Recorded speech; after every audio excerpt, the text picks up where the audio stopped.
Well, as we wait for the first states to close at the top of the hour, the other big story of the night, the balance of power in Congress. Right now, Republicans are in the majority, but that could all change this evening. Team Fox coverage continues. We have reporters spread out in the key states that could make the difference. But we start with our chief Washington correspondent, James Rosen, live on Capitol Hill. James? Megan, good evening. Only one of the two chambers of the U.S. Congress is seen as being in play tonight. In the United States Senate, the Republicans presently enjoy a majority of 54 to 44, with two independents, including Vermont's Bernie Sanders, caucusing with the Democrats. That means the Democrats need to pick up a net gain of 5 seats to regain control of the upper chamber, or just 4 seats to achieve a 50-50 tie, in which case the next vice president of the United States will likely break tie votes. The Republicans are defending some 24 seats tonight, the Democrats only 10. A number of Senate races have attracted national attention. Just to mention a few, in Missouri, the incumbent Republican Senator Roy Blunt has faced a surprisingly tough challenge from the Democratic Secretary of State Jason Kander. In New Hampshire, Republican incumbent Senator Kelly Ayotte is facing off against the governor of that state, Maggie Hassan, the Democrat. Each lady has tried to tie the other candidate to the nominee at the top of her ticket. In Ohio, Rob Portman was initially seen as one of the most endangered Senate Republicans, but he has run a very strong race against the former Democratic Governor Ted Strickland. And in Florida, the surprise announcement by Marco Rubio to seek re-election to his Senate seat after the end of his presidential candidacy has made things much tougher for the congressman there, the Democrat challenger, Patrick Murphy. In the House, Republicans enjoy a majority of 247 to 188. The chances of the Democrats picking up the 30 seats they'd need to regain control of the lower chamber have looked slim for some time. But that did not stop the House Minority Leader, Nancy Pelosi, Democrat of California, from blaming that in a session with reporters today on FBI Director James Comey. Megan. James, great to see you. Meantime, incumbent Republican Senator Ron Johnson is in a tight race against the Democrat he ousted 6 years ago. More than $28 million has been spent on ads in this race, a signal of how crucial Wisconsin's Senate seat could really be. Mike Tobin is live in Janesville, Wisconsin, with the latest on that race. Mike? Hey there, Brett. And even here at Paul Ryan headquarters, the race they're keeping an eye on is the rematch between Democrat Russ Feingold and Republican Ron Johnson. Johnson came from a deficit. He hit the ground hard. He got a lot of help from the party, and he turned this into a dead heat. Now, early voting in Wisconsin has been shattering records. Turnout has been very heavy in liberal Dane County, advantage Feingold. It's also been heavy in the population centers, or the populated counties around Milwaukee, advantage Johnson. So this is going to be one to keep an eye on. It's going to be a squeaker. Paul Ryan himself does have an opponent. His campaign isn't particularly worried about this guy named Ryan Solon. They think he's going to make easy work of him. Of greater concern for Paul Ryan is the shape of the Republican majority when all the dust settles out here, and the shape of Republican unity following this bruising campaign. Brett? Mike Tobin in Wisconsin. Mike, thank you. Next in Nevada, where Congressman Joe Heck has a chance of flipping a solid Democrat Senate seat red. The seat is currently held by 5-term Democratic Senator and Minority Leader Harry Reid, who is retiring. Chief Correspondent Jonathan Hunt is live at a polling location in Las Vegas. Jonathan? Good evening, Megan. Democrats are desperate to hold on to Harry Reid's seat. Republicans would love nothing more than to make such a high-profile turnover. That is one of the reasons why outside groups are trying to swing this way, one way or another, spending some $50 million in total on this race. The Democrat candidate, Catherine Cortez Masto, a former attorney general, is helped here by the Democrats' strong ground game throughout Nevada. She's also been trying to tie her opponent consistently to the top of the Republican ticket, and she has had some success in that. Dr. Joe Heck, the Republican candidate, a veteran and doctor, has had some trouble in formulating his stance towards Donald Trump. He first embraced the Republican presidential candidate, then backed off of Donald Trump after the sexual assault allegations, and then in the last week or so of this campaign has been edging back towards the Republican nominee. It's likely in the end, even at this late stage, Megan, to come down to turnout. Catherine Cortez Masto trying to drive the Latino vote up here in Las Vegas and surrounding Clark County. Dr. Heck hoping for a large turnout in more conservative northern Nevada. Megan? Jonathan Hunt, one of the states to watch. Thank you. Okay, we want to explain what you'll see on the screen throughout the night, and these are the net gains. So as we talked about, in the House, Democrats need to pick up 30 seats. So you'll see the net gains there right now at 0. Good, I can follow this. Yes. Huge. 6, 7, carry 0. the naught. Got it. Yeah.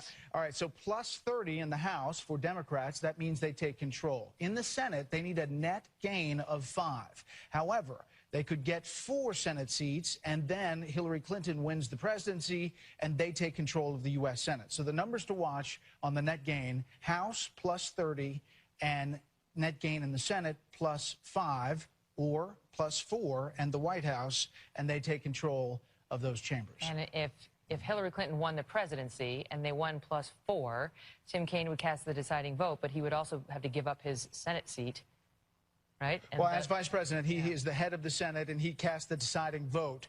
But that is a precarious place. No. But what I'm saying is, so he cast the deciding vote, but he also has to give up his Senate so there seat. will be a race in Virginia. So that would be, potentially good news for the Democrats if they feel good about refilling that seat with another Dem. Yeah, the bad news is in 2 years, they are in a bad position because they're up 25 seats around the country. The William Toynes. In 2018. As my old Nana would have said. Let's bring in some more panelists for you tonight. George Will is here, along with Steve Hayes, Laura Ingraham, and former Congressman Dennis Kucinich. Great to see you all. George, your thoughts? Well, on the larger picture tonight, what I'll be looking at is our friend Ron Brownstein's the man who coined the phrase the blue wall, the 18 states plus District of Columbia that have voted 6 consecutive times for the Democratic candidate, and they have 242 electoral votes. He says, Mr. Brownstein, that the loosest bricks in the brick wall are Wisconsin, Michigan, and Pennsylvania. The question is, will any of them be changed, or will we go into 2020 saying there are now 18 states in D.C. that 7 consecutive times have voted for the Democrats? Laura, we talked about with the last panel a changing electorate, a changing map on both the Republicans, where they do well, and the Democrats with demographics. Yeah, and in Florida, some of the early exit poll results show that the electorate has gotten more non-white. It's gone up from 33%, and if these numbers hold, to 39%. That shows the changing demographics in the state of Florida. Much of this was predicted, and that's going to be something that, of course, we have to keep a lookout on in Nevada, states like North Carolina, where immigration is very important, and Georgia. The non-college educated, older white vote, at least so far, seems to be going for Trump. That's not something that we didn't predict. That's something we did predict. But if we're going to see a real move for Trump, it's going to have to exist in a state like Michigan. I completely agree that that's a breakout state for him. And if we see real movement there, that blue-collar, vote that people like Rick Santorum and others tapped into, that's going to be the place where Trump makes a stand. But another interesting exit poll result we saw earlier was that 46% said they wanted the next president to be more conservative in policies. Interesting. And again, we'll see how that plays out. Some people don't think Trump's, a conservative. I understand that. But that'll be interesting to see how that plays out. Those are 2 metrics that I looked at early on. But again, we have to remind everyone, these shift, and they've been wildly inaccurate in previous elections. So I always take some of them with a grain of salt. The exit polls, that's a very good point. Back in 2004, they were predicting a John Kerry win, and it didn't work out so well for him. Exactly. Steve, earlier this evening, Kellyanne Conway was on another network suggesting that, she said, the things that worry me, I guess, is that we didn't have the full support of the Republican infrastructure. She just said it would be too bad if we win narrowly, and it's just because of the Democrats or this or that or the other, suggesting we didn't have even the support of former GOP presidents behind us. Do you think that's a valid complaint, that they didn't have the support, given what we're seeing so far, at least in the exit polls, on Trump consolidating the Republican base? Yeah, I mean, it looks from the exit polls that he did consolidate most of the Republican base, and that the Republicans who didn't end up supporting Donald Trump weren't a decisive factor. But you would expect this kind of thing. I think what people have taken her comments to mean is maybe starting to cast early blame. I think it's way too early for that. I agree with Laura. I mean, these early exit polls, remember in the Wisconsin recall, at the end of the exit polls, it was tied. Scott Walker ended up winning by 7 points. So I think it's pretty early. If I can just pick up on a point that Laura made about demographics, one of the things that we've been talking about a lot on Special Report is the white vote, the share of the white vote. And In 2012, Mitt Romney won the white vote 59-39, and it was 72% of the overall electorate. In this first wave of exit polls, it looks like it's 55-38 for Donald Trump, which means he has a lower percentage of the white vote, which is a lower percentage of the overall vote, which would be problematic if these numbers are accurate, depending on how that white vote is distributed.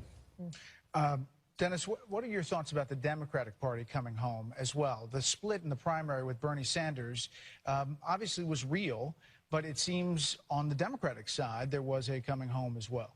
Well, if you look at the work that Bernie Sanders did both during the convention and afterwards, going out and campaigning for the ticket, I think what he was able to do was to encourage a younger voter to come out. We're seeing that in the exit polls, that they have gone pretty heavily for Clinton. I also think that the immigration issue had a backlash side to it, which was felt by people of color who have come out overwhelmingly for Hillary Clinton. And so we'll see tonight whether or not the Democratic Party really has a homecoming. I would tell you, though, that the split that we saw reflected in the primary, I think, could continue after the election. Panel, thank you very much. By the way, Megyn, to your question, Chad Pergram is all over it. He says that Virginia Governor McAuliffe would appoint a successor if this goes down, and that it would likely be Representative Bobby Scott, Democrat from Virginia. There would be a special election to fill that seat in 2017, so it wouldn't be like you would have a lot of time before you had to deal with that seat. Right. You fill it with a Democrat, obviously, given what Tim Kaine is. So it's 6:34. And we are getting closer and closer and closer. Less than an hour from now, two of the most crucial battleground states of the night will close, and that is North Carolina and Ohio. Those are huge. Both states could play a key role in deciding the president and the balance of power in the Senate. Happening now, anchor John Scott is live for us in Columbus, Ohio tonight, where 18 electoral votes are up for grabs, and the state's own Republican governor, John Kasich, says he did not vote for Donald Trump. John? Megyn, as you have heard many times, no Republican has ever won the White House without winning Ohio. We're in Franklin County, Columbus, the state capital. And some of the fractures that still bedevil the Republican Party are on display here. I'm at Rob Portman's victory celebration in waiting. He expects to beat his challenger, Ted Strickland. More on that in a minute. But Donald Trump is having his own party across town, and the state party, the apparatus of which is controlled by the sitting governor, John Kasich, who was bested for the Republican nomination. They're having their own party about a block away. So Republicans have three parties from which to choose. Now, if Donald Trump wins Ohio, he may have Senator Portman to thank for it. Portman's people knocked on something like 6 million doors, contacted 6 million voters this campaign around. There were only about 5.2 million votes cast the last time around. So essentially, they contacted every voter in Ohio. In the first 16 months of this race, Portman never came out in any of the polls as being ahead, but now well ahead in the Real Clear Politics average of the polling that we have seen up until today. As for the Republican Party overall, they're pointing to numbers in Ohio that suggest early voting in Cuyahoga County, Cleveland area, where President Obama won significantly last time around. Early voting is down there. In the meantime, early voting is up in Warren County, where Mitt Romney won that county 4 years ago. Back to you, Megyn. John Scott, thank you. 23 minutes to go. Of course, Ohio, huge for both candidates. No Republicans ever won the White House without Ohio. I'm up here at the data deck with our friend Bill Hemmer. It's good to be here. You're going to love it up here, man. I mean, it's very it's nice. Like the mezzanine level. It's a new spot. And we got some graphics that we think can tell a pretty interesting story throughout the night. Okay. So let's get it going here. And this would be at the moment with official polls closing in about 23 minutes. This is the current marker where we begin the night, okay? Trump's at 164 electoral votes over there. Needs to get to 270 and win the White House. If we, like we discussed over the weekend, if we were to give Trump all the states that Romney won 4 years ago, you go Arizona, you would go Georgia, you would go North Carolina, and then you start to put the map in the play and figure out what they need to win. It would be Iowa, it would be Ohio, and it would be Florida. And that's not easy. And even that is 259. So if you go there, Brett, you're still looking at these states up here. Is it a Pennsylvania or is it a Michigan? Is it a Wisconsin? That would get him to 269 based on this scenario here. There's a big but in all this, and that's Hillary Clinton has a vote in this. And if you want to come on over here. So I have a question. What if Hillary Clinton, as they're talking about, we just talked to Christina Shockey, and she said they're really optimistic about Florida. Okay, so let's give Florida to Hillary Clinton. Okay, now it's these states. I mean, we could give her Virginia. You know, we can probably give her Wisconsin, Colorado, and then he has to pick up Pennsylvania and Michigan, right? Or one of the two. When you do the math there and you take Florida out of his scenario, it gets very difficult. He's got to run the table. You just punched up to 270, so how'd you get there? I got New Hampshire, but I gave him Michigan and Pennsylvania. And if you give Nevada out west to Hillary Clinton. Takes it to 258. And then you have, I mean, he has to run the table. He can do it. Yeah. But it's a hard slog. So we call it the data deck, right? So come on over here. I'll show you a little more of that. On the mezzanine level. Look who it is. Hey, I tell you what. Fancy meeting you here. Who would have thought? Dana Perino and Chris Starling, guys just hanging out, right? Everybody's gossiping over here. That was like Fred and Ginger over there. I mean, I almost. It's kind of like Fred and Fred. Almost lost. You guys have mad math skills. Starwalt, you start. On that map, you see what? Well, I mean, the thing we always have to remember is, yeah, you can do the math a lot of different ways, but generally speaking, and we talk about filling the bathtub. As you start to come in, some states are more Republican than other states. As you all were talking about earlier, the weakest links in the chain for the Democrats are those northern tier Rust Belt states. It is Michigan, it is Pennsylvania, it is Wisconsin, and that's why Trump was smart to spend as much time as he did at the end. But I'll say this, if Hillary Clinton's won Florida decisively, she probably has won a lot of other stuff. So the trend is your friend. Wait and see how it's rolling. Right, exactly, because the demographics here seem to be shifting. And if the Latino, Hispanic vote is huge in Florida, it could be huge in Nevada, it could be huge in North Carolina, and other places. And I'm reminded of a friend of ours, Whit Ayers, a Republican strategist and consultant who in 2012, after the loss that Romney had, helped participate in this autopsy that the Republican National Committee does. And what do they find? They find that the Republican Party must diversify or it will die. That it has to try to figure out a way to reach out to more Latino voters, that it needed to find a way to reach out to younger voters, and that these are demographic changes in a country that are not going to change at all. They're not going to be reversed at any time soon. So Republicans have to find more voters in those states if they hope to win a national election. Well, but if I may, there was another idea that wasn't preserved in that autopsy, which was that the way forward for Republicans was to maximize their share of the white vote. So the white vote goes from 72% to get 70%. But if they can still get 2/3, if they can jack up their numbers with the white vote. So what we're seeing tonight, what we will see tonight, are the results of the opposite. So there was the autopsy report that said, go for Hispanic voters, go for younger voters. We're going to see the other thing that was tried. Just getting started. Pretty interesting. I'll watch out for the cameras. Thanks for having me. There's a lot of moving parts up here. Come on back. Megan, down to you. That was a fun little field trip. I can't wait to take one myself. So cybersecurity has been a major concern this election season, with the feds assisting state officials to protect the democratic process from hackers. You may have heard a bit or thing or two about hacking this election season. Ed Henry is live in Washington with more on that. Hi, Ed.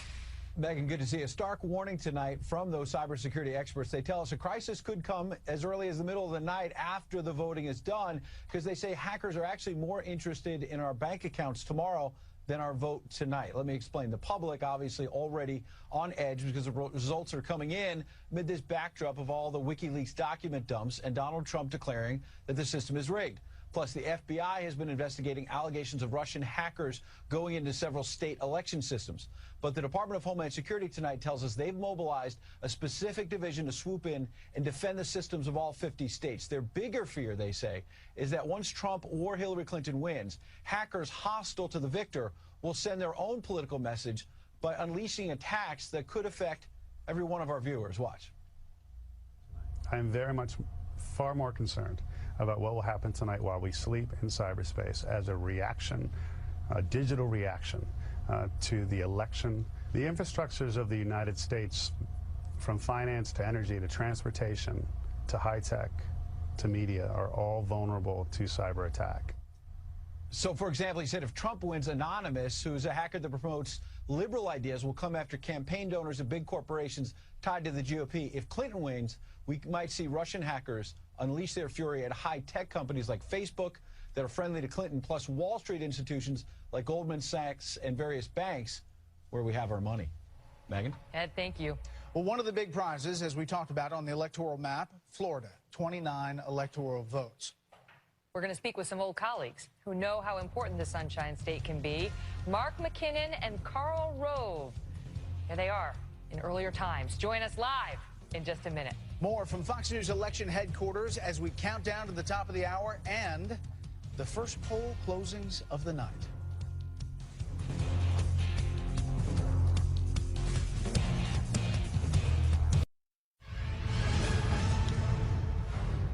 We are just minutes away from 7 p.m. Eastern when 6 states close: Georgia, Indiana, Kentucky, South Carolina, Virginia, and Vermont. And just to tell you how close this might be, the Clinton campaign manager, Robbie Mook, predicts that North Carolina may not be called on election night. We'll see if that holds true. But first to another huge state, and that is Florida, one of the biggest prizes of the night. Steve Harrigan is live in Miami tonight. Steve?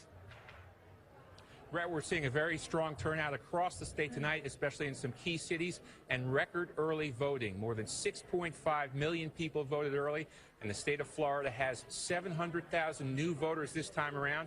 Of those new voters, more than 40% are Hispanic. This could be a key demographic in this vote because they are voting, and they are voting in huge numbers. More Hispanics voted early this time around than voted in the entire election in 2012. Another race to keep an eye on here, Marco Rubio, the Republican senator, in his re-election bid. He's been in a tough fight so far with Representative Patrick Murphy. The two have really gone at it. Murphy has tried throughout the campaign to link Rubio to Donald Trump. Rubio has said while he is voting for Donald Trump, he said he considers both presidential candidates a horrifying choice for America. Brett, back to you. Steve Harrigan in Miami. Steve, thanks. Joining me now with more, Mark McKinnon and Karl Rove. Both worked on President George W. Bush's 2000 campaign, when it all famously came down to Florida, and then 2004 brought more fun for you. Great to see you guys both. So let's go back to let's just talk about exit polling in general. Mark, let me start with you on that, and how reliable your experience is with it. Well, I have bad flashbacks about 2004. I remember we campaigned on Air Force One the last day of the campaign. You two guys were both there with George W. Bush. Bush. And I remember landing, and as soon as we landed, we got the exit polls, and that's when Karl had to go give the news to the boss, and I felt the oxygen get sucked out of the plane. It was bad. Actually, it was horrible. We got it on final approach to Andrews, and so as we're landing, I have to walk forward to the cabin before we land to tell the president, and we're literally 50 feet off the ground, and I'm walking down the hallway, not concerned at all about what was going to happen to me if we crashed, but concerned about if I made it all the way into the office and told him. And did you, at that point, now we have the lesson of 2004 to say, whoa, be cautious, because exit polling has been very, very wrong. Did you have that caution back then, and was it a big surprise to see it turn, and he won? Yeah, look, this is the second time it happened. You may remember in 2000, the exit polls pointed towards Florida being an Al Gore state, and that was then compounded by some reporting mistakes in the actual vote. And we literally had to go on the air. I remember going on CNN and basically telling them they had miscalled Florida. Oh, this which is they a had pattern with you. at 8:10. Yeah. So, and they were wrong. And but no, look.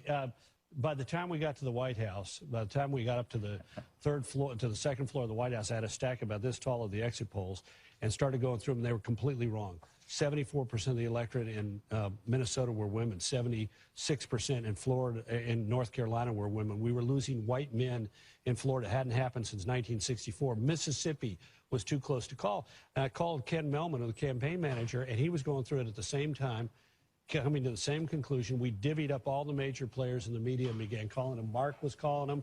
I was calling some of them, Melman, others at the campaign, and we couldn't get them to turn it around. All of them, it colored the coverage until the actual But votes. before were- Carl got those numbers, I thought it was over. I mean, I was looking for sharp objects, drinking heavily. They had to pull me out of a coma at 10. It's okay. You're always doing that. Don't blame that on the exit polling. Mark, let me ask you. Wait. I want to ask you because it broke today that George W. Bush, former president, and former First Lady Laura Bush have confirmed that they did not vote for Donald Trump today. They also say they did not vote for Hillary Clinton, and they didn't specify what that means, who they did vote for, or if they did a write-in.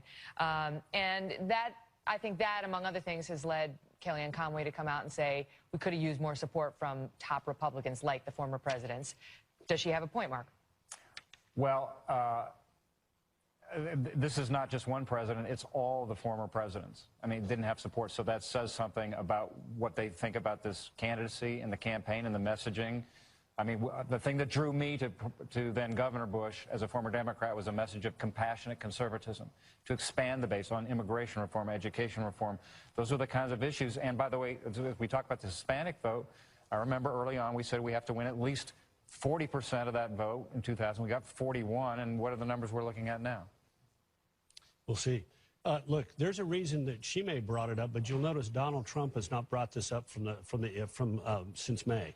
He's not been talking about getting the President Bush's. I met with him at the end of May, and he brought this up to me personally.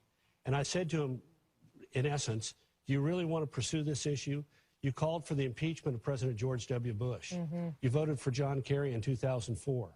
You said that George W. Bush deliberately lied about the presence of WMD in Iraq in order to provoke a war. You said that he had advanced knowledge of the 9/11 attacks and allowed 3,000 Americans to die deliberately.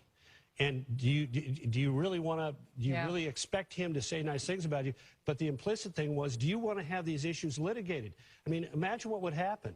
Somebody would say, President Bush, what do you have to say about him believing that you should have been impeached? Donald Trump, do you think he still should have been impeached? Do you think your vote for John Kerry was justified? I said, this is a loser for you. Most Republicans are unaware that you've said these things.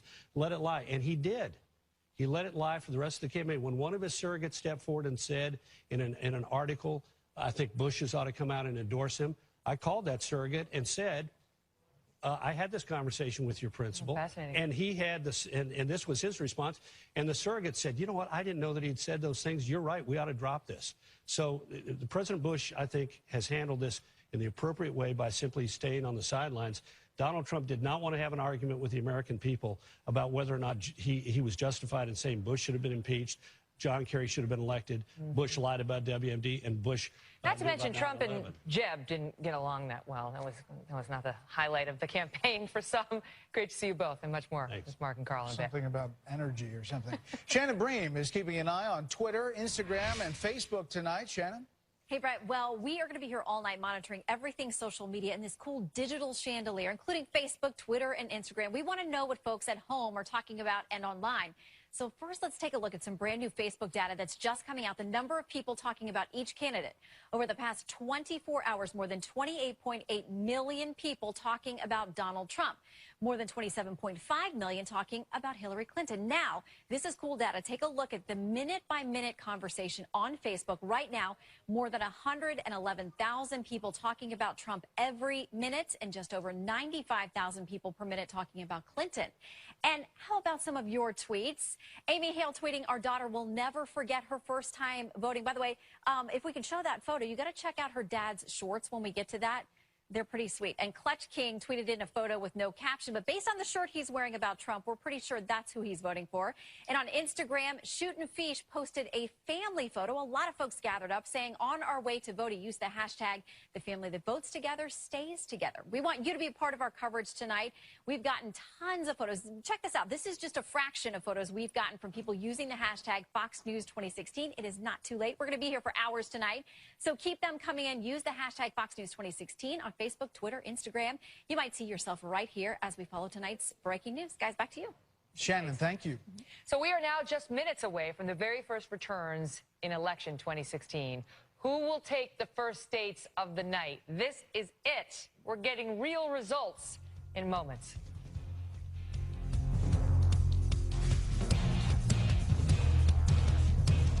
Closings in 6 states. So finally, we're actually going to have real results after about 4 years of campaigning. Joined at the Probably desk know by something. Britt Hume and Chris Wallace again. You know, we were talking at the beginning, Chris, 597 days ago, Ted Cruz got in the race. We've had a long, strange ride since then. It has indeed been a long, strange ride, and the three of us were together for that first debate and on August 6th of 2015, but who's counting? Can I talk about one state that's going to come up at 7 o'clock that we haven't talked about much, and that's Georgia. Georgia is a reliably Republican state. It has gone for the Republican every time since Ronald Reagan went for re-election in 1984, except 1992 when Bill Clinton won it. Every other time it's gone Republican. There are indications from our exit polls tonight it's surprisingly close. And here's the point. Georgia has 16 electoral votes. It's got as many electoral votes as Michigan has got. So, you know, we are all talking about if Trump could flip Michigan and get the 16 votes in a traditionally blue state. What if Hillary Clinton flipped Georgia and got the 16 electoral votes in a traditionally red state? I mean, I'm not saying it's going to happen, but it's something to watch tonight. Be getting a lot of attention because that was part of her mission the past 2 weeks, is to shore up her existing states, but also to play a little offense in states that might turn from red to blue. Yeah, she did. And it was an interesting discussion because when she started going back into places like Michigan, which, you know, one might have thought she would have had wrapped up when she started going in there, there are two ways to look at it. One is she's just trying to play it safe, try to head him off at the pass, and he's trying to go in there. Or the other was that she was worried, truly worried, that a state like Michigan would flip. I don't recall her going to anywhere like Georgia toward the end. But who knows on this strange year what Some of the might happen. reporting was that they were worried in Michigan. Well, the early exit polling indicated that Texas was closer than expected. I don't think anybody thinks that Hillary Clinton's going to win Texas, but it goes to Chris's point that there are places on the map which we haven't really been talking about, which may provide a big surprise tonight and could throw either candidate's plans into a cocked hat. There you go. I mean, I never understood that expression. I mean, what's a cocked hat and what do you throw into it? It was definitely not the prompter. Wow. Okay, we have 52 seconds counting down to the poll close. The first polls closing tonight. We have Georgia, Indiana, Kentucky, South Carolina, Vermont, and Virginia. Virginia, you know, could be close. They played for Virginia. Donald Trump visited there once, and obviously Senator Tim Kaine. Well, that was another state that he started to target after the Comey announcement about 2 weeks ago that suddenly he thought might be in play. That was much to the delight of Team Trump. And they went down there and started to work your home state, Brett. It is my home. It is my home state. It's where I live, and one county there. There's a bunch of counties around the country which are certified bellwether counties because they've gone for the winner in each of the last, I don't know how many elections. The last four: Loudoun County, Virginia, north and west of Washington D.C., has gone for the winner the last 4 times around. So it's one to keep an eye on because it might tell us a lot, not just about Virginia, but about the country as a whole.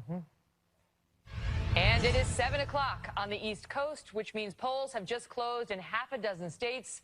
And the Fox News decision desk can, at long last, begin to call winners and losers in the 2016 presidential race.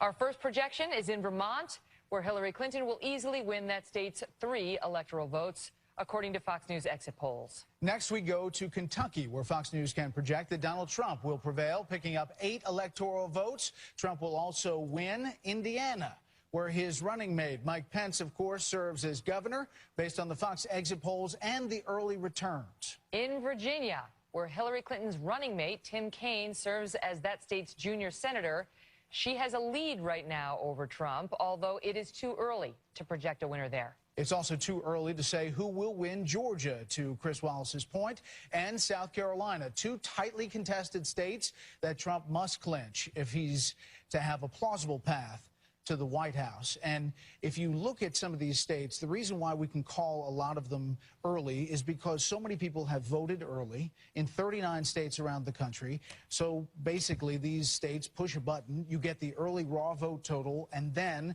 you get the exit polls, and our decision desk can kind of extrapolate from both of those. Does it mean anything that states like South Carolina and Georgia are too close to call right now? I'm astonished, particularly about South Carolina.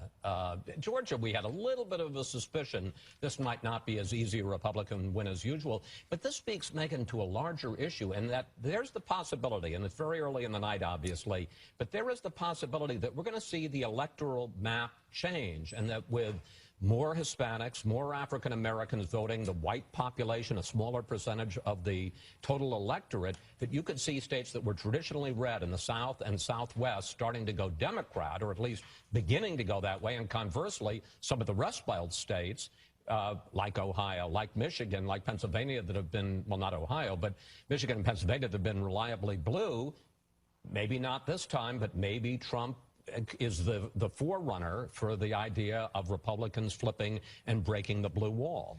Turning now to Senate races, Fox News can project that Vermont's Patrick Leahy, the longest-serving Democrat in the Senate, will win an 8th term, vanquishing Republican businessman Scott Milne.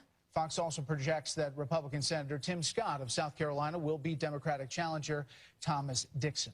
I love vanquishing. I mean, they just It's get a the nice best words, staple don't they? from the decision desk. We are also ready to project that Kentucky Senator Rand Paul, who dropped his own bid for the GOP presidential nomination in February, will win by beating Democratic challenger Jim Gray, based on our Fox News exit polls and early vote tallies. In Georgia, Republican Senator Johnny Isakson is ahead of his Democratic challenger, Jim Barksdale, but he must garner more than 50% of this vote to avoid a runoff, as required by Georgia law. And so far, we're not ready to make a projection in that race. And that may not bode well for getting above the 50%. The runoff is January 10th, so imagine that it's so close that you have to go. Stop. Finally. Stop that. We don't want to hear anything about run. We don't want to hear about the election extending beyond this evening. Let's not talk about it. Finally, we do not yet know whether Indiana Democrat Evan Bayh, who retired from the Senate 6 years ago, will be able to win back his old seat by defeating Republican Congressman Todd Young, who currently is ahead in the early vote tallies. The seat currently held by Republican Dan Coats, who's retiring. So Bayh victory would obviously give Democrats an important pickup there. They thought this was going to be the pickup that was going to enable them to get on a path to taking control of the Senate. And, Britt, I tell you what, this race turned very quickly. They started painting Evan Bayh as a lobbyist who was out, which he was, and then out of the state. Right, out of the state. Didn't really have a home there. And that hurts. That can really hurt you with people if they think you're a faker. Evan Bayh is a very well qualified guy, though. He was a senator earlier, and he was governor, and his father was the same. So he obviously had a leg up in that state, but it's a pretty red state. So it's all along seemed to me to a state that the Republicans could hold. Who's watching this? I think this race is Joe Donnelly, who's up in 2 years. He's the other Democrat senator from Indiana. If Evan Bayh, with the biggest name ever in Indiana, can't win on an election year, midterms are going to be tough for Joe Donnelly. Well, yeah, and of course, as we've talked about in this coming midterm, it's 25 Democratic seats up, only 8 Republicans. So it's basically the reverse of what we have now, the flip of what we have now. Now, I don't follow sports, but doesn't that Hoosiers coach have the biggest name in Indiana? Former. There we go. Former. Right? Yeah, Isn't he number one? Okay. So we're going to go over to Bill Hummer now, who's standing by with Chris Stirewalt and Karl Rove on the data deck, Bill. Ongoing elections are not a bad thing. I first met Bret Baier 16 years ago in Tallahassee, Florida. That's right. So imagine the relationships that can come out of a night like tonight. Back here with Karl Rove and Chris Stirewalt up here in the data deck, and we can chew on the numbers we're getting in right now. But I look toward North Carolina and Ohio at 7:30, coming up in 20 minutes. And I look to the big one, Karl, Florida at 8 o'clock. The early voting tells us what about the Sunshine State? Well, here's what it does tell us. In 2012, the Democrats there were about 4.5 million early and absentee votes. The Democrats came out of that with about 167,000 more Democrats voting than Republicans in early voting. And on Election Day, of course, Obama carried the state by 74,000. This year, there's about 85,000 votes there. Right. This year, in 2016, there are about 6.5 million, 6.4 million early and absentee ballots. The Democrat advantage has been shrunk by half to 88,000. And if you work that, what that might point to is a 39,000 vote Trump lead if everything breaks on Election Day like it broke back then. Can I show you something real quick? Over here on the board. If you look at Florida from 4 years ago, exactly what you're saying, Karl, to your point, when Obama defeated Romney by 80,000, roughly 80,000 votes, 74. All right, 74,000 was the total. This is Broward County alone in southeastern Florida. That's a margin of more than 250,000 in that county in southeastern Florida. You get about 26% of the overall vote down there in Florida. Does Trump offset that advantage in central and northern Florida toward the Panhandle? I would expect his numbers in North Florida would be substantially better than Mitt Romney's were, because Trump is doing better with the working class white voters. Now, the problem that Donald Trump's going to run into in Florida is that it looks like Hispanic turnout is jagundus. It looks like we have high Hispanic turnout. And the other thing I will say about early vote is people are early voting more and more. More Republicans are voting early. Older voters are voting. It's just happening all over. So it's harder. It gets harder and harder to extrapolate results out of early voting. To that point, you don't know who's a new voter and who is just taking advantage of the Well, the campaigns know, because the campaigns are collecting every day the voter certificate numbers of whoever's voting and running against the voter file. So they know exactly what low propensity voters are in there. And the Democrats say that the following about this early vote. Take a look there. There's 1,391,000 votes cast by unaffiliated voters. What they're saying is that hidden in there are a lot of new Hispanic voters. Perhaps as many as 1 out of every 5 Hispanics who's voting has never voted before. And what they're doing is they're saying those Hispanics didn't register as Democrats. They're unaffiliated and they're showing up there. Now we'll see later tonight when the votes could start to come in. All right, gentlemen. But the Democrats do have a closer run here in Florida. North Carolina and Ohio. The 3 states. Big fish. Big fish. Back downstairs, guys. I believe that the studio cost $30 million. I mean, there's 50 feet of digital walls. It's $30 million. Like that's all we does he have needed. a whiteboard? We could have done it for $12. Can we get a digital whiteboard? Like a digital Sharpie? Look at he's proud. $30 million? We got a few more things that we haven't taken the wrapping off just yet. Yeah. We secretly love it. We love it. All right. I have one more thing. North Carolina is extending voting in 2 counties. Just getting word about that.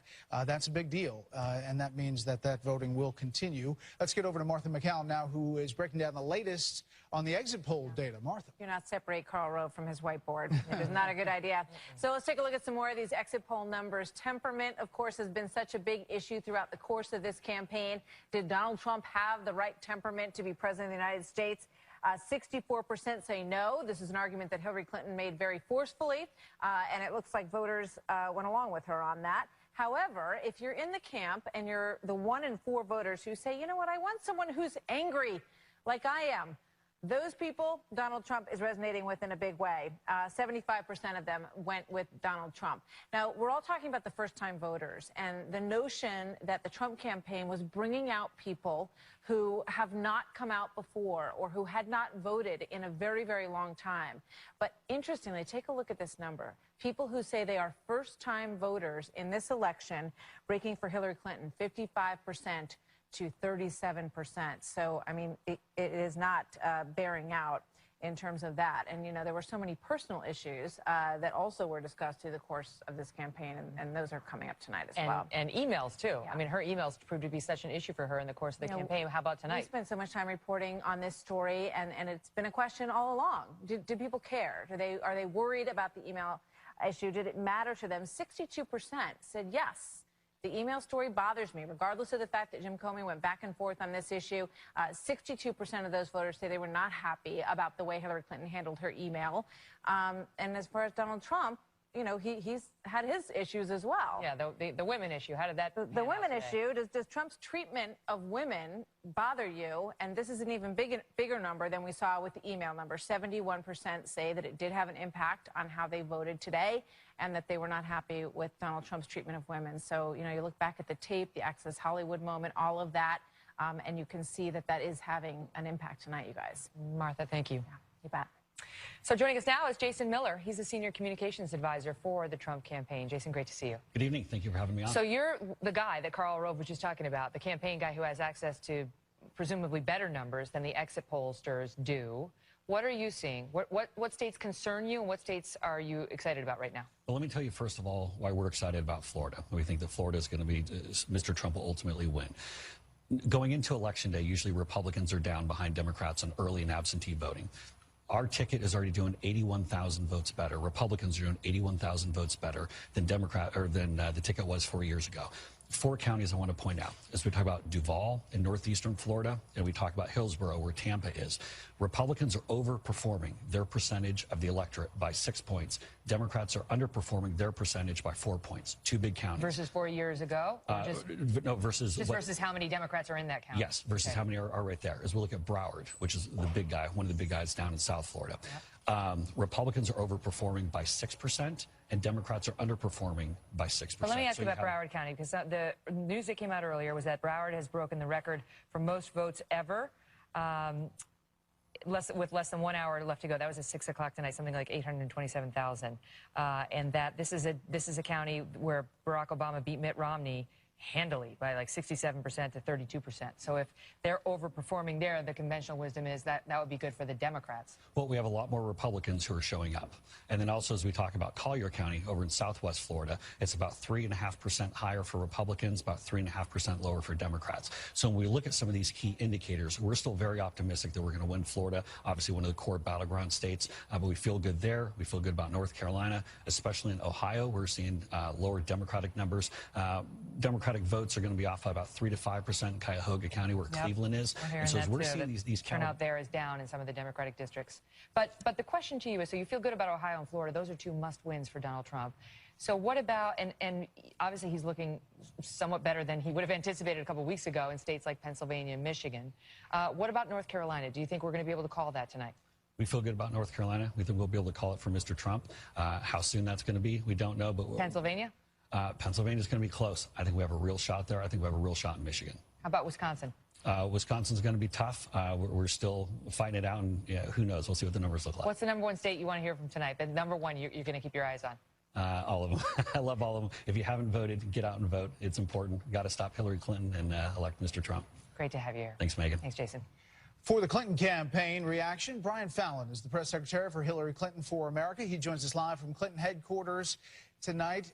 Brian, your thoughts. You just heard that. What state are you looking to, and where do you feel most confident and most perhaps vulnerable for Secretary Clinton tonight?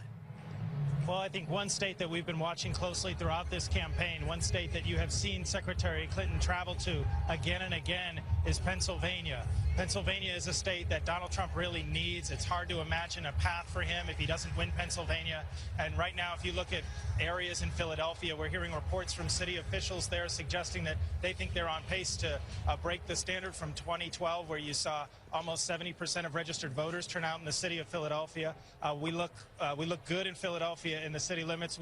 We also like what we're seeing in terms of the outer ring suburbs outside of Philadelphia, based on Secretary Clinton's appeal with suburban women especially. So that's a state I think that probably has the Trump campaign nervous tonight. But you know what? Pennsylvania is always a state that Republicans think they can get. It's like Lucy in the football. I mean, it always seems to be taken away. So isn't it really that the fact that Secretary Clinton had to go there with a big event, that you all are concerned that it's very, very tight tonight? Well, look, it's definitely been a battleground state throughout this campaign, but I think back in the spring it was a state that the Trump campaign targeted. They've certainly spent a lot of time there. But look, we're not just limiting ourselves to any one path. Let's take a look at a state like Florida. You just heard Megan talk about it. If you look at Democratic counties like Broward County, home of Fort Lauderdale, big county along with Miami-Dade, where you're seeing a record-setting turnout already. Even before the polls closed, you saw them set a record based on early vote turnout and the turnout today. If you look at Hillsborough County, another area that they just talked about, Tampa area, another place where Barack Obama won 53% of the vote, I think, in 2012. Turnout seems to be up there, too. And if you looked at the early vote patterns coming into today, you were seeing record turnout. And I still think that the story of the night tonight is going to be the surge in the Hispanic vote. In a state like Florida, you've seen Hispanics turn out during the early voting phase in Florida, more than 1 million Hispanic voters. That was more than double 2012. I think that you're seeing a rejection of Donald Trump's anti-immigrant rhetoric, and you've seen the fruits of a strategy that has targeted those voters. Secretary Clinton has had a kinship with that community dating back to her time in the early 1970s registering Hispanic voters in Texas. It was one of the earliest steps in the campaign back in May when she went to Nevada and talked about how she wanted to expand on President Obama's executive actions there. And I think that you're seeing that they're responding to that. Yeah, clearly the demographics are shifting, and we're noticing that in the exit polls. Talk to me quickly about Ohio and, you know, that state where it looked like the Trump campaign was well positioned going into tonight. It seems pretty tight if you go into looking at who might be coming out according to the exit polls. Right. Well, I think that going into tonight, the Trump campaign probably viewed Ohio as a must-have. They have to view it that way. We have multiple pathways. We have fought very hard in Ohio, and I think that there were some promising signs during the day today in places like Hamilton County, Franklin County. We're going to have to watch and see what the results are tonight. The reality is we have multiple paths, and the Trump campaign basically needs to draw an inside straight at this point. They need to win Ohio, Pennsylvania, Florida, and steal a state like Michigan if they're really going to have a chance at 270 electoral votes. A lot of those states are tight as we sit here. Brian, we appreciate your time. We are approaching a critical moment tonight, 7:30 p.m. Eastern Time. The polls will close in 3 more states, and they include 2 big ones. Very crucial battlegrounds, North Carolina and Ohio. You just heard it discussed. Either one of these states could decide the entire race tonight, and the balance of power in Congress as well. We are live on the ground in 13 minutes with that. And will the Tar Heel state, North Carolina, come down to a turnout from minority voters? The gang from the 5 will join us to talk about that. They were just outside earlier, and we're live in Times Square, the crossroads of the world, in the Marriott marquee sign. Hey, there we are. That's beautiful. As Fox News Live coverage of Election Night 2016 continues.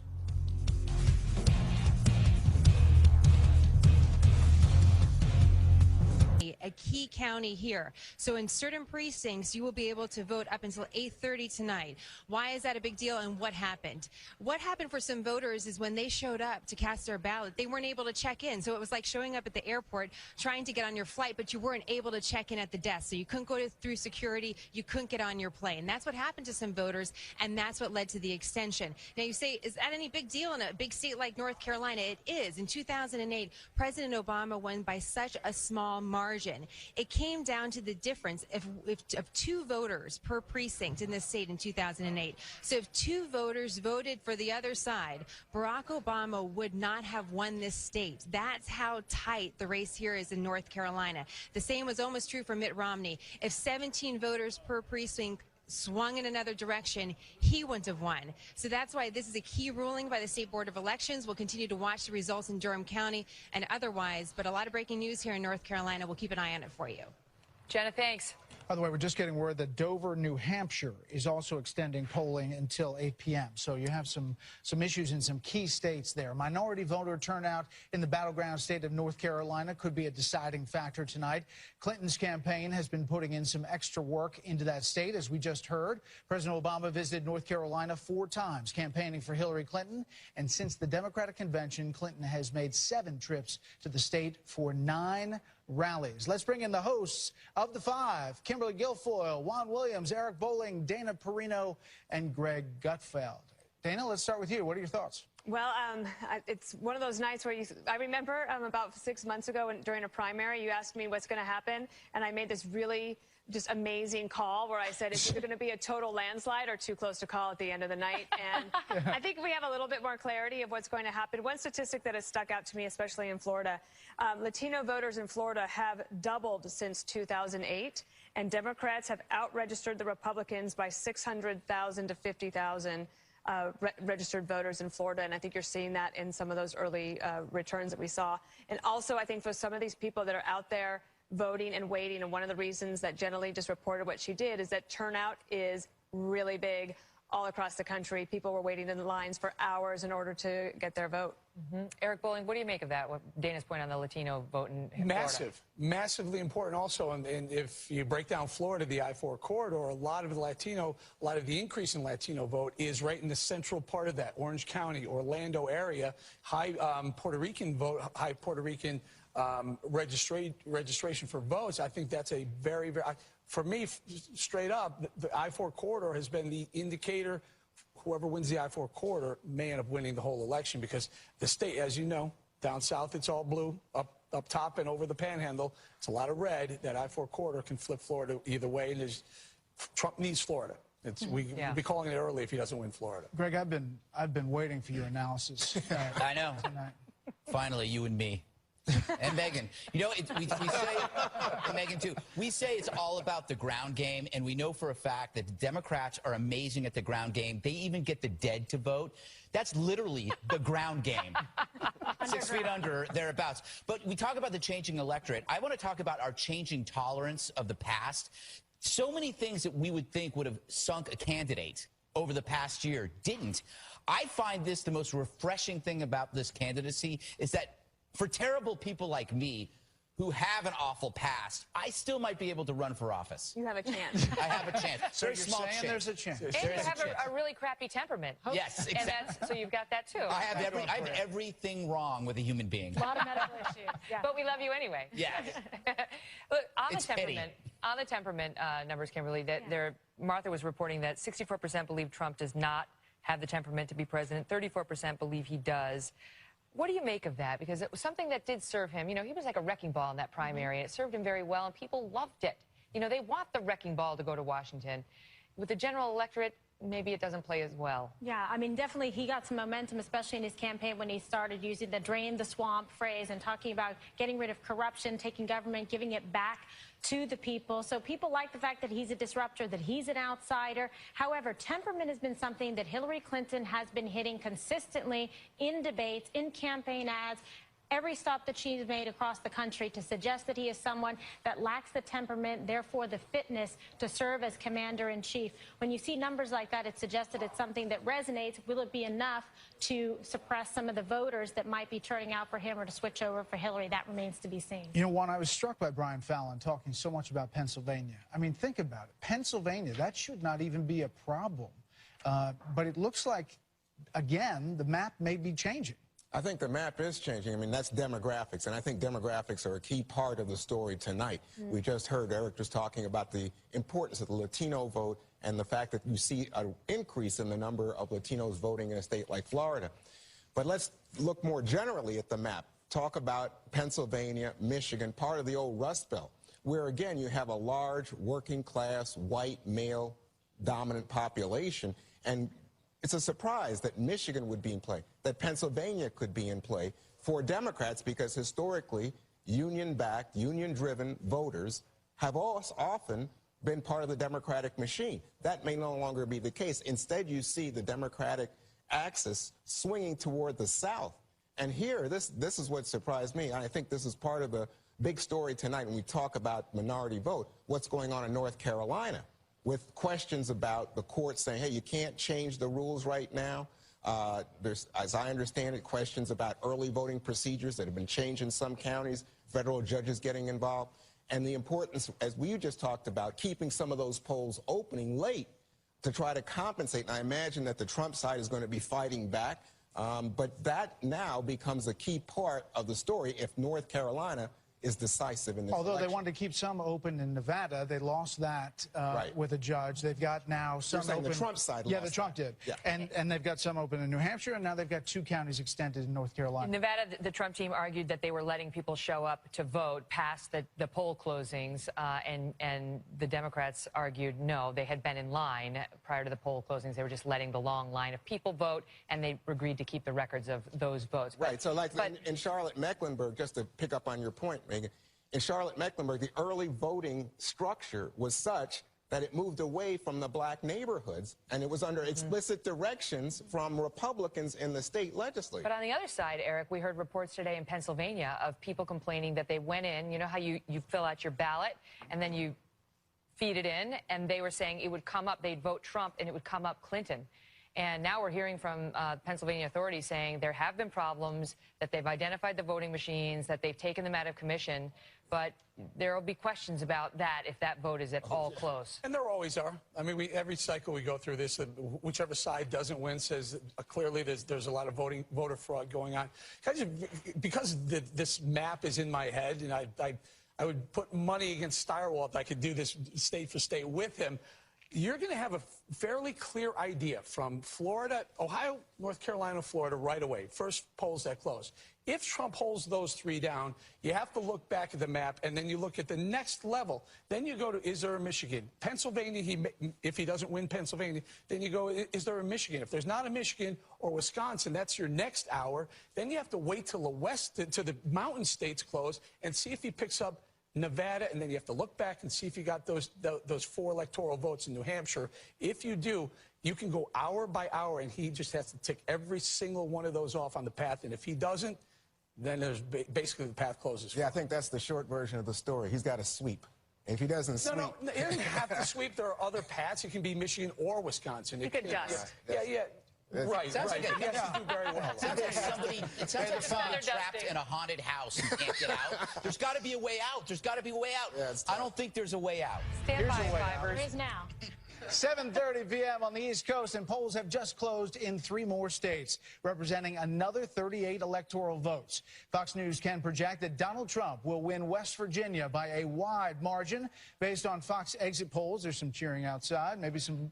Is that Chris Steyerwalt's family? Is that Steyerwalt? I don't know. Steyerwalt's people. Fox News can also report that Hillary Clinton has a lead in North Carolina, although it is too early to declare a winner in this key swing state. It is also too early to declare a winner in the bellwether state of Ohio, where Trump had led Clinton in pre-election polls for the last 3 weeks. Speaking of the Buckeye State, Fox News can project now that Ohio Senator Rob Portman, a Republican, will win re-election by defeating former Ohio Governor Ted Strickland, the Democrat. It's too early to project a winner in the North Carolina Senate race, where Richard Burr, the Republican, is trying to fend off a challenge from Democrat Deborah Ross. That race is very tight. Let me just talk for 1 second about Rob Portman, who ran in a race that Ohio was not the easiest race to run. He was running. He was not a big Trump supporter. He was pro-trade. This is a guy who ran a race in his own territory and managed to make it really stick. In fact, he was giving money to other campaigns around the country because he didn't need it. He was up 15 points or so going into today. Pundits are saying he might win for #1 best race run. So congrats to him. I want to go now to Karl Rove for some analysis. Karl, interesting, too close to call in North Carolina and Ohio at this hour. Your thoughts? Yeah, look, I think these states are going to keep us up late tonight. North Carolina, we have the same situation we had in Florida in the early vote.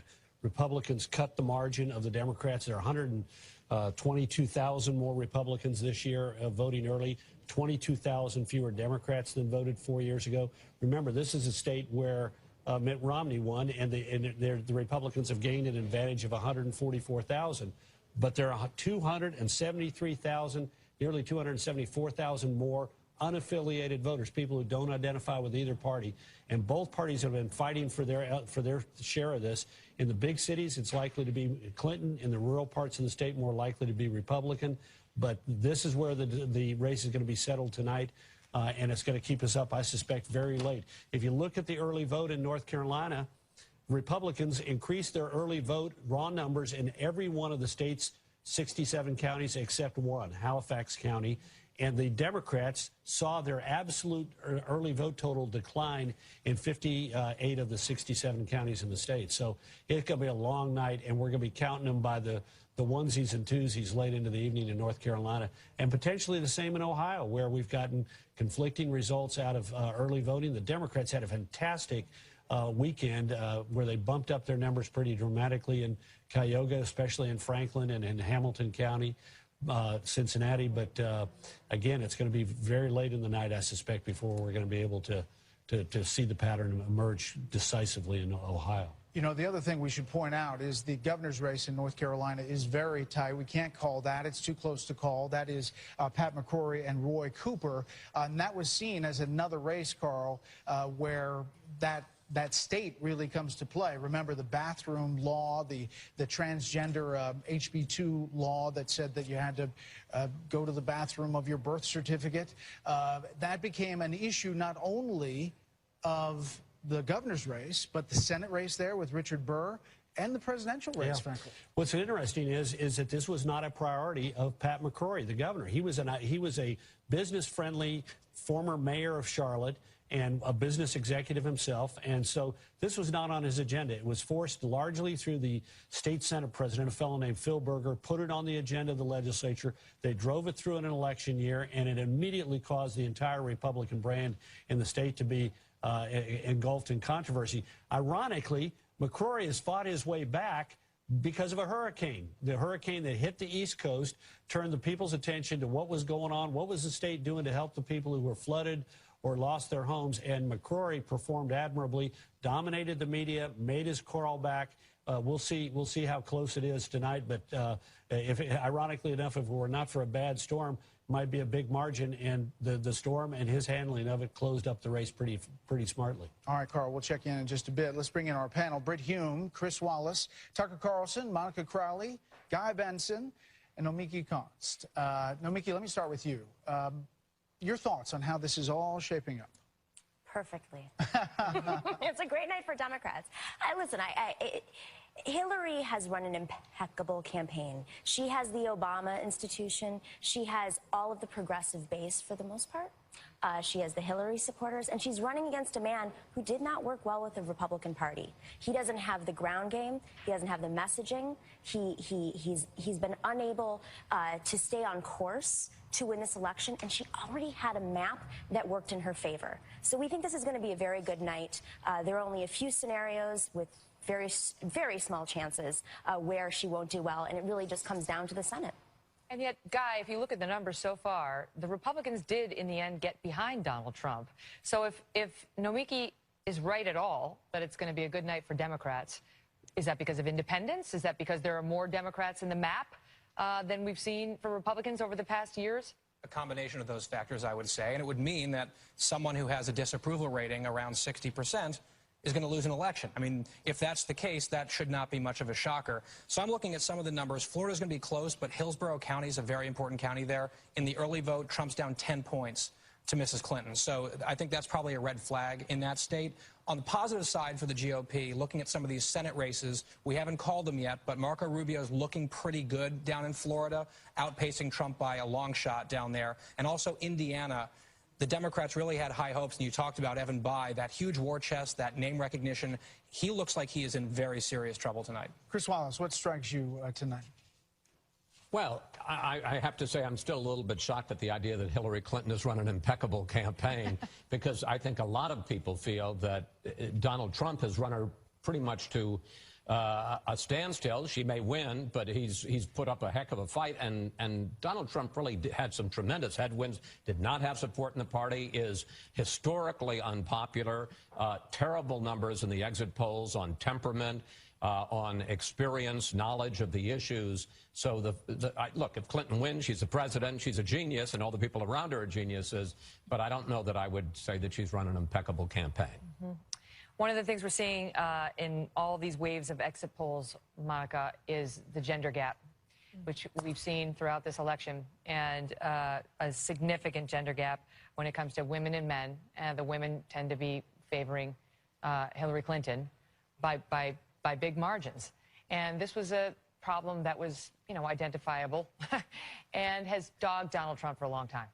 This is a very interesting dynamic happening tonight, Megyn, because you're right. I mean, Democrats have always enjoyed a traditionally large gender gap going into any race, but particularly a presidential.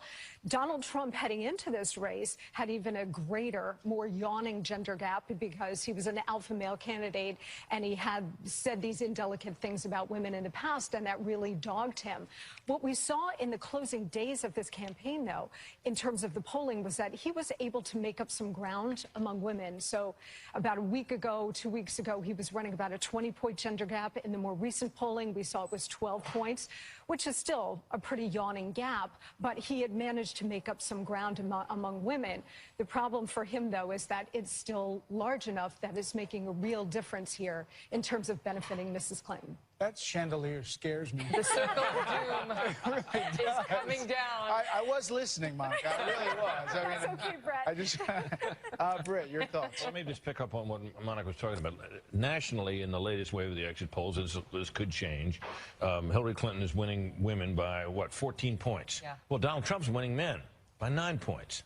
That tells you most of what you may need to know tonight, because there are, first of all, they're likely to be, as they were the last time out, more women in the electorate, fewer men, and if you're winning by 9 and the other party wins the women, the larger group, by 14, it's not too hard to figure this out. So that's where this is likely to be. In some states, South Carolina, for example, it's much closer. But if you're wondering why Georgia may be in play tonight, that's where you see a genuine gender gap, in which Hillary Clinton, let me see if I have it here. I think I do.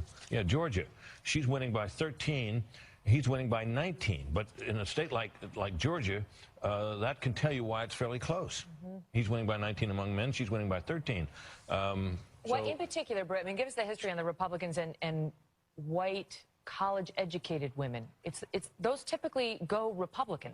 They have in the past. Yeah, but in the past. What we've seen in the early rounds of the exit polling tonight is that they're not, and going for the Republican candidate, and consequently he's had a lot of ground to make up there, because right off the bat he was not the kind of candidate that could appeal to both blue-collar men and some blue-collar women and the more educated demographic. Mm-hmm. Tucker, we're 19 minutes plus away from our next polls, including Florida. And we've spent a lot of time, both campaigns actually, talking about Florida. It's really interesting. Well, of course. And about the demographic shifts in Florida, the big number of Puerto Rican voters fleeing the collapse of the economy of that island to the state of Florida, how they might affect the outcome, and that we'll find out. I'm amazed by some of the numbers relative to earlier races, just because they don't match what we expected, really what I expected. So Trump is doing better, apparently, according to the first wave of exit polling, better among black voters than Mitt Romney did 4 years ago. He's doubling the number of black votes by percentage that Romney got 8 years ago. He's getting exactly the same percentage of Hispanic votes that Romney got 4 years ago, 27, despite all the, I mean, that's all we've talked about. Doesn't mean he's going to win. By the way, he's doing better, according to this, among voters under 30 than Romney did. Again, I'm not saying he's going to win, but I am saying maybe something wrong with some of the assumptions that some of us have had going into this. I wouldn't be surprised if we miscalled a lot of this. I certainly have. But we may be missing a story here if these numbers turn out to be true. And a point I think I was just asking some of the experts backstage about that.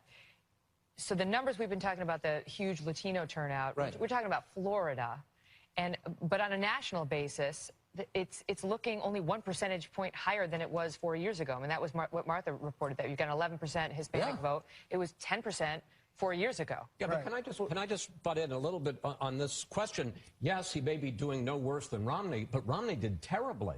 George W. Bush in 2004 got, and when he ran for re-election, got over 40% of the Hispanic vote. So getting 27% of a growing block of voters is not very good. Well, he's still at about the same white vote as Romney, roughly the same.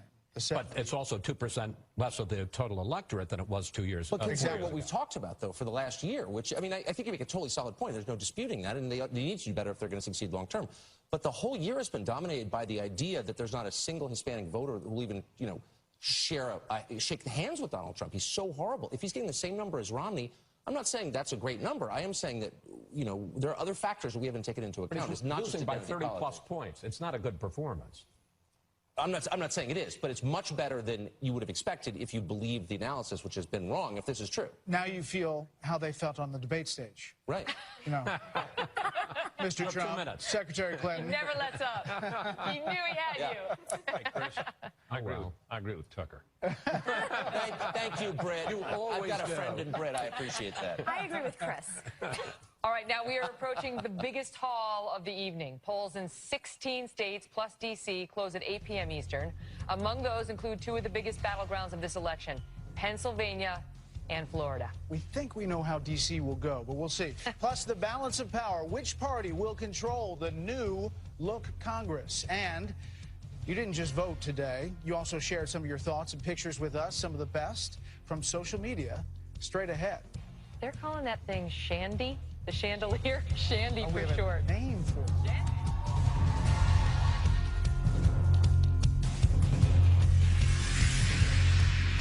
Approaching. Sorry.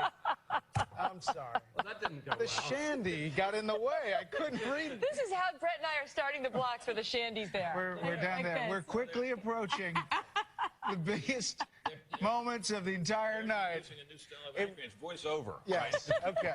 Voiceover the shandy. Okay. All right. Polls close in a whopping 16 states, plus the District of Columbia at the top of the hour, 8 o'clock Eastern Time. Among them, battlegrounds, Florida, Pennsylvania, and New Hampshire. Rick Leventhal is standing by live in Pennsylvania. Molly Lyons in New Hampshire. We'll start with Molly. Molly?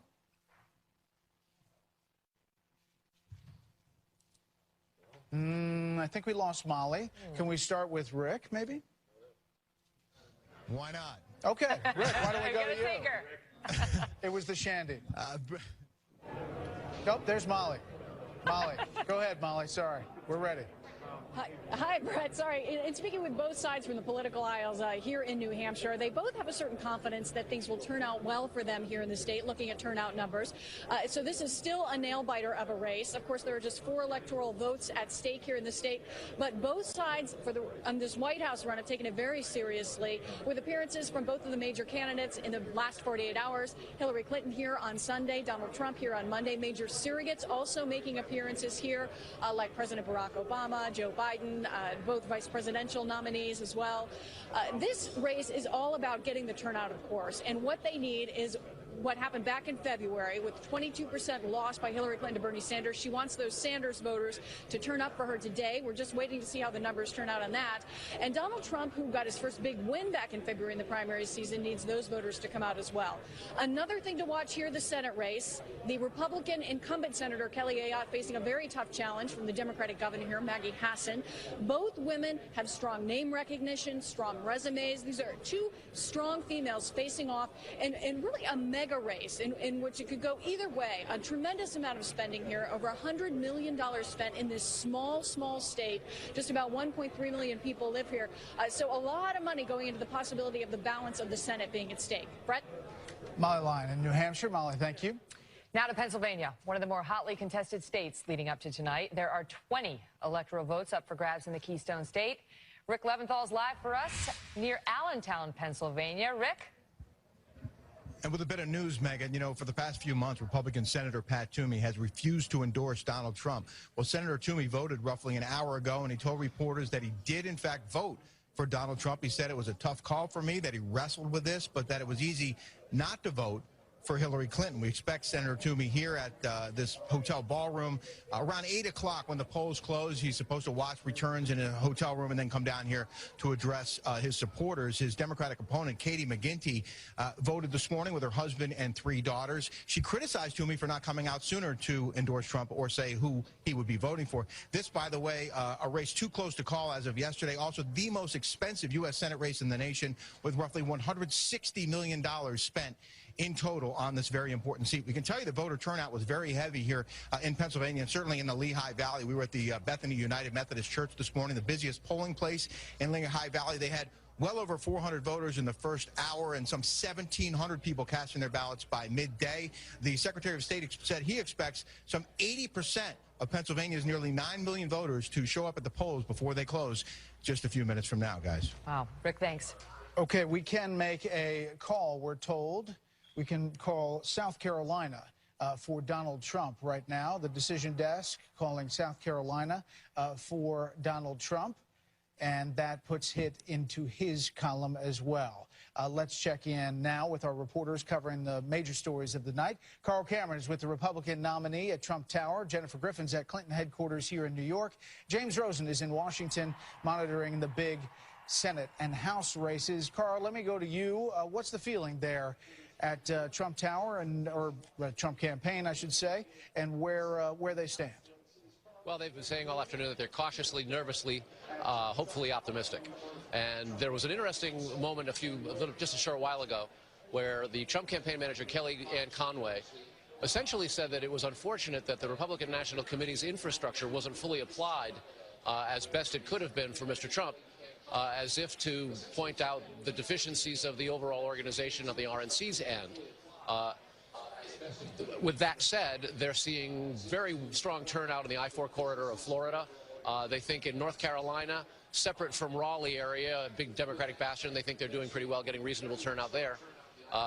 And, you know, the polls haven't closed yet, so the Trump campaign looking to keep the momentum going. As Mr. Trump likes to say, he saw a spirit in the last few days, and clearly the polls were tightening. The question will be whether or not he has the capacity to come up with enough working-class whites to overcome what appears to be a problem with the Clinton campaign's success with African-American and Latino voters. So when the campaign manager starts to blame the RNC, it's not necessarily a good sign of where their mood might be later in the evening.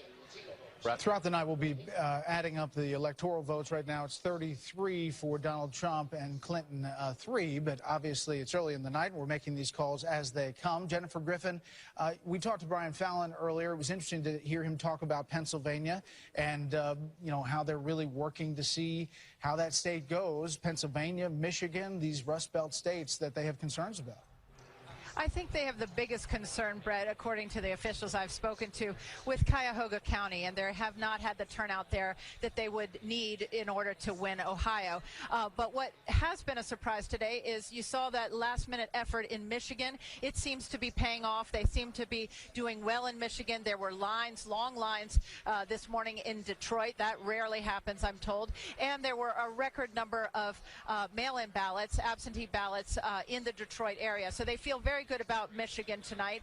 I think if you look broader than that, they're still a little concerned about Pennsylvania, but the turnout in the northwest part of Philadelphia seems to be extremely high. The get out the vote efforts there with the large number of people who turned out last night to see President and Mrs. Obama in front of Independence Hall seems to have helped them in the Philadelphia area, Brett.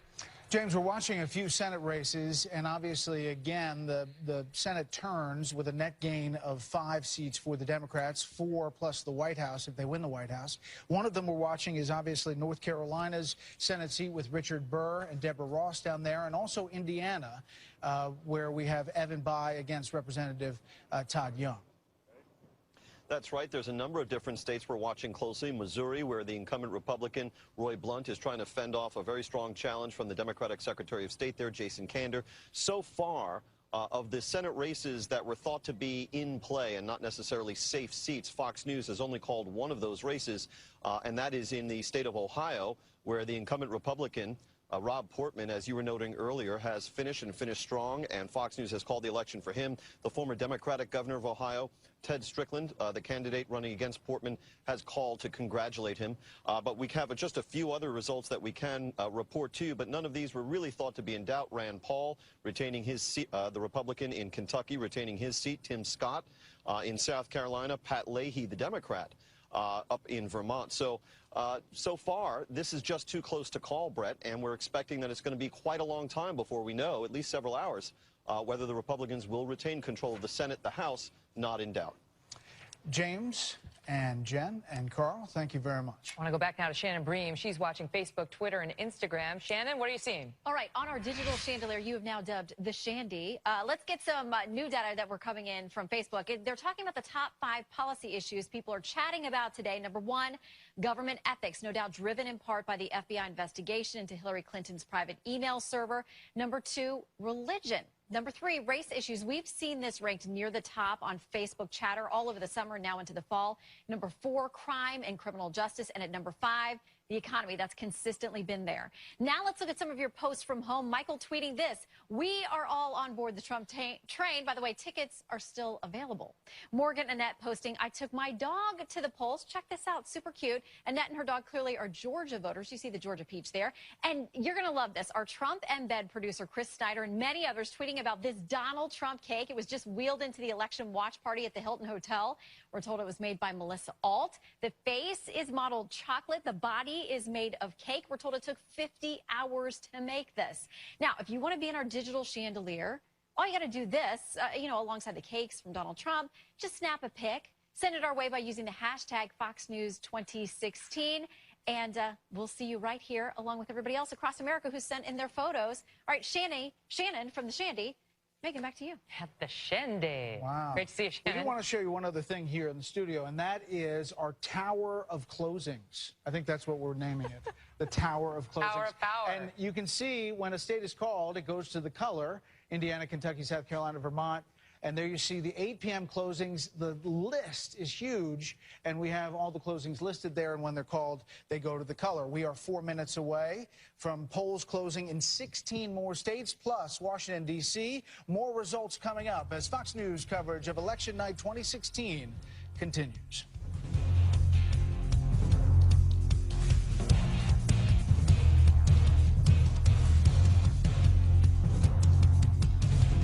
News election headquarters. I'm Brett Baer. Hi, everybody, and I'm Megan Kelly. We'll start getting some results from major Senate races as Republicans fight to keep their majority now. The Democrats need to pick up 5 seats, a total of net 5, tonight to take control. Polls closing shortly in places like Pennsylvania, New Hampshire, Florida, and Illinois, where Republican incumbents faced heated re-election campaigns. So they'll be watching not only the top line item tonight, but these Republican numbers very closely to see who's going to have the power in the Senate to get their confirmations through, depending on who wins the White House. And you're talking about a lot of tight races there. New Hampshire with Kelly Ayotte and the sitting governor, Maggie Hassan.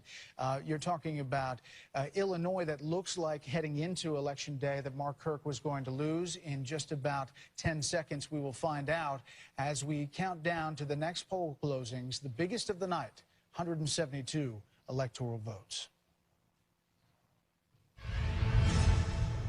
It's 8 o'clock in the East. Fox News can now project that Republican Donald Trump will win Missouri based on exit polls. He will also win Mississippi, Oklahoma, and Tennessee, according to the Fox News decision team. You can hear the people in the crowd outside of the Fox News channel cheering at some of these results. Meantime, Democrat Hillary Clinton will easily win her home state of Illinois, according to exit polls. Mrs. Clinton is also performing strongly on the East Coast, where Fox projects she will win New Jersey, Massachusetts, Maryland, Delaware, and the District of Columbia. In Maine, one of the 2 states that does not use a winner-take-all system of awarding electoral votes, Fox can now project that Clinton is ahead, although it's too early to make a projection in that state. Based on Fox exit polls, it's too early to project the winner also in Pennsylvania, although Clinton is said to be leading there. Watching that one very closely. Polls have also closed in 2 other important states that we are not yet ready to call, Florida and New Hampshire. The Sunshine State represents a whopping 29 electoral votes, while the Granite State represents just 4, and yet both are crucial to these candidates, especially Donald Trump. Now, just remember that you're looking at these numbers and the percentages, and that is the raw early vote that we have right at the beginning when the polls close. And we are also looking at these states with the exit polls as well. So when you look at the percentages, that's not really where they stand now overall. But the importance of Florida cannot be overstated, that is a critical must-have state to Donald Trump. Any path to the White House that Donald Trump has requires Florida. That's just period, end of report. You can try to do it without other states, but you cannot try to do it without Florida. So we're all watching that one extremely carefully. And they've both been making a big play for New Hampshire in the past couple of weeks. Now let's go to a big batch of Senate races. Fox News can project that Democratic Congresswoman Tammy Duckworth, I mentioned her, of Illinois, will unseat Republican Senator Mark Kirk, giving Democrats a key pickup tonight. Remember, Democrats need 4 with the White House, 5 without, to take over the Senate, depending on who's elected president. That one was not a surprise in Illinois. Fox News can also project that Connecticut Senator Richard Blumenthal, a Democrat, will win a 2nd term by defeating Republican Dan Carter. And in Maryland, Democrat Chris Van Hollen will beat Republican Congresswoman Kathy Saliga in the race to succeed retiring Democratic Senator Barbara Mikulski. In Oklahoma, Republican Senator James Lankford will win re-election, beating Democratic challenger Mike Workman. I want to turn now to Delaware, where Fox News can now project that Democrat John Carney, a former aide to Vice President Joe Biden, will defeat Republican Colin Bonini to become the state's next governor, according to exit polls and partial vote returns. Okay, let's bring in our panel really quickly. Britt, your thoughts as we get these this data. I mean, no surprises there. Mark Kirk obviously was a vulnerable senator from the beginning. And he gives you an idea of what the political atmosphere is like in the U.S. Congress. Mark Kirk is basically a moderate Republican. Can't survive. You can't survive as a moderate in these parties these days, which is why there's no real center in either the House or the Senate, which is why it's so hard to get things done. So Mark Kirk loses.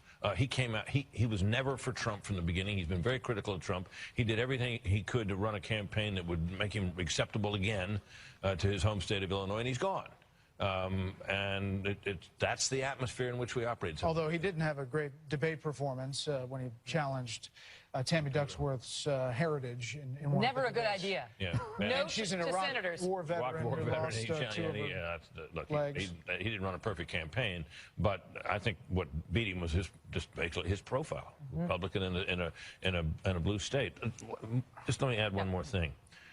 Looking at the percentage of the vote, in state after state where we're getting exit polls, we see this almost uniform percentage of women versus men. It's about 53, 54% women, 46, 47% men in state after state after state. And we see Hillary Clinton rolling up big margins with women and Donald Trump rolling up big but smaller margins among men, which kind of tells you where we may be headed. How about it? What do you make of the fact that New Hampshire's too close to call tonight, Chris? I mean, a state that I don't know that they were seriously considering it in play prior to the Comey announcement, but it certainly came back into play, and Donald Trump made a hard push there the last 2 weeks. Absolutely, and he did campaign there hard, and he seemed to think, you know, and it's a funny thing that we talk about New Hampshire as a Democratic state because it has been a rock rib Republican state so long. I just want to say one thing about these Senate races, and this. The class of 2010, in other words, they run every 6 years, so the people that are running the Republicans for re-election now were elected in 2010.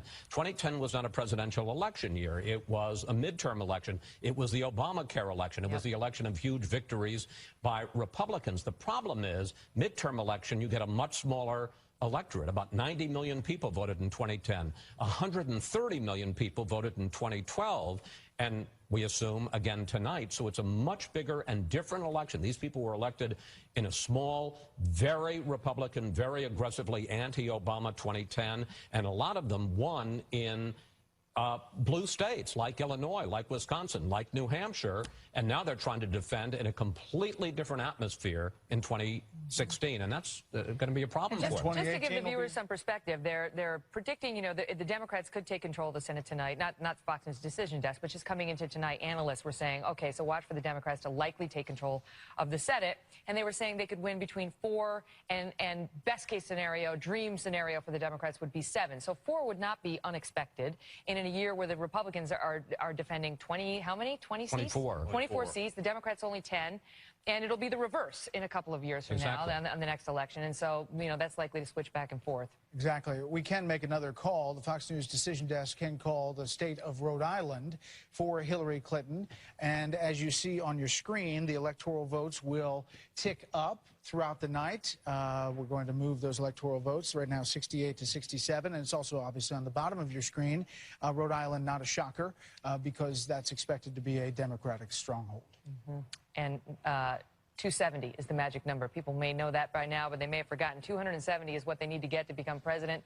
A lot of these that we've called so far have been baked in, and we haven't had any surprises in the Electoral College so far on either side, but the night is still young. The night is young. Bill Hemmer is upstairs at the data deck with Karl Rove. Hey guys, good evening again. Just ticking through some of these states right now in Ohio, just looking here at Franklin County, that's Columbus.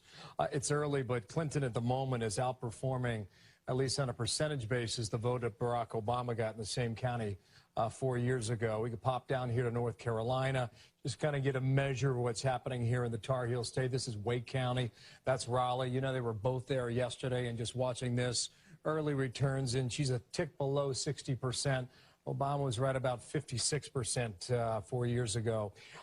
Just show you down here in Florida real quick, and starting to see some of the strength down here in the southeast. This is just north of Palm Beach County, and Trump is doing better than, say, Mitt Romney did 4 years ago. But again, we're just watching this as the returns come in early. I want to swing around here real quick and bringing Karl Rove and all this. We promised you guys we would bring you up to speed in 2016 with a modern-day whiteboard. Yeah, they made fun of our little whiteboard. Make fun of this one. They did. Big electronic whiteboard. What do you want us to focus on? Well, first of all, you've talked about 3 states. We're going to keep coming back to these states all night because these 3 states, Florida, Ohio, North Carolina, 3 big swing states, are absolutely critical, as has been said before, to Donald Trump winning the presidency.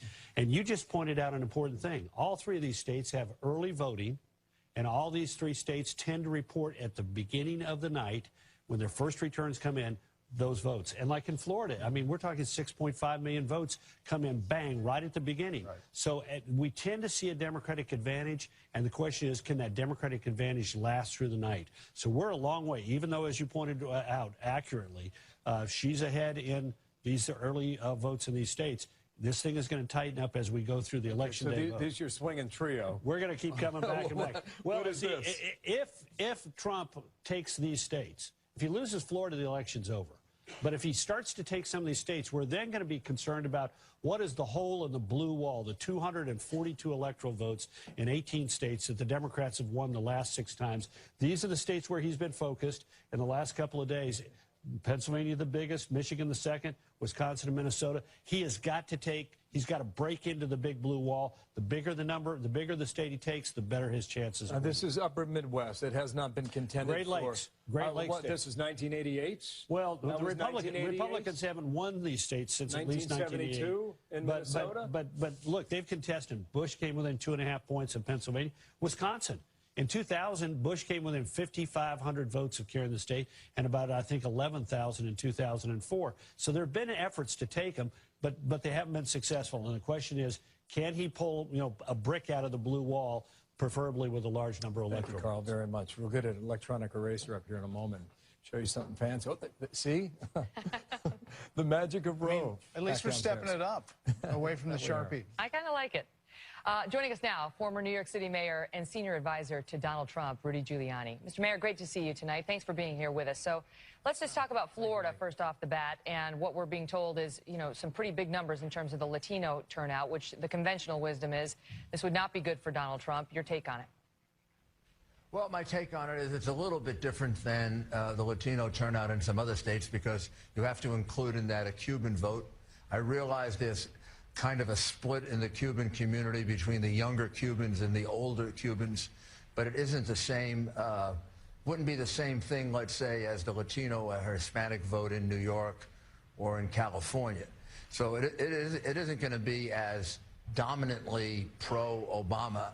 I know the Cuban community in Little Havana. I happen to spend a lot of time there for a totally irrelevant reason, the fact that I love cigars. And I know all those families. I know all those families very well. The Padron family, Don Pepin Garcia. Oh wow! They're big. You're taking a walk down memory lane. They're big Trump supporters. So that vote's not going to be quite as monolithic as it looks. And I don't think the Jewish vote is going to be as monolithic as it sometimes always is. You still predicting a Trump victory in Florida? No. I'm telling you, I don't know. Look, it's going to be close. Florida, I would never predict Florida. Karl should never predict Florida either. He knows what happened in 2000. My goodness, Florida is not a predictable state. But I think it's still a very, very viable state for Donald Trump. I think he can still win Florida. Mr. Mayor, Florida has changed since you ran for president and had a Florida strategy. The demographics have changed, not only in that I-4 corridor, but also throughout the state. It's a higher population. There were more early votes cast in Florida than were cast in the 2000 election. So it's a different state. It is a different state. But that doesn't mean it isn't necessarily a state in which there aren't an awful lot of Trump supporters. I've been up and down Florida. I guess I must have spent a total of a week and a half there. The support for Donald Trump in the northern part of the state is overwhelming. The support in Tampa is very strong. I'll admit it was a little bit weaker in Orlando than I expected it to be. And I think basically the Palm Beach down to Miami vote, it's going to be Democratic, but I don't think it's going to be as strongly Democratic as it used to be. Mr. Mayor, we've been looking at the gender gap tonight and the fact that women are not coming out for Donald Trump, but traditionally Republican women, married, suburban Republican women, are not apparently coming out for Donald Trump. And this has been an issue for him in the earlier polling. Should he have done anything differently in your mind to get that group behind him? I'll tell you that in 2 days. It'll take me about 2 days to figure out, or maybe 3, or maybe longer, to figure out if something different had to be done. If he wins, you know, sometimes when you win, you don't think anything different had to be done, and if you lose, you think everything different had to be done. It's hard to analyze in the middle of an election. He's going to overperform with the white male vote. I think he may do a little bit better with the African-American vote, both in terms of the percentage that shows up and his percentage. He spent an awful lot of time going back to August in every speech talking about what he wanted to do for the African-American and the Hispanic communities. I think that's going to pay some dividends for him. This is the first Republican candidate that spent as much time on that as at least I remember. Only one I remember ever doing that was Jack Kemp. Mr. Mayor, thank you very much for your time. Thank you. Thank you very much. We do have a call to make. The Fox News Decision Desk can make a call in the Florida Senate race. Marco Rubio will win the Florida Senate race against Patrick Murphy, the Democratic challenger, representative. This was a lot tighter than people thought it was going to be, actually, heading into this race, and that could go to what we were just talking about, that breakdown of the Hispanic Latino vote. But it is possible also that that vote split tickets, and it might be a factor. But Rubio wins this race. Remember, he ran for president, decided he was not going to run for Senate after he lost that primary battle, and then said, you know what? I think I am. Well, and he was excoriated by Trump and others during that primary battle for missing so many days of work in the Senate while he was working on his presidential contest, and tried to run as an outsider when he was running for president by saying, this is a reason why I'm not returning to the Senate, because I hate the way Washington works, and I hate the gridlock, and I hate the system. And then when he lost the presidential bid, decided he didn't hate the Senate as much as he suggested that he did, but he's won there. Sometimes politicians say things that aren't true. I know, Chris, I hate to be the one to break it to you. So he's won there tonight, but it's interesting to watch because Rubio was just booed by a group down in South Florida who were calling him a traitor because he wound up saying he was going to vote for Donald Trump and that he would back Donald Trump. So there's a question about whether some of the Hispanic community in what are traditionally blue-leaning counties would come out for Rubio, even though they're not Republicans. They voted for him in the past because they liked him. Whether they did or they didn't, he had enough votes tonight to reclaim that seat. I'll tell you who's happy is Mitch McConnell, because this was a major win for his ability to possibly hold on to the Senate majority in the Senate. And if Patrick Murphy won this race, he had President Obama, he had Hillary Clinton, he had Vice President Biden, all campaigning down there, and it was closing. Now it seems that this is one race that the Senate is going to hold on to, and the other questions are in Missouri, New Hampshire, and others tonight. Tight races. So they're almost finished voting in Arkansas, and we're keeping an eye on all the latest numbers for you as the 2016 election results continue to pour in. Bill O'Reilly joins us. Coming up, we're recapping the biggest races so far and so much more live from Fox News election headquarters. That's all still ahead.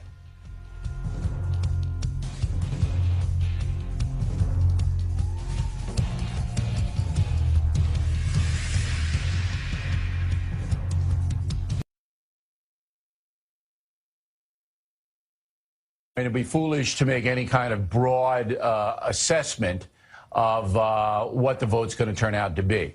It doesn't look like there's going to be any shocking upsets or shocking vote tallies anywhere. It's a slug out right now, and Trump needs it all to go in his favor. So, Charles Krauthammer, dude, I make any mistakes? You're my guy, always trying to keep me on the straight and narrow. Did I say anything wrong? So much error, so little time.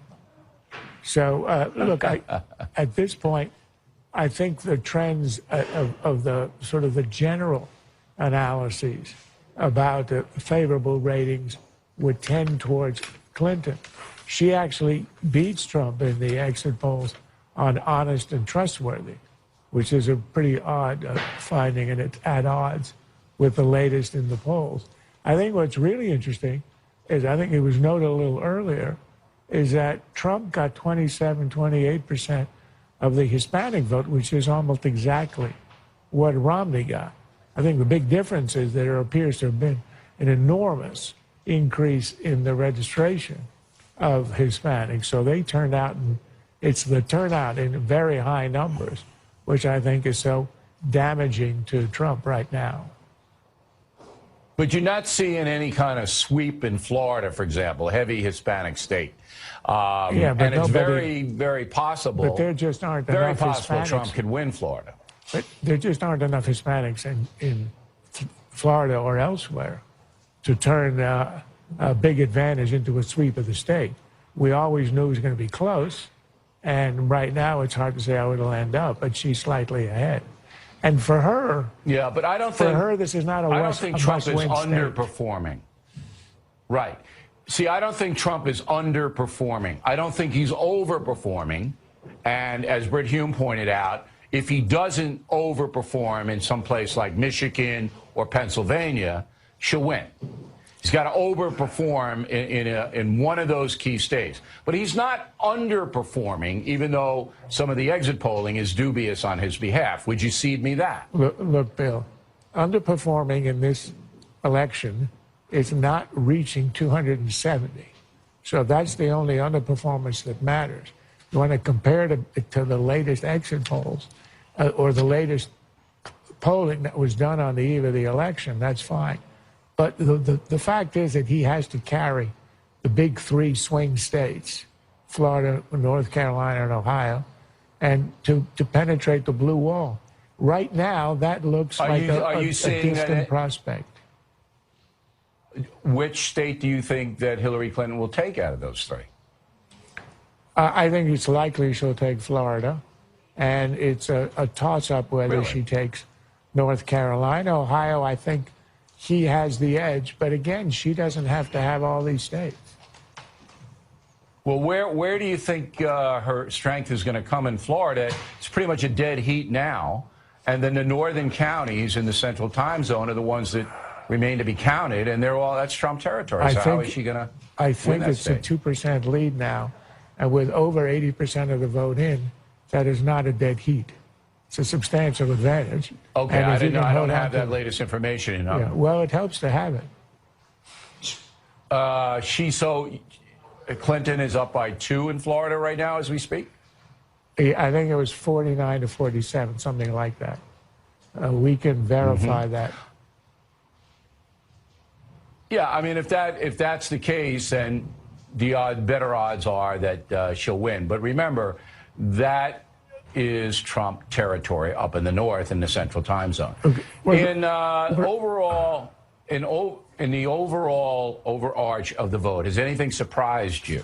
What surprises me is the two main issues that propelled Trump's campaign that won him the nomination, and that people were looking to say there's sort of an ideological revolution going on in the country, and that is immigration and trade. What is very striking about the exit polling is that on immigration, the country is roughly 3-to-1 for legalization, which you wouldn't have known by looking simply at the primaries. But even more interesting is the one where people think there was more of a national consensus to overturn the general consensus over the last 50 years on trade, and that is hostility to trade. The exit polling shows only a 3-point spread between those people who think that trade is costing us the jobs and those who are giving us jobs. And that, I think, sort of undermines the idea that the country as a whole has turned against it. If you look at it, it's basically 2-to-1 against trade on the Republican side, roughly 2-to-1 in favor on the Democratic side, which means we are not necessarily headed into a Brexit-type, economic isolationist type consensus in the country. No, because it's not that that's stark. very different from what right. we had thought. Trump wrote it in the primaries because he discerned it as the Right. issue in his constituency, but it does not extend far beyond it. And those, I think, are the two most striking All right. findings in the election. So you're going to make a prediction that Clinton's the next president? If you force me, I'll take it. All right. right, Charles Krauthammer. Now we throw it back to our election guys, and we appreciate you having us in. Thank you. All right, Bill, thank you. I didn't get the prediction. What did you decide? Looks like she's winning. All right, we're going to call now the Fox News Decision Desk. Indiana Senate for Representative Todd Young. This is a big win against Senator Evan Bayh, former senator from Indiana, a big name there in Indiana. And then when this race started, Evan Bayh was up double digits. Todd Young fought his way back. He's 44 years old, currently a congressman. He's a Marine. And he had a lot of support from the Republican Party. This is a major hold. This is the retiring Dan Coats seat for the Republicans, and one in which really does paint a better picture now with Rubio holding in Florida and Young winning in Indiana, that perhaps if Republicans shoot the gap, they can hold on to control of the United States Senate. A lot of races still yet to call, including New Hampshire, Missouri, Wisconsin, and others. Megan, let's send it up to you. Brett, so we're hearing now that Marco Rubio will make some remarks at around 8:40 or so, 8:45 this evening. So we'll stay tuned to hear what he has to say as he manages to secure a victory. And the conventional wisdom is that he's probably looking forward again to 4 years from now to set himself up. So because while he was defeated in the primary season, even his greatest detractors thought he might have more hope on the national scale, presidential race, the next time around. So he's managed to eke out a victory tonight. Now there's a lot of speculation about if the rest of these Senate races come down as they were predicted to come down, given what we've seen tonight with Indiana and Florida, that the Republicans possibly could hold the Democratic wins to the place where they have a 50-50 Senate. Now, if Hillary wins the presidency, then the Democrats have control of that chamber, and they'll have sort of divided government in the Senate where, you know, the Democrats, if history's any guide, would control the committees, and they'll have to work together. They'll have to work across the aisle. But if the Democrats do retain control or gain control of that Senate and she becomes the next president, she's going to get her Supreme Court nominations confirmed and other nominations confirmed. So we'll wait to see. It's 8:29 and 20 seconds here in the East Coast, and we are waiting now for another race call. We've got several states that are too close to call, as you can see from the bottom of your screen: Pennsylvania, Florida, New Hampshire, North Carolina. All of those, it's not a mystery. We're not completely shocked that those are too close to call. In particular, Florida. And by the way, we're hearing it's very tight in Florida right now, very tight in Florida, and that's a state where you have to have a mandatory recount if it's too close. So we may not know the answer in Florida before the end of this evening, and we'll find out whether that even matters as these states continue to come in. So now we're 4 seconds away from our next race call, and we are prepared to make that one for you now. It's 8:30 p.m. here in New York City. The polls have now closed in the state of Arkansas, and it is too early for the Fox News Decision Desk to project whether Donald Trump will win Arkansas, where Hillary Clinton served as First Lady for 12 years. Of course, the Clintons have a long history in that state. Also, Fox News can now project that Donald Trump will win Alabama's 9 electoral votes, according to our Fox News exit polls and partial vote returns. Again, I want to take you back to Florida because this is an important state right now. We were just looking at the latest, the Bureau of Elections down there posts the results as they're seeing it, and it is razor thin. This is just according to a few minutes ago, but it changes by the second, showing Trump slightly ahead in Florida with 3,990,000 votes, 300, so that's, call it 3.99, and Hillary just behind him by about 4,000, 3,986,000. So you're talking about a 4,000 vote difference there as of a few moments ago. But that, I mean, anything can happen there. They are counting as we speak. So let's figure out what all this means and whether they can foretell anything from this. Not me. I don't know. These guys know, though. Yeah, they're the experts. Carl, you see anything you object to so far? Well, things change really fast. State Board of Elections now says the tech count in Florida is 4,266,000 for Trump to 4,172,000 for Hillary Clinton. The panhandle of Florida, Okaloosa, Escambia, Bay, Walton, these very heavily Republican precincts on the western side of the panhandle are starting to come in, and he's now opened up a... That's good for Trump. That's supposed to be Trump territory. Yeah, he's now opened up a 1.1% lead. And this will change again within the next 2 or 3 minutes because there's the central time zone is now coming in, and those counties are overwhelmingly Republican. So if you're advising Trump tonight, how do you like these numbers? How do you like the way it stands at this point, given what counties they've counted? I'd be interested in what Starwald says, so I'll speak first and he can correct me. No one's ever said that. No, just kidding. Tough crowd. I say it every night. Man. So I'm looking at the Southeast, and I would have thought that he would run slightly ahead of what Mitt Romney did because he's the homeboy. He's got Mar-a-Lago. Yeah, right. He's not. And Broward and Palm Beach, he's not running ahead of where Romney is. And that's not a good sign for him. Now, he's also trailing in Hillsborough, which Hillsborough is a bellwether county. It is voted for the winner 19 out of the last 20 elections. Wow. It's voted for the national winner, and right now it's for Hillary Clinton. Again, what part of the state is that? That's in the western edge of the I-4 corridor in the central part of Tampa. And I'd say this. I'd say that we got to take this all with a grain of salt because so many votes were cast early. And those get counted first and get reported first. So those are in these numbers we're looking at, these 4 million. We're looking at. And then as the evening goes on, the question is, how much better does somebody do on Election Day than they did in the early vote? Chris? Well, look, the issue here, as we always know, is the I-4 corridor, which is from Orange County. Well, it goes all the way to the coast, both coasts, but it's from Orange County, which is Orlando, and then Tampa and St. Petersburg on the other side. Republicans have been doing worse in the Tampa-St. Pete area because it's gotten younger and it's gotten more diverse. Now, the problem is up in Orlando, that was good country for Obama.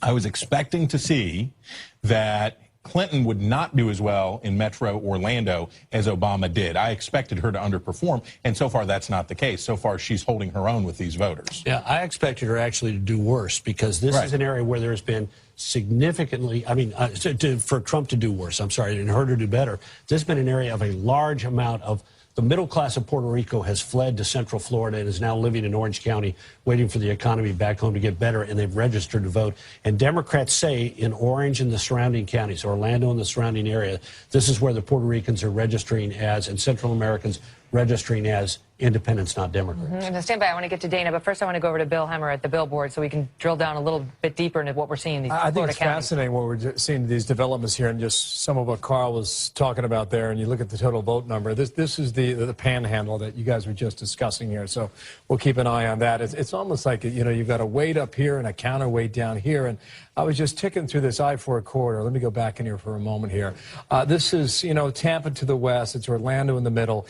It's Daytona Beach up to the north. And let's clear that off here. This is Hillsborough County, okay? So she's got about a 6. Look at the percentage on this. At 6%. 4 years ago, Obama was at 53%. Okay, so you examine that and you store that data point away. Then you come up the I-4 corridor. This is Orlando, Orange County. At the moment, she's at 60% to his 35%, which is a pretty decent number, outperforming a little bit percentage-wise from Obama 4 years ago. This is Seminole County, largely Republican. Mitt Romney had 76% of the vote in that county alone 4 years ago. So how's Trump doing on the margins right now? He's a little bit below that, about 73%. The Trump team had talked a lot about Daytona Beach for some time leading up. This is one of the 2 counties that Romney flipped 4 years ago. And so in Volusia County, Daytona Beach, Trump is right about 55% comparison to 4 years ago. So he's well outperforming the margin there. Up here in Flagler, another county that Romney flipped 4 years ago, it was 53.7. And at the moment, it's 59%. So now you start to look at the raw numbers, Carl, and you look at perhaps 35,000 votes in this county, perhaps 20,000 in another. And it's, as they say, it's real money after a while. And that's what you're starting to see just a little bit. This is Palm Beach down here. Trump has Mar-a-Lago. She's just under 58%. And Obama last year was right about that number, 58.6% compared to Romney. So you can fish and feel and find a lot of what adds up to just a super tight race between Clinton and Trump, 4.2 to 4.1. 4 years ago, the raw numbers were, this is 75,000 votes 4 years ago in a state where you had 8.5 million cast. I think, Carl, we were talking over the weekend that you typically get, what, about a 20 to 25% increase? Well, and new votes over a 4-year period? Well, does that apply to this? Well, that's what happened between 2000 and 2004 was a 25% increase. This was expected to be a year in which there's not going to be a dramatic increase, and we are having a significant increase in a lot of states. I would say something. Bill has put his finger on something. I used to have a place, excuse me, in the Panhandle. I can cover for you for a moment. I used to have a place in the Panhandle. It's got more in tune with southern Alabama than it does with southern Florida. And is that Escambia? What was that? Well, I was in Walton, man. And they used to call it the Redneck Riviera. But affectionately, right. You also look, though, at the eastern part of the I-4 corridor, Volusia and Flagler. And that's Daytona Beach. They have NASCAR. That is more blue collar. That's more working class. That's more sort of middle America than the increasingly diverse Tampa, St. Pete. And so they share something in common, those two parts of Florida. And that may be a reason why Trump is doing a little bit better than Romney was. So wait, I want to get to Dana, but I have to ask you, Chris, as somebody who can actually has been part of the team actually making these calls and trying to figure out what counties have yet to come in. What do the numbers we have so far tell us from the counties that we've already gotten? Can you tell anything? I mean, with Trump slightly ahead, is it just the Panhandle now we're waiting for, which is heavily Republican, or do you believe there's a trove of Democratic votes still out there to come in? Yeah, and I tell you what I'd do. I'd get that 2000 video ready. I'd get those hanging Chad videos. Oh, come on. I'd get those queued up. Well, it couldn't be any daggone closer, could it? I mean, this is about as tight as it gets. Yes, there's going to be more vote count that comes in from the Panhandle. Yes, it's going to be overwhelmingly Republican. But if you look at how can we see Jacksonville? Sure can. It's Duval County up here in the Northeast. For this year, you're at 49 to 47. And show Mr. and Mrs. America what it was last time. All right. 2012. So I thought Trump would be doing better there. I thought that it would be better for him there. Where are these blue-collar white voters that need to storm to the polling places for him? He needs them to show up. And who is going to show up, and apparently who is showing up, are a lot of first-time Hispanic voters. And I think it's going to be tight, tight, tight, tight. Let's go back to Volusia or one of the Panhandle counties. This is where the supporters are showing up who didn't show up before. Santa Rosa, where Huckabee's hanging out tonight. I saw him in the green room. I was going to say, I think it's downstairs. He looks tan, though. He has a very large house on the beach. Let's go down there. I've seen Can you be more specific where? I tell you, when I think back about elections past, and I think about 2000 to 2004, what we were doing when you were running Bush's campaign in 2004, Carl, is that we were watching the I-4 corridor because we wanted to see what was happening and the difference in the percentage of the vote between Bush and Kerry over that 4-year period. Did it go up or did it go down? Did it go higher or did it go lower? And we come back to 2004, and it's how we won the state. And I remember the night you were on the air saying that we've won Florida. And the Democrats were on the air saying, no, we've won Florida. And we look at the numbers, and we run up from Hillsborough County here in Tampa, where he was a 6-7 point winner in Tampa. And we followed that line up into Polk County, then eventually Orlando, where you look at the margin then. It was about a point. And that's when I was working at another shop then. But we were able to make the call and say, you're wrong. Bush has won Florida. And now we move to Ohio to watch the outcome. Well, if Trump manages to pull off a victory in Florida, I mean, it's absolutely critical to him. He cannot win without Florida, and that could open up everything for him. And if there's any position where the networks have to call Florida for Hillary Clinton, Trump knows he's done. If he retains Florida in the win column, it's a totally different ballgame because there's no other state that he must have that has even been called yet, right? That there's nothing in the questionable category that's gone toward her, unlike some of these Senate races.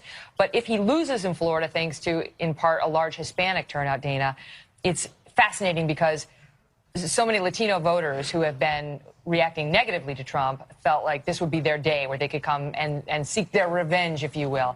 And maybe that hasn't happened on a national basis thus far. We don't have the evidence for that yet.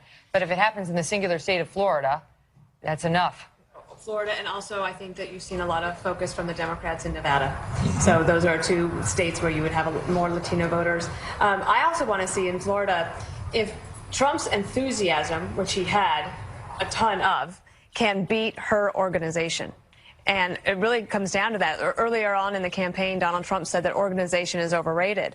He might be right. If you have that kind of enthusiasm that you can get people in like the Daytona Beach, as they were talking about, or in that Panhandle. You saw his rallies there. They were amazing. 20,000 people in some circumstances. So he's got the enthusiasm. Those people probably did come out and vote.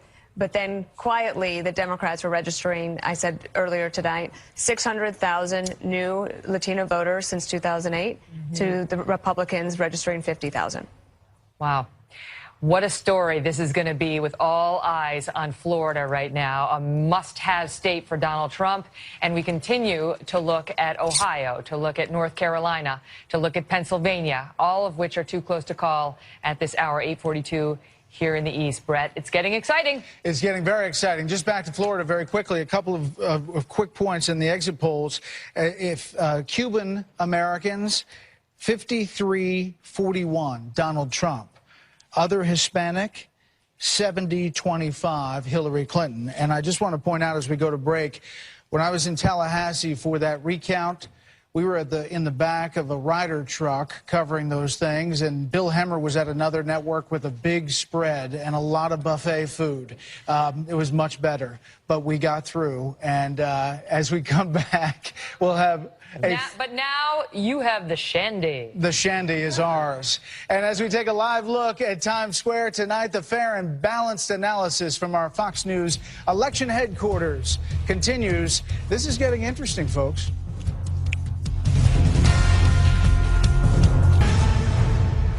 Welcome back to America's election headquarters. We are watching tight races on the presidential level. Florida, North Carolina, Ohio, too close to call. We do have a House call out of Florida, and this is interesting. It's Florida 26. We can call Representative Carlos Curbelo. The Republican will win against former Representative Joe Garcia, the Democrat. Now, why this is important is that this is a quintessential battleground district in a swing state in Florida. This has a heavy Latino presence. The fact that the Republican can pick up this race is significant. It includes Miami suburbs, all of the Florida Keys. You have a situation where Curbelo holds on to this seat, and it tells you a little bit, perhaps, about how the presidential race is that tight. It is the swingiest district of a swing state. Swingiest. I like that. Okay. No, we're seeing a lot of signs now that this race is tightening and that this thing's far from over. And we want to talk about it now with our panel. Dana Lash is here, Mike Huckabee, former governor, Richard Fowler, and Mark Thiessen. Great to see you all. So let me start with Governor Huckabee, who's right over here. Yeah, not in Florida. He's here in the region. Thank you. I tell you, I thought I was invisible there for a while. And what do you make of the razor-thin margin now? But Trump, according to the latest number I just saw, was up 102,000 in Florida. Well, look, we're all hanging by Chad, and I think, it may be that way all night long. But I do think the Panhandle vote is going to be over 80% for Donald Trump. It's going to be overwhelming. But one of the things that I take note of is that the people who ran with Trump are doing well and winning. The people who ran from Trump, the Republicans, they're getting hurt tonight. And I think that says a whole lot about where this election is going to go. Dana, what do you think? Well, I hope it's not too close to call. I don't want to see another 2,000 take place, but I do think it's interesting, the turnout as well. I heard a lot about enthusiasm. I think some of what plays into that enthusiasm is just no other better way to put it, hatred for Hillary Clinton. There are a lot of people who really dislike her. And that's a great motivator for a lot of people who normally... They're cheering you outside. They agree with your point. Well, I mean, when we talk about enthusiasm, and I hate saying it, but is hate, it sounds so bad, but hatred kind of a candidate's policies, let me put it like that, of a candidate's policies, that really is a good motivator to get people out to change that and to put a stop to it. Mark Thiessen, we've got Florida. Trump is up right now, according to these numbers. Ohio, still too close to call, but Trump's looking pretty good in Ohio, or has been coming into today at least. We have not been able to make a call in Virginia. No call in Virginia, which she was supposed to be running away with up until, basically the Comey announcement about, 11 days ago. No call in Pennsylvania. Same story there. She was supposed to run away with that. This race could be turning right now. It could be very much so. And that, Virginia, remember, the same thing happened with Eddie Gillespie in the last election, where everybody thought that Virginia was going to go very easily to the Democrat, and he came within a hair of winning that state. The point is the pre-election day vote polls in Virginia are a little exactly. But there's an interesting pattern in two states that you mentioned that's emerging, in Ohio and Florida, which are must-win states for Donald Trump, is that in both of those states, the Republican Senate candidate has run way ahead of Donald Trump. I mean, Rob Portman has run the best campaign of anyone on any ballot in this election. He was predicted to go 18 points ahead of his rival. What did he do in Ohio to do that? He reached out to Democrats and labor unions and independents. He ran a positive, optimistic campaign. He reached out to women voters and tried to expand beyond the Republican base, and he had a fantastic ground game, 6 million voter contacts in the state that only had 5 million votes the previous year. And now it's too close to call for Donald Trump. He's won. Florida, Marco Rubio's won. We still don't know what's happening with Donald Trump. So there's something that these Senate candidates are doing in these same states that Donald Trump is not doing on a national level, and they are way ahead of him as a result because they're campaigning on a hopeful, optimistic agenda. And it's good for conservatives to learn from this night that message still sells. That's what still sells in the Republican Party. Okay, Mark, but Donald Trump's doing pretty well. He's hanging tough in all of these states. And Richard, tonight, aren't Democrats a little worried as they look at this map? We always thought this was going to be a close election. Not this close. True. But what I will say is this. I think what you're going to see tonight is the difference between enthusiasm and a turnout machine. I talked to the campaign before I came over here, and the numbers that they gave me there is that in Florida, the early voting among Latinos, they have 1 million Latinos that have early voted, 2 times what it was in 2012. So while Donald Trump might have some enthusiasm on his side, what the Democrats have in Ohio, in Hamilton County, Ohio, which I think this is what that race is going to come down to, is they have a ground game. They are literally going to homes and saying, we are taking you to the polls, and the Trump campaign doesn't have that. Right. But you're talking about the early vote in Florida. That's already in. It's in this batch. So we have this vote already in. So now you're looking at a Florida that is changing by the minute. 4 counties, Miami-Dade County, Broward County, Palm Beach County, and Hillsborough County. Hillary Clinton's up in all 4 of those.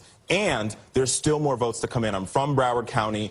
You can win the state right there. In 1992, Bill Clinton ran up the numbers in Broward County, and Hillary can do it again tonight. But, Richard, I think one of the things you've got to realize is that, yes, you've got a great ground game. You've given people a sandwich, a shot of whiskey, and a ride to the polls. But I'm telling you, Donald Trump's people are going to the polls and voting for him, and they didn't have to do anything other than being told it's election day, let's get out there and go for it. But I think what you also... They're swimming at flood tide to go vote for him. What you also see is that this race is a demographic shift in this country, right? Donald Trump is depending upon a group of voters that are sort of the Hispanic. There's a larger Hispanic population, a larger African-American population. People doubted the African-American community would come out. And yes, we're not seeing 2008 and 2012 numbers, but those elections, I would argue, are an anomaly because we had a black person at the top of the ticket. In this race, Hillary Clinton is performing better amongst African-Americans than John Kerry is, which is the same with liked race, which is why I think she'll win Florida pretty handedly after all the votes come out. Dana, let me just say one thing. The RNC would push back hard with what Richard is saying. They would say that the RNC had a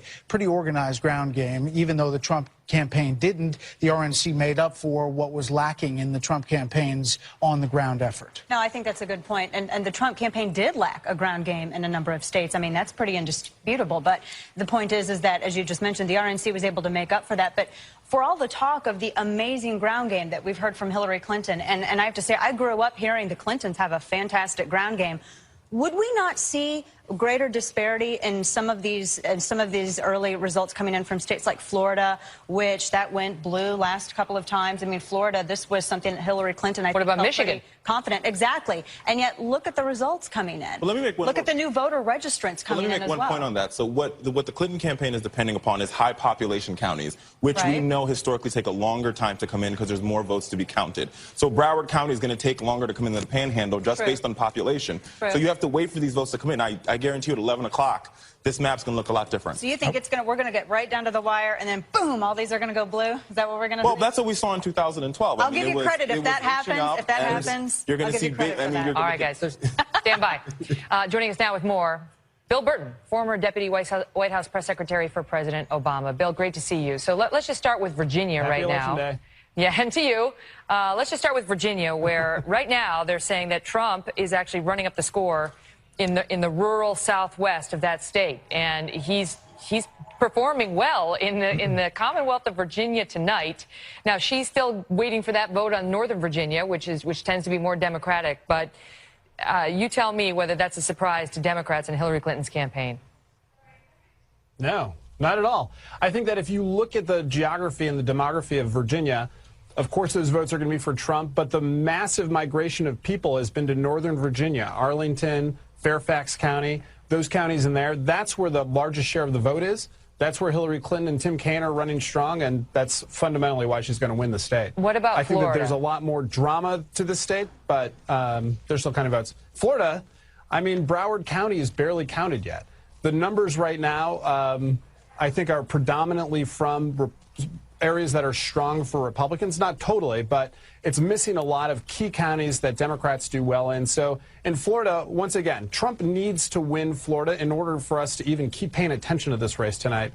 And it's not obvious that he's going to. Well, he's up right now by 100,000 there, according to the latest vote. But you've got a situation where Trump's up 100. Without votes being counted in Democratic strongholds, sure. Well, some haven't been counted, but some have. And it seems, according to our election analysts, that state is very much in flux. And they can't say that, oh, yeah, all the outstanding vote is from Democratic counties, so, you know, it's done, or he's going to go down. They're not saying that at all. They're saying this is a dog race, and that we might be looking at another 2,000, sure. Another 2,000 when we had the hanging chads and the U.S. Supreme Court had to decide what a nightmare that would be. We only have 8 justices. We need 9. But go ahead, Bill. Well, unfortunately for Donald Trump, he would need to win a lot more than Florida or be tied in Florida for it to even matter for which way Florida goes. But he hasn't Hillary been Clinton ruled comes out in into any this of with his a key huge states advantage. yet, Bill. He hasn't been ruled out in any not in Florida, not in North Carolina, not in Ohio, not in Pennsylvania, not in Michigan, not in Virginia. Not yet, but it's early, and they're still counting votes, and the Democratic strongholds have not been counted yet. I'm feeling very confident about how things look in the whole country. In Florida, yeah, it looks like a tie right now, and Donald Trump has more votes on the board. But even if Hillary Clinton loses there, she's in great shape over the course of the rest of the night. Hey, real quick, Bill, for Senate race, how do you think it looks right now? And was it poor recruiting with Patrick Murphy and Evan Bayh if they couldn't pull off those wins? Well, you know what? Patrick Murphy and Evan Bayh ran very good campaigns. Evan Bayh was against a pretty strong tailwind of Mike Pence being at the top of the ticket in Indiana. And in Florida, for Patrick Murphy to have to run against the popular incumbent Senator Marco Rubio, who ran far ahead of where Donald Trump is in the state, it was very difficult. I don't think it was a matter of bad recruiting. I think that Republicans did the best that they could in states that are used to electing Republican senators, and that's what you saw happen tonight. But Pence at the top of the ticket in Indiana was a very hard thing to overcome there. Bill, we appreciate your time tonight. Thank you. I don't know what he said. That was exciting. I want to find out. More than 150 electoral votes at stake at the top of the hour in just moments from now. Polls close in 14 more states. Just 3 minutes, 20 seconds from now. Results as they come in. And guess what? It's pretty tight. Hi out there. This is a tight race outside Fox News election headquarters.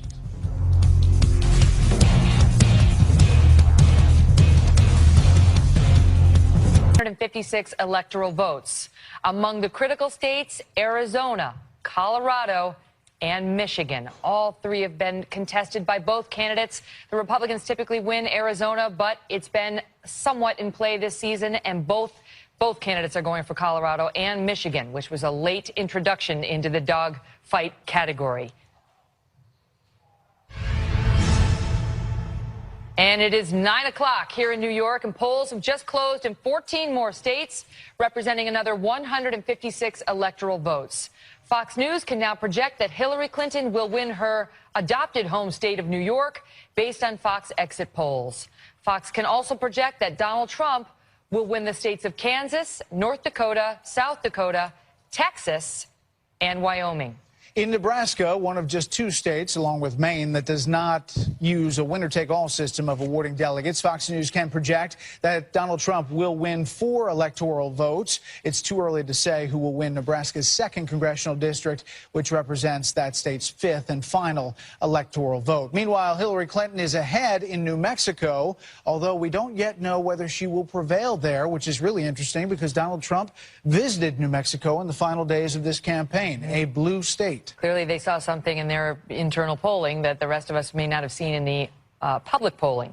It's also too early to project winners in perhaps the two most important battleground states of the hour, Arizona and Colorado. Trump has been counting on Arizona's 11 electoral votes to keep his presidential prospects alive. That was part of the Romney coalition. While Mrs. Clinton hopes that Colorado's 9 electoral votes will help cement her path to the White House. And just now, a Colorado judge has rejected extending voting after a computer glitch there. So we're following that. Fox News can now project that Democratic Senator Chuck Schumer of New York will win a 4th term by easily beating Republican challenger Wendy Long, according to Fox exit polls. Schumer is widely viewed as the new leader of the Democratic caucus, and he would be the majority leader if the Democrats take over the majority. Obviously, Nevada Senator Harry Reid retiring. And our decision desk can now project that the following 4 incumbent Republican senators will be reelected. Arizona's John McCain, who secures a 6th term by defeating Democrat Ann Kirkpatrick. Jerry Moran of Kansas, who wins a 2nd term by beating the Democrat there. John Hoeven of North Dakota, who gets a 2nd term by turning back a challenge from the Democrat Elliot Glassheim. And John Thune of South Dakota, who wins a 3rd term by beating Democrat Jay Williams tonight. It is too early to project whether Democrat Russ Feingold of Wisconsin will take back his old Senate seat from Republican incumbent Ron Johnson, who took that seat from Feingold 6 years ago. A Feingold comeback would be an important pickup for the Democrats, as we talked about, trying to retake the Senate. They need 5 net gain, 4 plus the White House. In Louisiana, where the so-called jungle primary is making it difficult to project who will replace retiring Senator David Vitter, a Republican. There are numerous candidates from both parties on the ballot, and the winner must get more than 50% of the vote to preclude a runoff, which would be December 10th. And this just in, ready to make another call now. The Fox News decision desk is projecting that Donald Trump has won the state of Arkansas in the presidential contest. This, of course, a state of which Bill Clinton was governor for a number of years. First Lady Hillary Clinton out of Arkansas for 12 years as well. And this state typically votes Republican and has done so again tonight with Donald Trump. So as you look at our electoral votes, they'll be tallying up throughout the night on the bottom of your screen as well as throughout. We'll be ticking to 270. That's what you need to win the presidency of the United States. And there you see it, 97 to 139 for Donald Trump. Let's bring back Britt Hume and Chris Wallace. I know you're straining to see the big wall. And now it's gone. All right, there it's gone. Your thoughts? What does this look like? I've just been checking in on some of these guys who do these forecasts and projections, and they model it. I'm talking about Nate Silver of the 538 blog, which has been so successful. He now has it, Clinton with almost a almost a 75% chance of winning the election, but that's been coming down in his number. And he says by 69% chance that Republicans hold the Senate, which I think is kind of interesting. Because, stunning. That's a big headline. That's a huge headline. Yeah, interesting. And about Florida, there's also well, he says it looks like slightly better than even chance that Trump wins Florida. But the question is, what else? But things right now, Chris Wallace, are looking much tighter than I think the Clinton camp may have expected. Now, there's still a lot of outstanding vote to be counted, but we haven't made calls in Virginia, in Michigan, in Pennsylvania, Colorado, Arizona on his side, but a lot of those blue states that we thought were going to be blue that we haven't been able to call. I think we're all, at least I'm coming to the conclusion tonight. Conclusion's the wrong word. To open to the possibility Donald Trump could be the next president of the United States. The crowd. I just said it's a possibility. They're cheering on it. No, look, Florida, I believed as we sat down here at 6 o'clock tonight that Hillary Clinton was going to take it. I think a lot of us bought into the idea the Hispanics were going to be the difference, big surge. Now we're counting votes. I mean, now we're down to single votes. This could go either way. North Carolina could go either way. Ohio could go either way. New Hampshire could go either way. Look, I think you'd still rather be in Clinton's position than Trump's as we sit here right now. But you can certainly write a scenario. He has not lost any state that he must have. He's competitive and within the margin of error in a lot of states that I think we thought she was going to put away. he could be our next president. I will say that talking to Republicans over text and reaching out, they don't believe the Virginia vote, the lead, is going to hold up there. They think the Northern Virginia vote is just going to overwhelm and shrink that lead. But the fact that we haven't called it for Hillary Clinton is a big deal. And then, Britt, you get into the Rust Belt states, and you get into Pennsylvania, and you get into Michigan. You even get into Minnesota. And what appears to be happening is that Clinton is doing well in all the places where we thought she would, and Donald Trump is doing very well, and perhaps even better than expected, in the rural areas, in the blue-collar areas where we thought he would do well. And we're now at a point in this where, yeah, you look at the advantages, you look at the map, and you say, yes, Hillary Clinton still has an advantage, but he's in this. I mean, he is in this. Absolutely. At this hour. Just according to the latest numbers, it looks like Trump is up 140,000 votes down in Florida. And the heavily favored Democratic counties are Broward, Miami-Dade are substantially in. Yeah. And so, you know, I don't know that there is a whole treasure trove of Hillary Clinton votes waiting out there. And I think, you know, you have to, we need to keep a real eye on Broward, because the minority population is sufficient there that if it comes in at the end for her, that could. And apparently some of those precincts in Broward have not come in yet. Right. So that's still open. Look, you know, to flip to the other side, if all of these states that are too close to call now flip her way, she could win a landslide victory. But as you said, Brett, he is still in this right now. I'm not sure a lot of us thought he would be at this hour. Yeah, let me make a call here on the House side, and that is for the Democrats. Florida 7, Democrat Stephanie Murphy, who is a 38-year-old college instructor. She will defeat 12-term incumbent Republican Representative John Mica, and it's a newly drawn district. This district was seen as most competitive for Democrats in Florida, split for Obama and Romney in 2012, but this goes to the Democrats, and it takes out a 12-term incumbent Republican. Did you say she's a fitness instructor? No, she's a college instructor. She's a former Pentagon defense... College instructor. Yeah. What did... Not a collagen instructor. I got confused. Collagen? No, Pentagon defense specialist. She's a college instructor. There we go. 38 years old. It makes more sense. Takes out a 12-term Republican incumbent. But we saw one House race in Florida called for the Republicans in a very swing district. This one called for the Democrats in another one. Which leaves us knowing absolutely nothing. Zero. Other than Florida is a tight state and could go either way. But right now, I mean, to what you've been saying, right now in Florida, you'd rather be Donald Trump than Hillary Clinton. Yeah, right now, absolutely. Yeah, I mean, he's ahead by 100,000 votes. In that state, in that must-have state. And, of course, they all went down there, I mean, repeatedly. And, of course, what we also saw with the campaigns over the last couple of days was the Obamas went to Pennsylvania. They went to Michigan. Hillary Clinton had all of her best surrogates in Pennsylvania and Michigan over the past couple of days, and both of those states are too close to call. We saw a serious erosion of her numbers in the latest polls after the Jim Comey announcement a couple of weeks ago. And then they had said that there may have been some leveling off in advance of the actual vote. So how is that playing out tonight as the voters are actually showing up at the polling stations? We don't know yet. It's 9:09 here in the East. I want to check in on the campaign headquarters tonight and find out what's happening there. Let's start with campaign Carl Cameron. Carl? Hi, Megan. Well, there is a palpable increase of enthusiasm here. The audience has begun to grow at Trump headquarters at the Hilton, right in Midtown Manhattan. And you can begin to see why it's been predicted for months that this race would come down to the wire. Polls showing in the battleground states, polls showing nationally prior to this election day that it was within the margin and it could have been either candidate's race. And now, as we begin to get a little bit later into the evening, it's clear that those principally important battleground states, Florida, North Carolina, Pennsylvania, and Ohio, are just as close as the polls had suggested.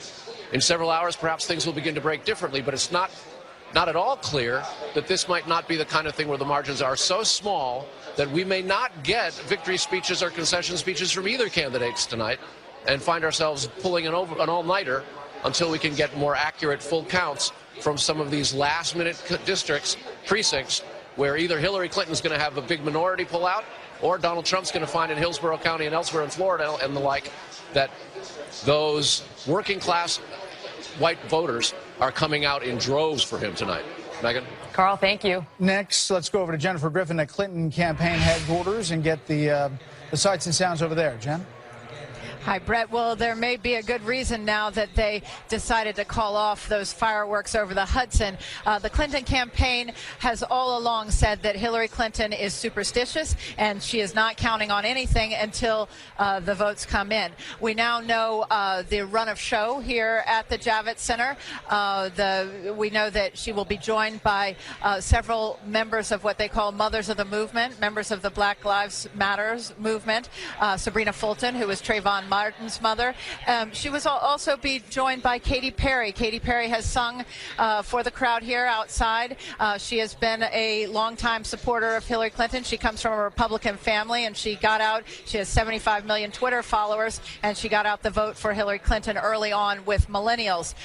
She also will be joined by Gold Star father Khizr Khan, who, of course, joined her in New Hampshire on the eve of the elections. They were hoping to appeal to Muslim American voters in Michigan when they were seeing their poll numbers falling in Michigan. He will be here tonight speaking with Hillary Clinton. Back to you, Interesting, Brett. as the first states were called, Hillary Clinton was watching, Jen, in the peninsula, which is only 1 block away from Trump Tower. That is quite the proximity if you look at this race coming down to 1 block here in New York City. Absolutely, Brett. In fact, we're here that she is surrounded by her family there. Her granddaughter, in fact, is wearing a little dress with an H on it, we're told. And let me just ask you one more thing. Is there a sense, Jen, that that they are really worried about what they're seeing? I mean, do you get a palpable nervousness about possibly losing this race? Well, if there is that feeling, they're not letting on, but I will say that they also are not walking around spiking the football. I would say that if you look at the phone calls she placed this morning, she did telephone interviews with radio stations in key states where they have been concerned, North Carolina, Detroit, as well as into New Hampshire. Brett? Okay, Jennifer Griffin, who's done an amazing job covering the Clinton campaign for us. As you look at the electoral votes on the wall, 139 to 97, and the states that we're ticking for both Republicans and Democrats. We're back here with the panel, including Chris Stirewalt and Karl Rove, who've run down from the data deck to give us a download. So what do we think here, gentlemen? Not a single swing state has been called. Every one of these states that is on that map, red and blue, is what we anticipated at the beginning of the evening. And we have several states, North Carolina, Florida, and Ohio, that are seesawing back and forth, and in some instances showing some real surprises. 150,000 vote margin now in Florida, and over 130 for Donald Trump. For Donald Trump, and 130,000 actually 100,000 in North Carolina, though that one is going to change rapidly as Charlotte comes in. Does that typically come in late? It varies. The early vote comes in first. Again, like all these states, a significant amount of the vote in North Carolina is early and absentee, so that gets reported early. So even if you've got a small number of precincts being reported in Mecklenburg County, you got a large amount of the vote in, but there's still more precincts to go. Stirewalt, why? So, I mean, some of the online projectors, other news organizations that crunch the numbers and have been poll watchers are suggesting Trump's got over an 85% chance right now of winning Florida. So what is it going to take for our decision desk? No pressure, guys, but just wondering, what's it going to take? What are they waiting for? When it's right. It'll be right when it's right. I'm asking what are the ingredients? I wish Nate Silver every good thing, and I hope he and all of those guys have a wonderful time with their projection models. But when we call it, it'll be called and it'll stay called. Okay. Well, I mean, Megan's going to walk over there if you don't watch it. It's closer now. She doesn't have to go as far. Look, a large part of Broward and Palm Beach are still out. These are Democratic counties. And the question is how much of the panhandle, which is heavily Republican, has actually come in. And these are our decision desk is among the best out there. Let them do their work. And among? What are you talking about? This among? I've tried to rein you in tonight, man. If I said you're the best, you'd be insufferable upstairs on the data deck. Exactly. Right here. I think it's the best. Oh, that's all you had? Yeah. But he's right. I think that's the most salient point of the evening so far. Well, we love the decision desk. But you know what? We might also be outside. Carl, who's going to win Florida? I think it's going to be narrow either way. It's not going to be as close as 2000, God forbid, but my gut tells me that it might be him. Let me ask this question. Will we know tonight who the president is? We may not because of North Carolina and Nevada and some other states, we may not know until tomorrow morning, meaning after midnight tonight. We're going to get a flop here pretty soon on these states, with the northern tier states on which Donald Trump's banking, about Pennsylvania, about Michigan, about Wisconsin, Minnesota. We're going to get a flop here pretty soon. What does that mean? A lot of data is going to come in. The next round of exit polling plus raw vote. Enough raw vote, and we're going to start to see whether or not what look to be unusually close races in this northern tier, whether or not this is going to flop his way or is it going to flop her way. Yeah, go ahead, Brett. There's two quick points here. There are a couple of counties. You and I were talking about this earlier, Chris. Loudoun County, Virginia being one, Hillsborough County in Florida being another that have been bellwether counties. So far tonight in Loudoun County, as far as we know, Hillary Clinton is doing very well indeed. Yes. But the race in the state of Virginia is still way too close to call, correct?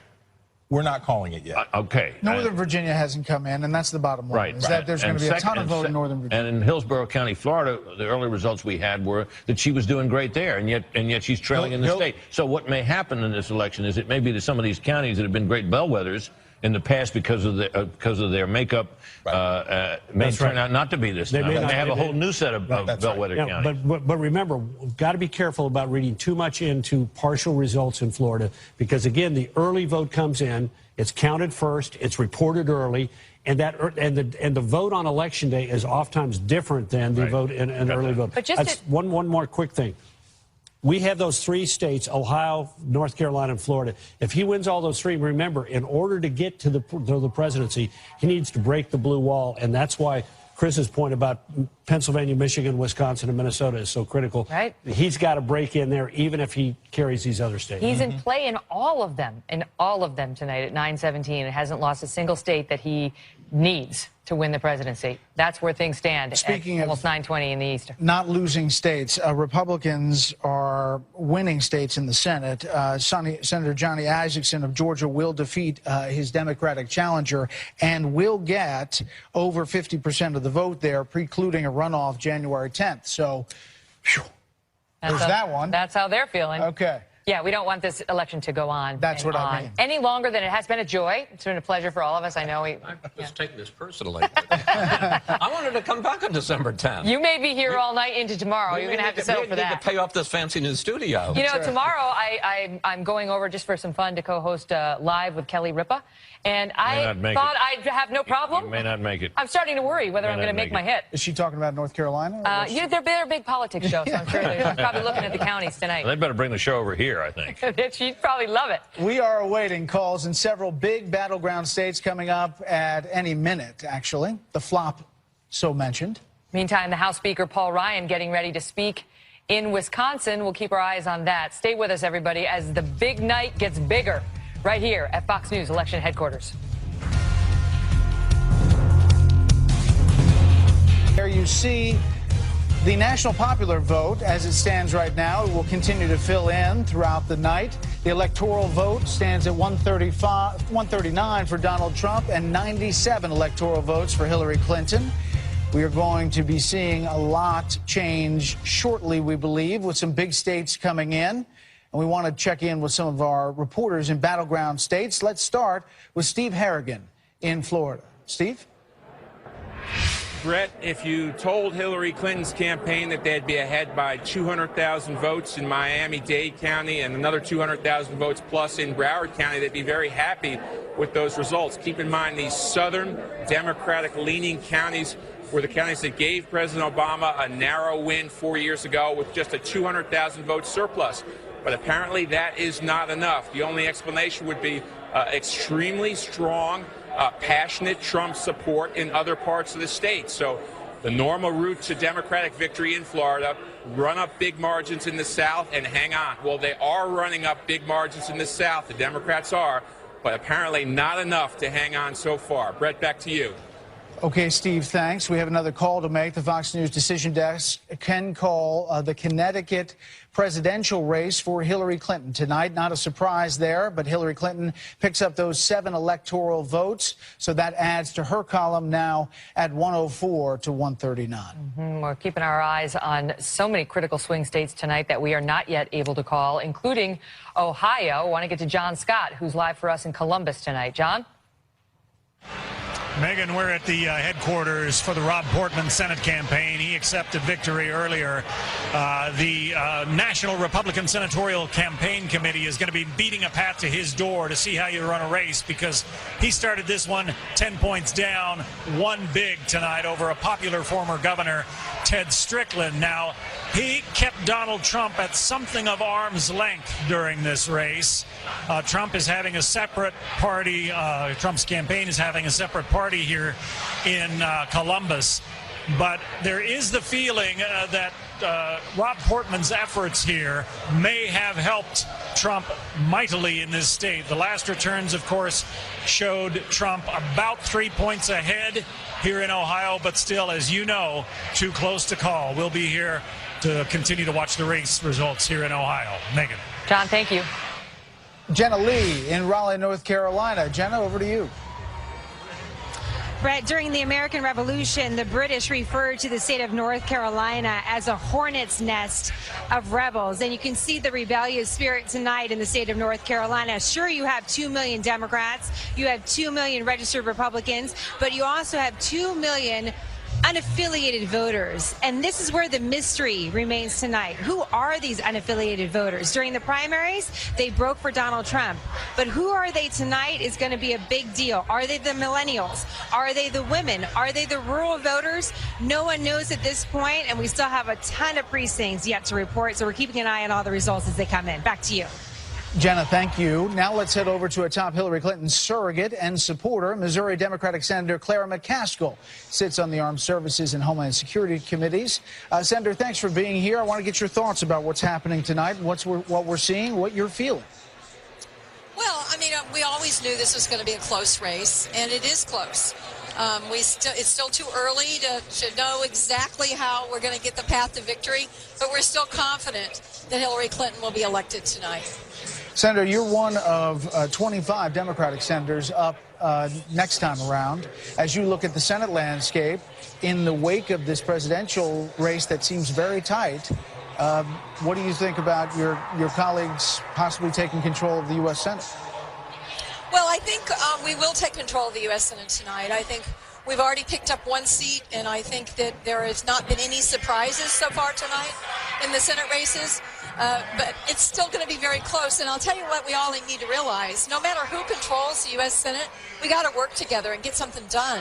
This cynicism people have about their government, the way we fix that is by compromise and working together. So whether the Republicans are in control or the Democrats are in control, we've got to figure out a way to get things done through compromise. Senator, I mean, you say there's no surprises, but we have not, you know, it's very tight in Pennsylvania. It's still tight in Virginia. It is tight in Michigan. It is tight, you know, there's tight in a lot of places that we didn't think it was going to be tight. I mean, isn't that a surprise? I'm not sure about that. I think we saw a lot of polling. I mean, there's a reason why Donald Trump was going to some of those states, because he saw the polls tighten. So I think we're used to close elections in the United States. We're a divided country. That's why I hope more and more Americans realize we got to quit standing on opposite sides of the room and screaming at each other, and we've got to figure out how to compromise and get things done, or the cynicism and negativity about our government is just going to get worse. Senator Megyn Kelly here. Originally, as we came into this night, folks like the New York Times number cruncher was projecting that Hillary had an 80% chance of winning Florida. Now it's down to 58%. Do you fear that Florida is lost? Oh, it's obviously going to be very close. I mean, there's still votes to be counted. And, you know, I don't know that anybody in America ever remembers when Florida hasn't been close. So I think it's going to be another close one in Florida, but we still are waiting for votes. When those votes come in, they'll tell the tale. Senator, thank you for being here. You bet.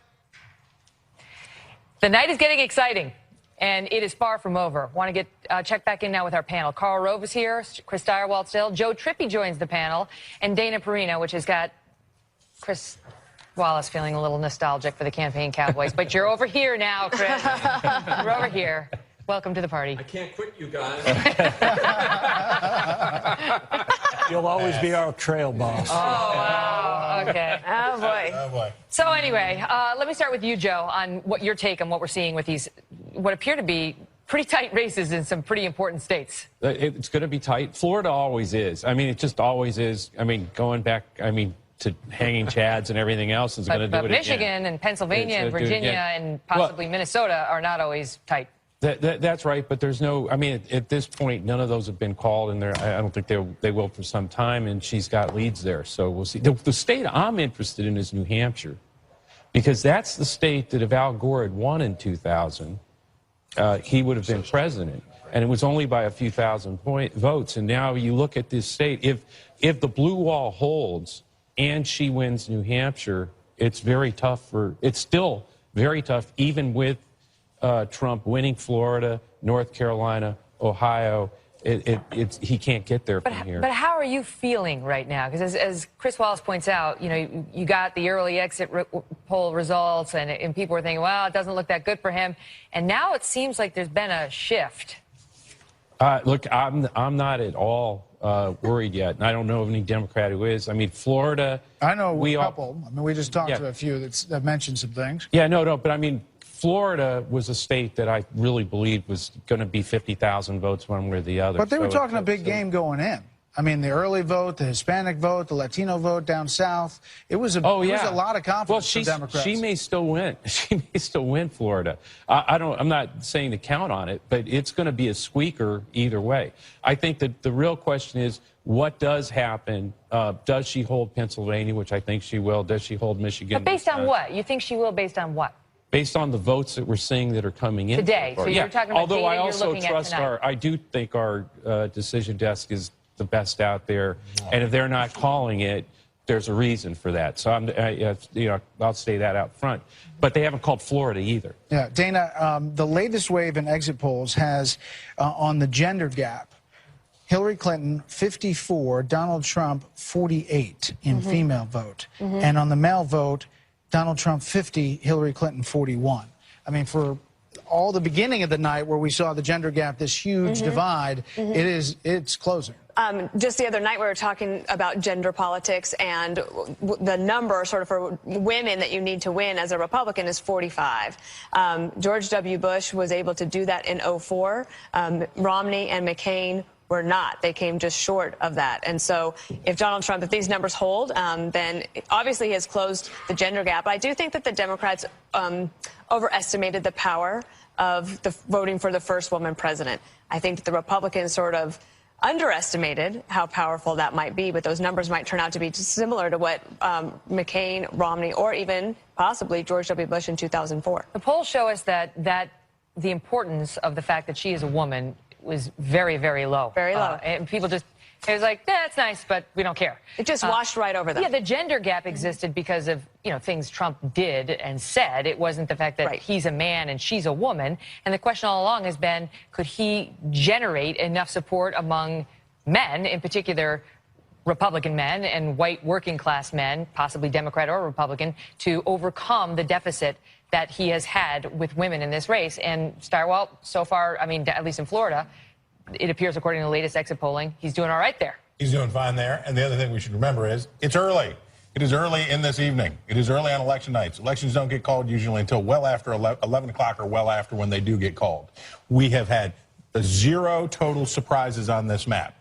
Now, Florida, if Trump comes in with a win in Florida, that's not a surprise, but it is very good news for him. It would be very good news for him, a race that's been tied.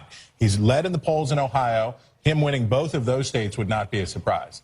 Then we get down to the nitty-gritty. We get to North Carolina, we get to New Hampshire, we get to Pennsylvania, Michigan, and Wisconsin. So we are still not in the home stretch yet, and nothing weird has happened yet. Okay, I want to touch on an issue that may be touchy, Carl. Ohio. Warren County, Ohio.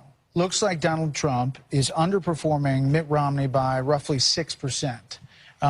And you had, back in 2004, Bush down, roughly 7% from that.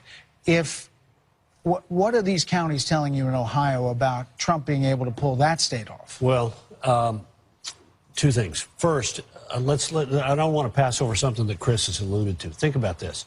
Donald Trump could win Florida, North Carolina, and Ohio and still lose the election. Oh, yeah. Because he has to find a big brick in the blue wall and pull it and grab it away. Ohio, I've been looking at these numbers. If I were Trump, I'd be a little concerned because he is not getting what he needs to get in some of these traditional Republican suburban areas. Like Warren County. Like Warren County. On the other hand, take a look along the Ohio River, and he is at or above where previous Republican candidates have been. The question is there enough in the sort of the old coal country that starts on the eastern edge near Mahoning County and Youngstown Steel Country and then literally runs across along the Ohio River border? Are there enough votes there to make up what he's coming up short of where he should be? He's winning Warren. He's winning Claremont. But is he winning them by the margins that others have won them before? The answer is no. Which serves him well on Western PA as well. I mean, it's the same group of voters. That's right. And the question all along has been, to some extent, whether there are enough of these voters out there. You know, these white working-class voters who we knew were strongly for Trump. The question always has been, were there enough of them? Because he was at such a disadvantage with majorities. We knew he was not going to win the women's vote and might lose it by a very large margin. So could he make it up in that category, and would that category turn out to be big enough? And would that then establish what there's been so much argument about since 2012, which was that whether they were missing Republicans, missing conservatives in the electorate that year? I came more or less to the conclusion that there were not. But perhaps I was wrong. Well, the exit polls do suggest to us that a large number of the people who are voting Republican this year have always voted in previous elections. May not have always voted Republican, but they voted before. Yeah. And look, it's not just Warren. If I was picking out one county that I'd be watching and worrying about if I were Donald Trump in the state, it would be Delaware County, the big suburban stronghold right north of Columbus. That's the one I'd be worried about because it is professionals, college-educated, white professionals with a lot of soft Republicans among them. We're talking, Carl, about Trump and Trump counties. What about Clinton? How is she doing in Cuyahoga? How is she doing in the big Democratic counties as compared to how Barack Obama did in 2012? Again, I'd want to defer to Chris on this, but I get the sense, looking at Cuyahoga and Franklin, that there's something missing out of that coalition. And my gut tells me if we get in to look at the precinct-level data, it's going to be African-American turnout. I think there is some turnout weakness. The early going shows some turnout weakness in those places.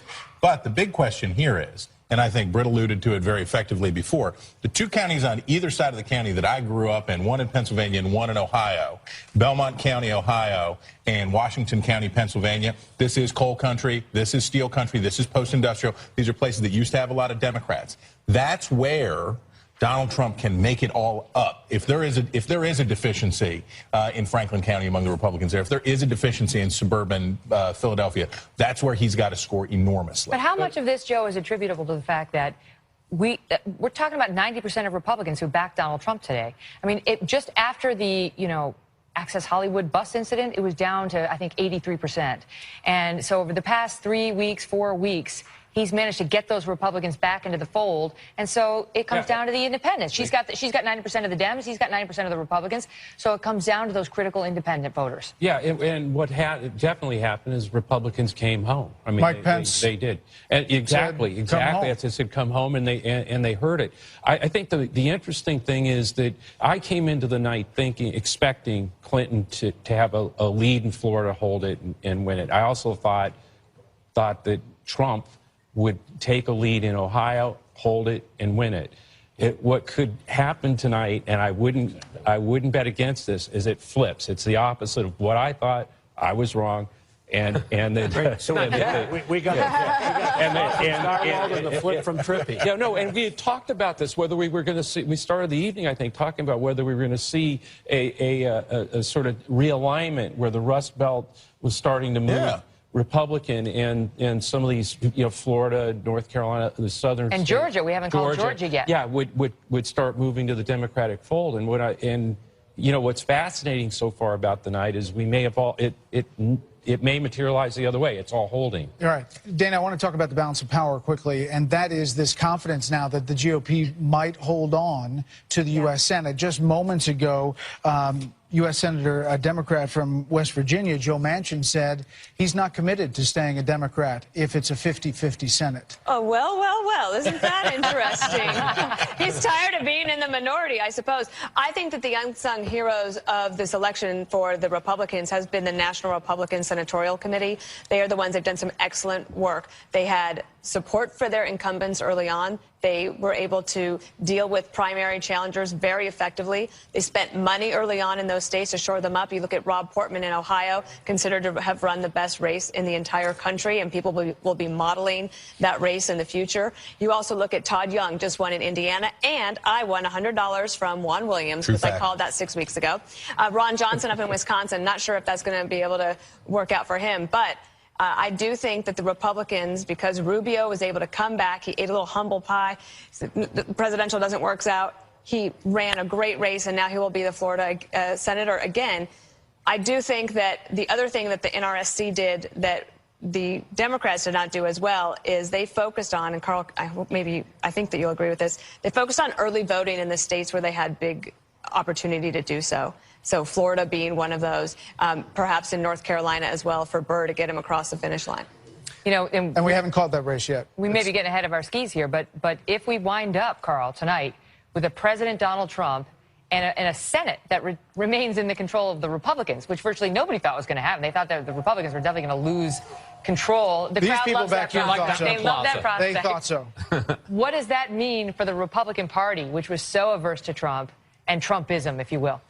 Well, it'll be interesting. First of all, it'll make it easier for them. Dana and I were in an administration that had a Democratic Senate at the beginning of our term, and getting your appointments filled and getting your policies through a little bit more difficult. And the end, which was all about investigations. Yeah, completely. So it'll make his life easier.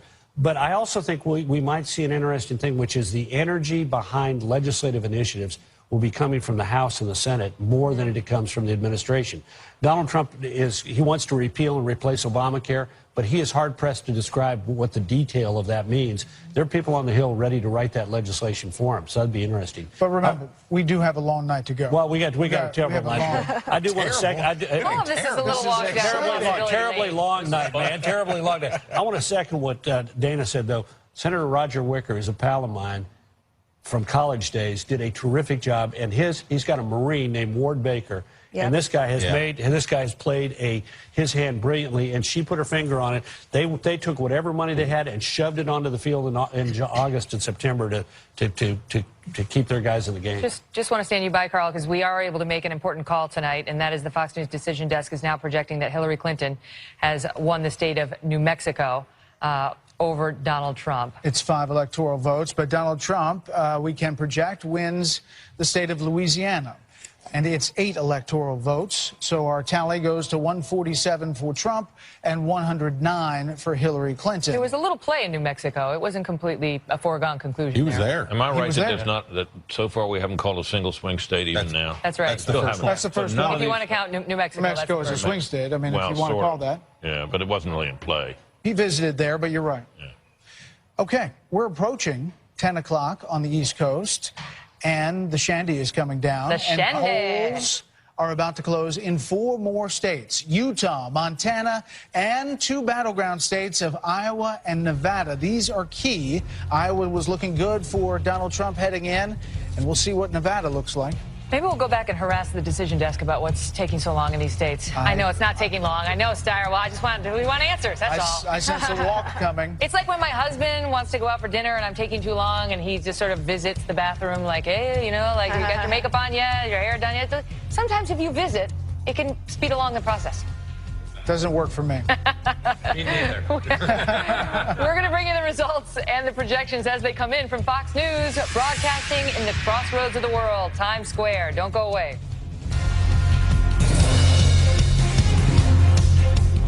We're looking live at Trump headquarters and Clinton headquarters as we await for some big battleground states to close pretty soon.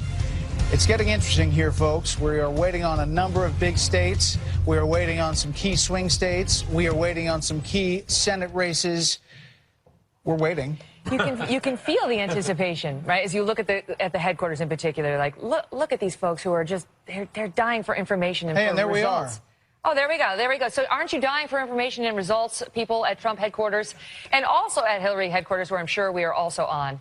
Fair and balanced. As we get closer and closer and closer to actual results and decisions, and a night that has a lot more promise for Donald Trump than many ever thought he might have. I want to go over to Bill Hemmer, who's on the data deck. That's what we're after, hey, after guys. all. Data. Yeah, Drilling down on the numbers. Go ahead, right. Bill. Megan, Brett, you interrupt me, go ahead. Whatever you want, okay? If Rove and Starwald have a thought, just go ahead and chime in.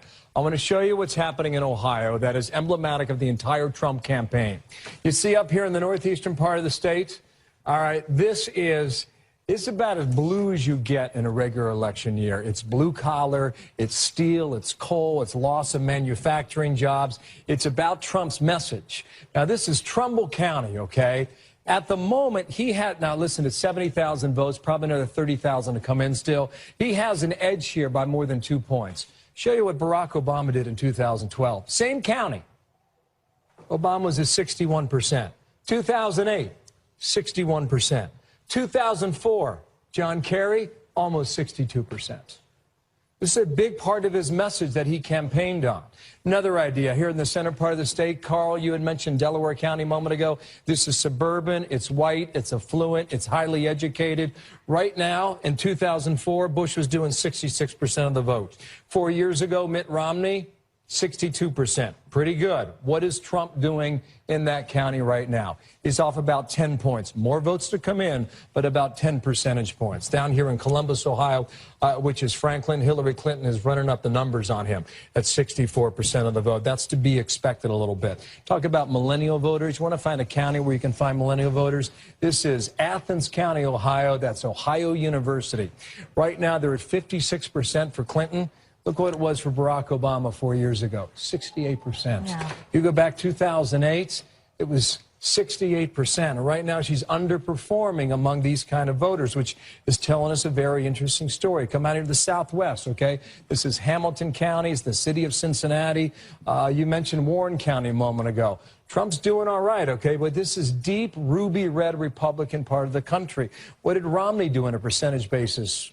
He was up about 5 points from where Trump is right now. So you're starting to see, as this vote comes in, a bit of a shift, perhaps in the state. But, I look at this up and down the Ohio River.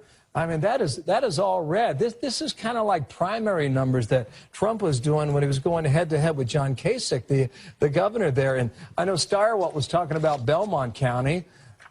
Trump's got 2/3 of the vote there right now. Yeah, okay, it's 20,000 vote total, but you start to pick up on these rural areas and you see where his message sticks and where it doesn't. And I think Ohio right now tells us a very interesting story about where this campaign, this election is right now. Quick rough count, about 3.1 million total votes cast or tallied so far. The total 4 years ago was 5 million plus. So you've got some more votes to come in. But based on what we're seeing right now, Ohio looks like a decent state for Donald Trump at the moment. Yeah, it's back really downstairs to you guys. It's truly amazing. Let's bring back our panel. Karl Rove, Chris Starwalt, Joe Trippi, and we had Tucker Carlson. Of course, we got Chris Wallace and Britt Hume still here. I do want to mention, Tucker, right now, Dow futures are down 464 points as of right now. They don't like uncertainty. No, they don't. And this is uncertain, apparently. Well, and it's also a shock. I mean, this is, among other things, kind of a rebuke to our business, the prognosticators among us who got it wrong, who turned out to, I mean, we don't know the outcome, of course, but this is not what we expected at all. Because we imagined from day one this was all about Trump, and the coverage has been all about Trump, but there's another side to it. And if you're like a voter who is ambivalent about Trump the man, you also have to weigh that against a couple of unpopular wars, a financial crisis that seemed to benefit a few and hurt you, a bank bailout that nobody outside New York or Washington support. There's a lot of things that Hillary Clinton and the people around her and her apologists on both sides are identified with that you deeply resent. So you say, well, I don't know what Trump's going to do, but I kind of know what they did, and you go with him. And I think a lot of it, including me, kind of missed that calculation. What about that, Joe? I mean, if these states wind up going Trump, these swing states that we're still waiting on, a significant number of them, I mean, you tell me whether the polling industry is effectively done. I mean, whether they are over, because they did not predict that at all. I don't know. The polling industry's taken a whack for 2 or 3 cycles now, and I don't think it's going to be do anything better after this. What are you talking about? Are you taking gas? The midterms weren't great. Midterm pollsters in 2014 didn't have a good outing. They blew a couple of calls. The last cycle was okay. bad. This one. Yeah, but if there is a Trump victory tonight, Chris, the pollsters are dead wrong. Their predictions weren't worth the paper that they were printed on. So far, nothing has happened that we was understand not that. predicted. We understand that, but we are talking about the reality right now, which is this race is a lot tighter than many predicted it would be. I mean, people thought that is this race a national +3 for Clinton as you're looking at these states come in? It doesn't seem like it matches that poll. Sure, I think. Look, the polls had. I mean, the polls had Florida being pretty much a dead heat. Right. The polls had Ohio being a Trump lead. A Trump lead, but pretty much a dead heat. What about Pennsylvania? Had him ahead in What about North Michigan? Carolina. Had it tighter in Michigan, but with her with a lead. We don't know what's going to happen in Michigan. Could this night turn out to be a 3-point Clinton victory? Sure. Could it turn out to be a 1-point Trump victory? Sure. That's all within the range. Look, when a race gets this close, there are no magic beans. We do not have some magic way to tell you how it all turns out no matter what, because in the end, the people are going to vote. No, but can I say, I mean, let's be honest, there's no one I know who thought this 3 hours ago. I mean, is everyone in the set getting texts from people saying, holy smokes? Yeah, I mean, everyone is. Yeah. Oh, but remember, we're not calling some of these because, for example, on Pennsylvania and Michigan and so forth, our standard is 5 or 6 points. We like a healthier cut of bacon. Yes, we want a healthier. And look, it was 2.5 points in 2004, and I can bet you a dime to a dollar the networks were calling Pennsylvania quicker for Kerry than we're willing to call it for anybody. So given that, Carl, what would be? Let's say she manages to pull out a victory in Pennsylvania, right? Let's give Florida to Trump for this purposes of this discussion. Maybe give Ohio to Trump. Could go the other way, as you point out, but right now he's doing fine in Ohio. Let's give him Ohio. Let's give him Florida. Let's give him North Carolina, and let's give her Pennsylvania. Of the states that are still out there right now, what would be the most likely route to victory for him? Well, he's got to take one of the big blue states. He's got to take Michigan or Wisconsin or Minnesota or 2 of those states. Or Pennsylvania. Well, she said Pennsylvania. In this scenario, they're so, gone. and look, think about what she needs to get to. She's at 242 if she's got Pennsylvania and loses Ohio, Florida, and North Carolina. She adds 13 if she takes West Virginia. Or excuse me, if she takes Virginia, not West. Hey, West Virginia. Yeah, if she takes Virginia. If she takes Virginia, that puts her at 255. If she takes Colorado, she's at 264. She takes New Mexico, she's at 269. All she needs to do is take the 2nd District of Nebraska or any other swing state. She took New Mexico. We've or called New Hampshire. New Hampshire's where I want to. That's the state I want to. I mean, I'm really interested in, because in the end, if she wins New Hampshire, I know this sounds crazy, but it's the facts. If you start looking at give him North Carolina, give him Florida, give him Ohio. If she holds the blue wall up there in the Midwest, and picks up New Hampshire, this thing, she's we have this thing called What If on the map up there, and Bill Hemmer will get it fired up really quickly, and we will do the whole little dance around and just see. Go ahead, Chris. What if, is it possible that she could win the popular vote and he could win the electoral vote? Sure. Yeah. Sure. Happened 4 times in our history. Can happen. You know again. it well.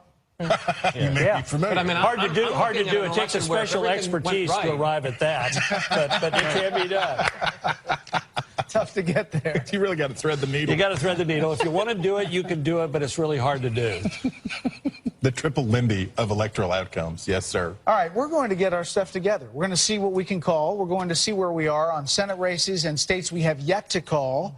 And we want to check in with what's happening on social media. Shannon Bream has been following Facebook, Twitter, and Instagram. I'm sure it's busy, Shannon. It is. And guys, we want to show you what just came in from Ivanka Trump. She tweeted this out. She says, watching the votes come in at headquarters. You can see her dad there, the candidate, of course, Tiffany, Governor Mike Pence, Donald Jr., and others. We were there inside. They give us an exclusive look at the war room today. That wall they're looking at is a bank of screens.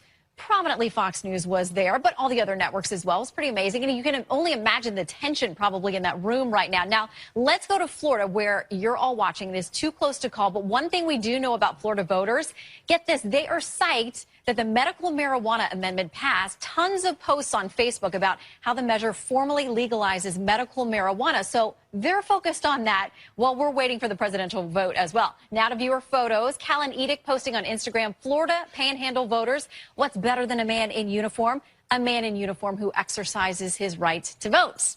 Alessandri CPAs tweeting, Rocky watching Fox TV. America's election for Trump. Win in Florida. Hillsborough County not helping. Of course, that's the Tampa area, that I-4 corridor. They use the hashtag dog race for this one. Airs Jake 2500 tweeting, working hard to get Mr. Trump, the state of Florida. They look like they're having a really good time there. It is the Sunshine State. They got their suits on. All right, keep the photos and tweets coming in. Just use the hashtag Fox News 2016. We'll keep an eye on Florida and all the other states in the balance as well. Back to you guys. Shannon, thank you. By the way, a couple of calls. West Virginia governor goes to the Democrat, Jim Justice, and Indiana governor goes to the Republican, who's following up in Governor Mike Pence's spot, the Lieutenant Governor, Jim Holcomb. Lost to Mike Pence last time around. We are counting down the moments now until the polls close at 10 p.m. Eastern. We're about 5 minutes away, folks, from polls closing in 4 big states: Iowa, Nevada, Montana, and Utah, which has also been somewhat in play this election. We are still waiting on huge states like Florida, Ohio, Pennsylvania, North Carolina, Michigan. Pretty much all of them, other than New Mexico, have not been called. Stay with us on an exciting night. We can call Virginia for Hillary Clinton now. We couldn't for some time, but tonight we can say that the Commonwealth, I should say, of Virginia will go to Hillary Clinton. Again, that Northern Virginia area where there are a lot of Democratic votes coming in late here, and now Hillary Clinton gets the state of Virginia, the Commonwealth rather, and now she has 122 electoral votes to Donald Trump's 147. That's got to come as a huge relief, Britt Hume, to Yeah, I would Clinton. think so. Although, I mean, when you look at where he traveled at the end and the states he was trying to put in play, there wasn't a big effort in Virginia. I think Virginia had been thought to be gone for some weeks now. After Comey, he went back down there. Yeah, he did. He made one foray, but this is not. I don't think any of our decision desk people would count this as a surprise. Especially it's important Senator though. Tim Kaine. It's his home think. state, and he's got Reasonably popular there too. and It It's would be funny, embarrassing to lose it. It would be. It'd be like Mike Pence losing Indiana. Well, and New York is the home state for Hillary Clinton and Donald Trump, at least right now. And, one of them had to win it. Same Virginia's dynamic. former governors tend to be popular. And a lot of people think it's because they only serve one term, but constitutionally they can only serve one term, and they tend to remain popular, which I think it's always been kind of an interesting phenomenon. John Warner once told me, he said, Virginians love their governors.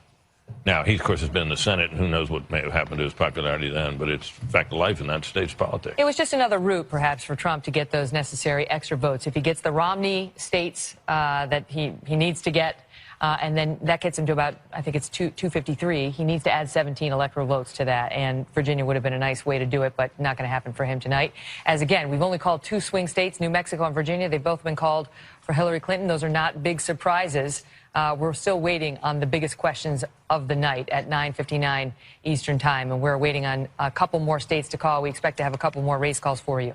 This next batch of polls include Iowa, which is a state that had been trending towards Donald Trump, also Nevada, which is a huge swing state, and Utah, that became a big state with independent candidate Evan McMullin factoring in there as well as the top 2 party candidates. Nevada has been hard fought, heavy Latino population, but also white working class. And so that one's been in contention for some time, with both candidates paying a lot of attention and a real question about whether Trump can woo enough voters in that state over his side to make the difference. Let's check it out. It is 10 p.m. on the East Coast, and polls have now closed in 4 more states, including several of the most important battlegrounds in the nation. But first, let's start with Montana, where Fox News can project that Donald Trump will win that state's 3 electoral votes.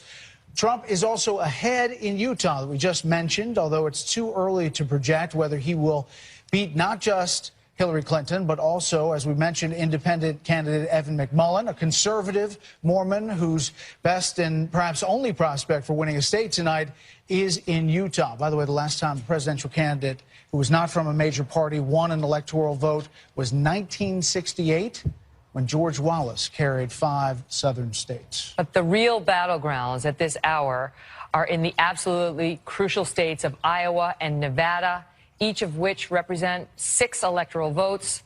Although Donald Trump enjoyed small leads in both states and the Real Clear Politics average of pre-election polls, it's still too early to project whether that will translate into Trump victories tonight in these two states. Iowa and Nevada, too close to call.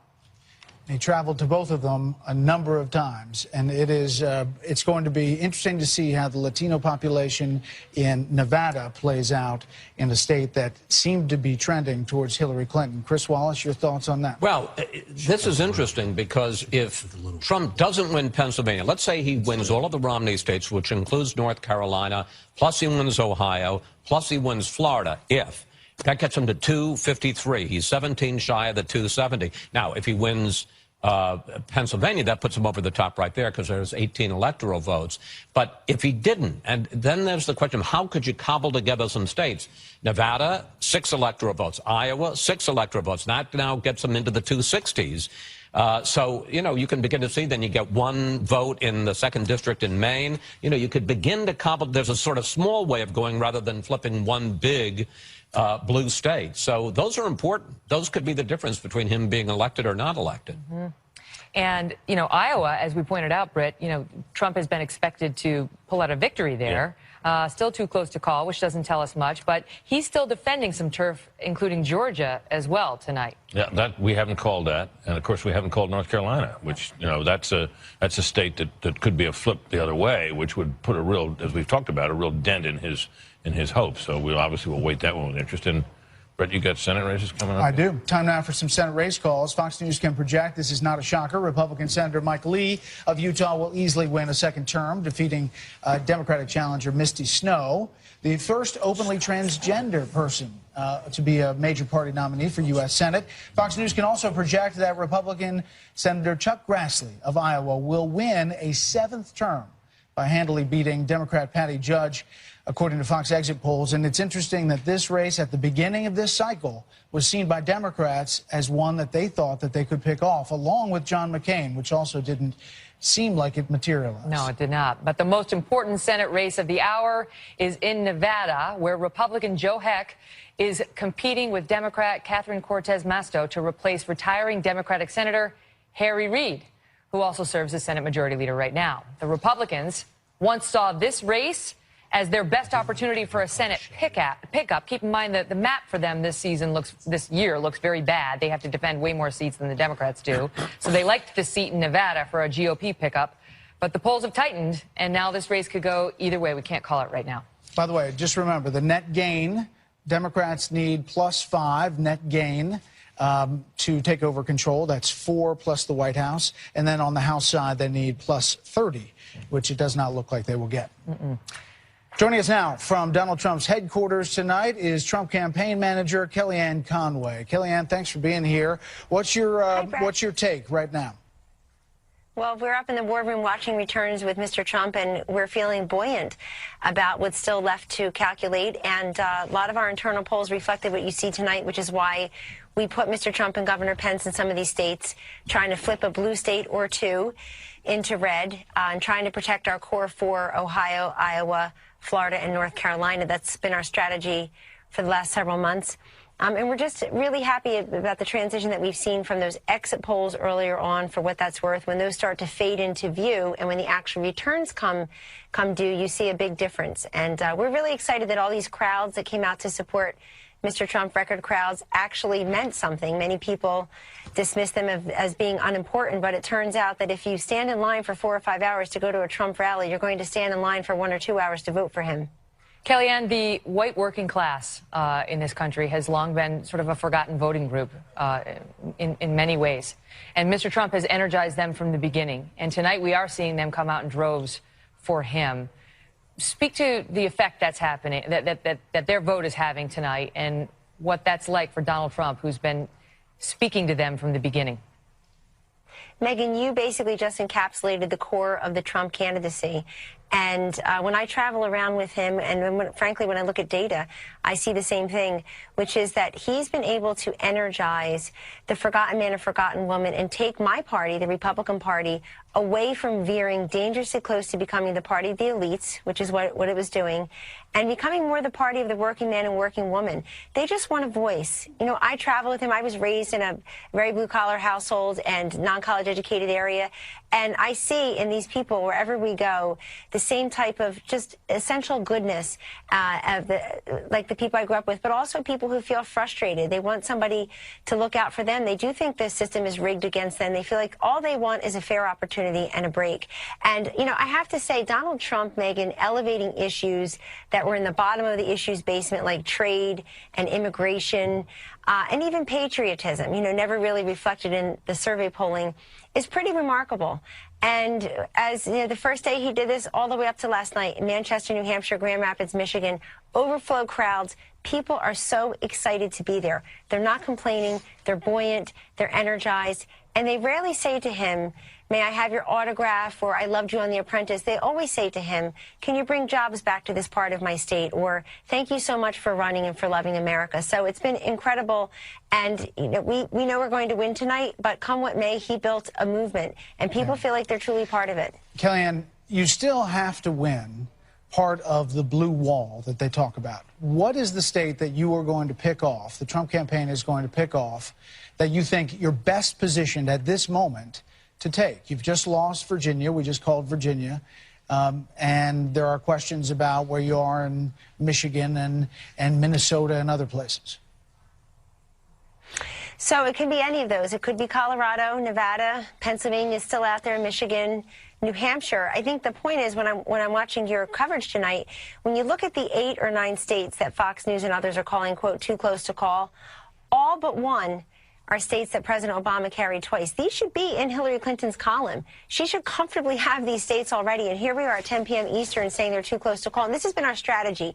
Don't just wait around for her to go from the 248 protected blue wall and find those 22 electorates. Let's go dip into her 248. But right now, Brett, I can see it being 1 or 2 of the following of Colorado or Michigan or Pennsylvania, New Hampshire, Nevada. But they're all reaches only because they really do belong in the Democratic column. We've just been trying to get over there and sneak a grab on 1 or 2 of them. Kellyanne, great to see you tonight. Thank you very much for being here. I want to get back now to Karl Rove, Chris Stirewalt, Juan Williams, Steve Hayes, and Tucker Carlson, all of whom are with us. Steve, let me start with you because you haven't weighed in on what we've seen so far tonight. Yeah, absolutely fascinating. I mean, remember back in 2012, there was the one candidate quality that jumped off the page, and it was that people felt that Barack Obama cared for people like them more than Mitt Romney did, and the gap was like 82-13 or something. Well, there's a similar result tonight, and I think we've talked about it a little bit earlier. Nearly 4 in 10 Americans said the most important candidate quality is can bring needed change. They voted for Donald Trump 82-13. I think when we look at the results tonight, we look at what we're seeing and what seems to be this trend. And as Tucker was saying earlier, you know, maybe a miss by some pollsters. That's the number that's going to jump out. I think that's the number that could tell us maybe more about anything than any other number that we see tonight. And Juan, what do you think? I mean, there are now a number of different sites that have shifted their percentages. Obviously, we determine our percentages on the decision desk, but this is a huge call right now. We're just getting told that North Carolina Senate can be called. Fox News projects that incumbent Republican Richard Burr will win that close race against the Democrat Deborah Ross. This was nip and tuck in a state that was not sure how it was going to go. We still haven't called the governor's race here, but this is the sitting incumbent Republican senator who's the chair of the Senate Intelligence Committee. He was in a tough race down there. It was believed at one point he was trailing, and then they threw a lot of money into this race. And Deborah Ross, who's a lawyer for the ACLU, was not a perfect fit for this candidate, this nominee at the beginning, but Democrats suddenly thought that they had a real chance to pick this off. The fact that the Republicans have won the Senate seat in North Carolina now seems like it is more likely that they will hold on to the U.S. majority, the majority in the U.S. Senate, which would mean that Mitch McConnell would stay the majority leader, and that would be a big deal. Juan, your reaction to that, because this is a big race. So, to me, I already lost money tonight to Dana Perino. I know. So, I mean, I don't know why you picked on me, but I got to think that when you look now to Missouri, to what's going on there with Roy Blunt, you got to, that just becomes so critical. We know Joe Heck, again, the Republican in Nevada, trying to take on that seat from Harry Reid. Again, another critical step. But as I said, Todd Young managed to beat Evan Bayh in Indiana. And we know, of course, that the Ron Johnson seat is still sitting there. And Pat Toomey in Pennsylvania. So these are some outstanding. I think, though, the odds, I thought going in was about a little bit of a Democratic lean in terms of Senate majority night. Now I think with this seat there, I think it's back to coin flip totally. I want to talk about New Hampshire, which is still one of the many states too close to call at this hour. And what we're getting from our reporter on the ground there is that the party GOP in New Hampshire is feeling cautiously optimistic. They say there are a number of Republican strongholds that have yet to come in. Counties there are Merrimack, Salem, Derry. And feeling pretty good about the top of the ticket and the results outstanding in New Hampshire, which, was Joe Trippy's favorite state. He's not here to discuss it right now. But in spirit. But that would be significant for Donald Trump, and he's very much in play there tonight. This was one of Trump's best states in the polls. The polls are predicted a Trump win here, or at least a very close race. I would expect him to do well in New Hampshire. It fits his blueprint well. You have a lot of blue-collar voters. You have it's in the Northeast, and apparently Tom Brady likes him, so that should be good with the Pats fans. So that's in keeping with what we would expect to see. And now we're looking for these other pieces. So if New Hampshire comes in for Trump, that would be an expected outcome. Virginia's come in for Clinton. That's an expected outcome. Georgia would be expected for Trump. Now we're getting down to the state that keeps not filling in, these two states on the East Coast that keep not filling in. North Carolina and Pennsylvania are going to tell us so much, and we're getting close. But doesn't this tell us something? What's that? The Burr win in a tight race that was probably tied or 1 point. Well, so over history, candidates generally outperform, Senate candidates generally outperform presidential candidates, averages something like 8 points. So you can read something into it that the Republicans have something to be happy about there, but in terms of what it means in the race, we would probably tap the brakes for a second. Okay, so if she wins North Carolina, it is a major blow. Yeah, this is his chance to get to 270. This is the bloodiest, hardest ground of this race is found in North Carolina, and it is found in basically the corridor that runs from Raleigh down to Charlotte. We're talking about this center part of the state, and the fighting has been bitter and brutal there, and it could decide this election. But back to the Senate. Does this actually mean that the Republicans are likely to keep control? There's several outstanding at this point. We're still waiting on Pennsylvania. There's still 4 balls in the hopper for the Democrats. No, but it could be 50-50. Right. It's more likely now that it is 50-50 than it's not.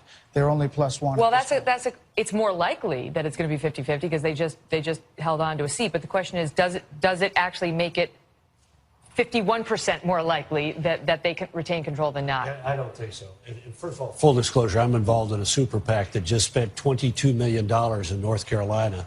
And if you thought that was a big sum, we spent $32 million in New Hampshire. So let me just say, each one of these, we should have cut a deal with every voter, decisive voter, cash on the barrelhead. Bitter party of one. Yeah. But look, these are each one of these races doesn't signify the victory in North Carolina doesn't signify a victory in Missouri or New Hampshire or Pennsylvania. These are all individual races, idiosyncratic, driven but just by. do the math. I mean, they're +1, and then you give them all 3 of those. That's +4. Yeah. They're not going to pick up. Let's say they hold Nevada. That's still +4, and then they have to win the White House to take control. That's what I'm saying. Yeah, look, I look at it a different way. Easier way to do it is there are 11 seats that really are going to decide control of the House, of the upper house, and one is a Democrat seat in Nevada. The other 10 are incumbent Republicans. The Republicans need to keep 7 of those. They've got Arizona, Ohio, Florida, now North Carolina, and Indiana. That's 5. They've got to pick up 2 more out of the remaining ones: New Hampshire, Pennsylvania, Missouri, and Nevada. Wisconsin. And Wisconsin. One more thing. Our colleagues, John Stossel and his producer, Maxim Lott, run a website in which they track the betting odds. It updates every minute. At the moment, you're not going to believe this, at the moment, it rates Donald Trump with a 75.1% chance of winning the election as opposed to a 24.6 We got a lot of people with money on this thing. Just put down a bet. In addition to that, the stock futures have been plunging on the news that Mr. Trump is doing better. You may recall that we had a big rally when it appeared in recent days that she was pulling ahead and pulling away. So those are the odds now. And John Stossel can make a very convincing and interesting case that this is a better way to look at it. I'd be careful as to how many bettors were influencing those anybody over at that odds. desk who's lost any money tonight might not want to put their money on Mr. Trump because the odds are in his favor. You won't get a very good return. Look, we need to leaven this just a little bit. Just remember, she's got the lead. She's got the leading hand in 18 states in the District of Columbia that they've won 6 elections in a row. That's 242. She's now taken Virginia, a swing state. That gets her to 255. She's taken New Mexico. That gives her 260. All she's got to do is win 2 out of 3 states. Right. Either New Hampshire, Colorado, Nevada, pick 2 of the 3, and she's at 270 plus. But isn't that assuming that she holds on to Minnesota and Michigan? Yeah, and it also assumes, though, she loses Ohio, North Carolina, and Florida. And the 538 blog, which has had her up 75% likely to win, has got it down to 60%. But if you're, imagine. I love the scientific precision. I know. But it's easy to understand. It's easy to understand for the defense. It must be said of those guys that they've done pretty well in the past. Yeah. They Well, have done they very got to well carry. in the past. They got to carry 538 did terribly in the GOP primary. 2 points past the decimal for it to be 538 blew scientific. the Republican primary badly. But have you ever seen Brit Hume work an iPhone? I mean, he can get from blog to blog really quick. I just think the betting odds thing is just hilarious. Go ahead, Tucker Carlson. If you're a Democrat and you're at an election watch party in my neighborhood in Northwest D.C., you are horrified right now because you consider, thank you, a Democrat at confirming, you consider Trump not just a buffoon, but evil, a monster. He's a moron and he's stupid in your view. And you're behind the single best financed campaign in the history of democracy going back to the Roman Republic. Like, no one's ever had more money. And so you're wondering, like, how did this happen? And I have to say, maybe the lesson is not even connected to either candidate, but populist economics may be undergirding some of this. And that's just not her. Does anybody doubt if Elizabeth Warren was the nominee? If Democrats had gotten a nominee they actually kind of identified with on an ideological level, and it's not Hillary. A lot of Democrats, probably the majority of Democrats, think the big banks are part of the problem with the country right now, and she is the unanimous supporter of the big banks. Yeah. So if they had a candidate, well, she does, actually. And if you had a candidate who aligned with you ideologically, maybe she'd be doing a lot better than she is now. What about Obamacare? We haven't even discussed that tonight, and it's, implosion to some extent as we approached Election Day, and these premium hikes going up 50% in many places, and Trump trying to run on a promise of repeal and replace, although without specifics, as you point out. But that law is actually having a real impact on people's lives. I think it is. I mean, I think there is an ideological component here. I just don't think it's the one that you're identifying. If you look at the trade numbers that we were talking about earlier, they're pretty evenly split, as Charles pointed out. But if you look at other numbers, you talk about what kind of change people want. That's a question that was asked in the exit polls. Continue Barack Obama's policies, 28%. Change to more conservative policies, 46%. Change to more liberal policies, 18%. So I think we are getting a sense that the voters, at least the voters who are supporting Donald Trump, have said enough. I mean, President Obama came into office in 2008 and announced that he was going to be an activist liberal president. He won in 2012, I would say, despite having been an activist liberal president, if you look at the exit poll questions in 2012. And what we're seeing now with the unpopularity of Obamacare, the failure of Obama economic policies, I would argue. I mean, that $1 trillion in stimulus, still have the slowest recovery since 1949.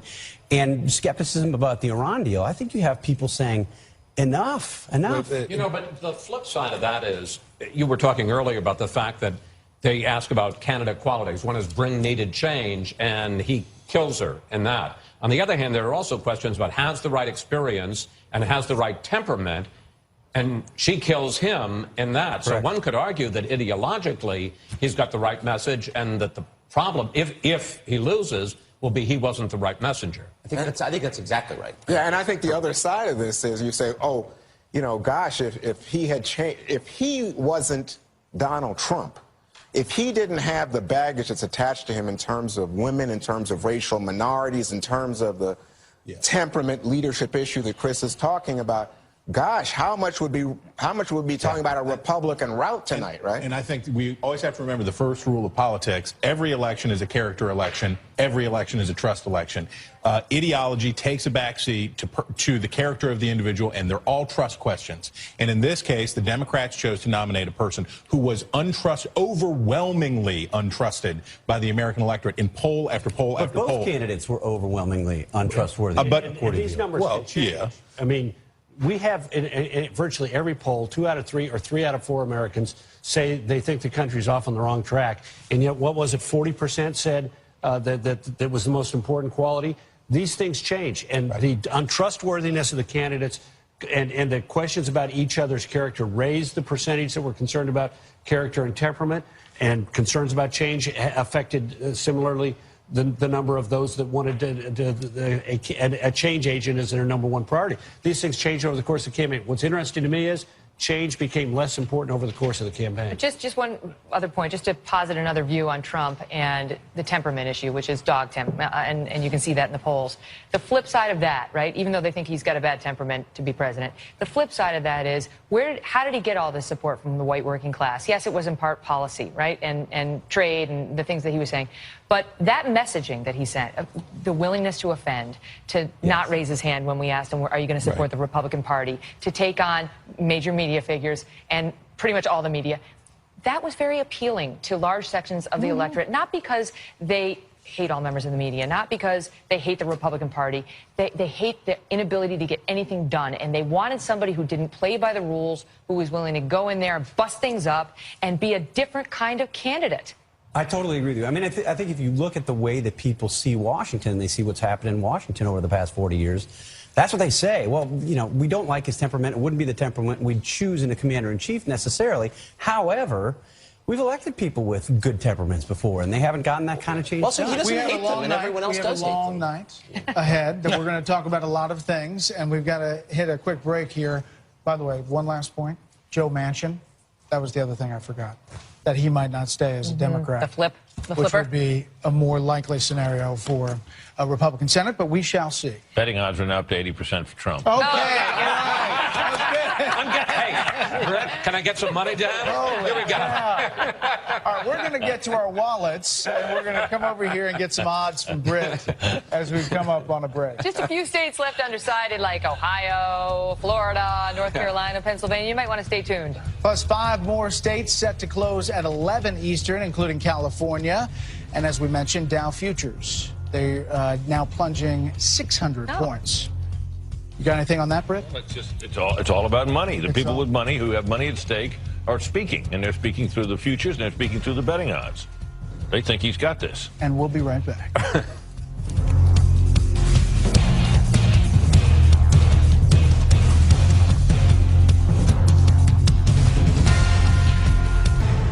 This is the Fox News Election Alert. We have a big call to make tonight, and that is that the Fox News decision desk is projecting Hillary Clinton will win the swing state of Colorado tonight. Colorado going blue, according to the Fox News decision desk. That's significant, as both campaigns had worked hard for Colorado voters, but Hillary Clinton managing to pull out a win in that state as we continue to await so many of the other critical swing states. As you were talking, a critical swing state has been called by the Fox News decision desk. Ohio will be Donald Trump's category. A victory for Donald Trump in Ohio can be called by the Fox News decision desk at this point. That is 18 electoral votes. No Republican has won the White House without winning the state of Ohio. Donald Trump, the GOP nominee, has just won the state of Ohio. So now you have the electoral votes at 168 electoral votes for Donald Trump, 131 for Hillary Clinton. He still has some work to do, as we mentioned, about winning blue states in that blue wall. But he is on his way. We have not called Florida yet. Need 270 to win, so he's got to get another 102 states. Step right up, folks. Right? Oh, what? This is the 538 blog that has had Clinton ahead all night. Yeah. 55% chance Trump wins the presidency. Well, that's been changing all night. That updates by the minute. More importantly, Ohio has picked the president the last 13 elections in a row. So, I mean, everybody always talks about Republicans can't win without it. They have picked the president 13 elections in a row. This is a big deal. This is a huge deal. And these changes we're seeing with betting markets and financial markets, and all these are meaningful. These are people who got a lot on the line. Mm-hmm. And this is the first time this particular prognosticator, the 538 blog, extremely well regarded as such things go, has thought that Trump was going to win. We just want to point out that Brit chance. Hume is not getting paid by the 538 blog. He is still employed by the Fox News channel. Right, that's right. But let's just check trying to in. keep you all on the straight and narrow. All right, here. all right. With both the Trump and Clinton campaigns, let's begin with Chief Political Correspondent Carl Cameron, live at Trump headquarters. Carl, I mean, this has to be huge, earth-shattering news there. Absolutely. Big reaction here. The crowd whooping it up. They're watching Fox News Channel very, very carefully. Winning Ohio keeps the Trump plan in place. It's a really simple strategy. Win all the Romney states, pierce that blue wall, and they can do it. We know now that there's about 95% of the vote in Florida, and it's very, very tight, just a couple of points. North Carolina, 83% of the vote in, and still very close. Michigan's only got 30% of the vote in, and it is a long way for the Michigan vote to get full. And that means if Trump can hold on to all the Romney states, which included Ohio, if he can defend North Carolina and pull off a victory in Michigan, that would get him to 275 Electoral College votes if he holds all of the Romney red states. So lots of reason for real enthusiasm and a renewed optimism here at Trump headquarters tonight, Brett. Carl, do they see optimism in Michigan, Minnesota? Where is the blue state? The state is where Donald Trump was last night at midnight for his final rally. There were a lot of questions about whether him going to Minnesota and Michigan was going to have a payoff, and now Michigan would be able to put him over the top if he can, with the 70% of the vote that's still not counted, pull off a victory and steal a blue state there. That would make the difference, assuming he can hold all the Romney states. In Michigan, it was huge crowds. Wherever Trump went, he got big crowds. And they're turning out there. I mean, he spent a tremendous amount of time in Macomb County, the suburbs around Detroit, where that is the birthplace of Reagan Democrats. That is blue-collar, working-class white Americans. And they were in big numbers coming out, and the Trump campaign said all along that it was the spirit of his supporters and the momentum that came along with it that ultimately could propel a last-minute upset victory here. Carl Cameron at Trump campaign headquarters. Carl, thank you. I want to bring you an important update now on the balance of power before we get to Jennifer Griffin, and that is that Fox News decision desk is now projecting that the Republicans will hold control of the U.S. House. This is not a huge surprise. We understood that would happen. They've lost some seats. They currently enjoy a 59-seat advantage over the Democrats in the House, which means the Democrats would have had to net 30, a gain of 30 seats. They have not managed to do it, and they will not manage to do it. They're projecting that they'll probably gain between 10 and 20 seats, falling short of majority control. So the Republicans have control of the lower chamber going forward. We know that. I want to check back in, meantime, with Jennifer Griffin, who's at Clinton headquarters tonight. Jennifer? Megan, well, what's notable here at headquarters is that, in fact, it's been a really subdued crowd for most of the night. And what we noticed is that they turned away from watching news channels. They're not watching Fox News over here at Democratic headquarters. But there was a lag effect where only recently did this crowd learn that Virginia had been called for Clinton. There was a little bit of applause at that moment. But right now we're hearing speeches from outside. Governor Andrew Cuomo is speaking. But they've gone to some videos, including that song, Fight Song, that has been her popular mantra going on to stage, and a lot of Hollywood stars coming out and speaking. They pulled Katy Perry out to speak to the crowd. But it was very subdued as they were watching the returns coming in on rival news channels. And again, only just now did they learn that Virginia has gone to Hillary Clinton. Megan? Jennifer, thank you. Let's bring in our panel, Martha McCallum, George Will, Maria Bartiromo, and Guy Benson. Maria, I want to start with you. These Dow futures down 700 right now. Give us a lowdown. What's happening? The market is selling off because obviously this was unexpected from Wall Street's perspective. The market wants to see certainty. So investors are going to be buying on a Hillary win and selling on a Donald win. And the bottom line is because he's the unknown. You know, Hillary Clinton, we know, would build on many of President Obama's policies. The fact that Donald Trump is talking about ripping up NAFTA, talking about repealing and replacing Obamacare, these are all unknown. So that's one reason that the market is selling off. I would predict to you, Brett, that this ultimately will be a huge buying opportunity. Because when you look at both candidates' economic plans, on the Trump side, he wants to lower taxes and roll back regulations. Regulation has been the one barrier for small business and large business, by the way, in terms of growth. Economic growth is the priority. That's what this country needs right now. That's what will be positive for the markets. And I think ultimately people will view this major sell-off tomorrow as a huge buying opportunity because of his policies. Hillary Clinton wants to raise taxes. She wants to raise wages. That's going to make it much more expensive for business. They will likely sit on cash, not increase hiring, not increase investing. Pretty much more of the same of what we've been seeing over the last 8 years. So we should be careful. I mean, obviously, he has not gotten to the 270, and he still has a path that he has to get some big states to do that. You're saying if he wins the presidency, what the markets would do. Well, the markets are indicated to be down sharply because the market is seeing this result, what we're seeing tonight, as the potential that Donald Trump may win. And that's why the markets are selling off right now. George Will, you are not a Trump fan. I think it's safe to say. Detected this. And your reaction now as you see the results coming in tonight, are you surprised, and what's your feeling? I am surprised, and the one thing to note is one of the most powerful predictors of presidential outcomes over the years has been the job approval of the president. That is, when an incumbent president is not running for re-election, if his job approval is over 50%, it's a strong likelihood that the candidate of his party will win the presidency. Mr.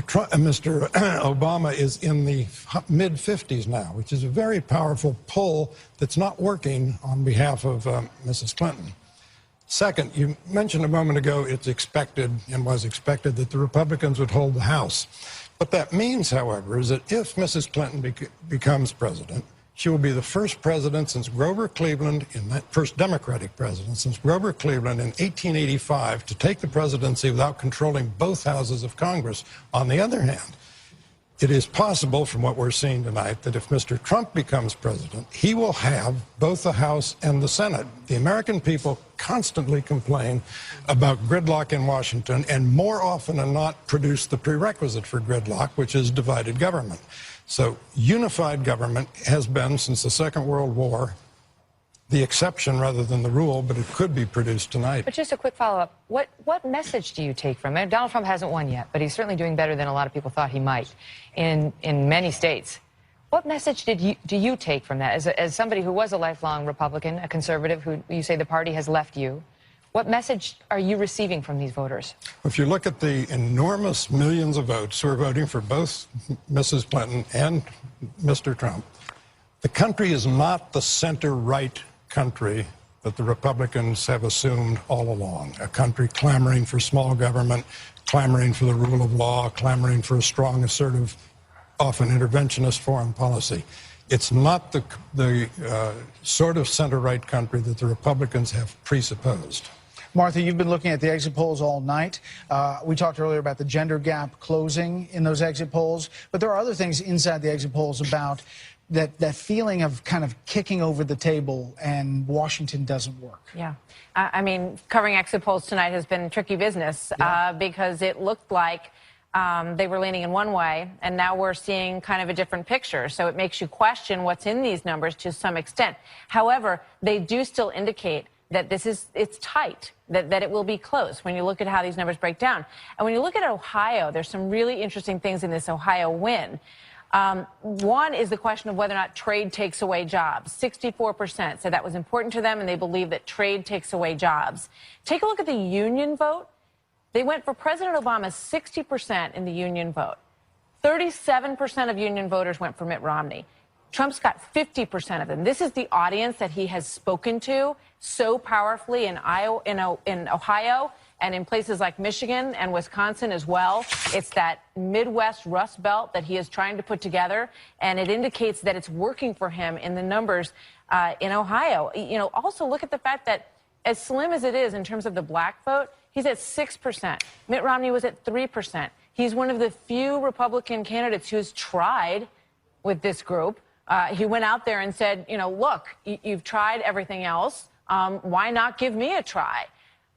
And it seems to be moving the needle a little bit. And he condemned Mitt Romney over and over for choking and for not going far enough and for not being able to, you know, push the needle further with all these groups.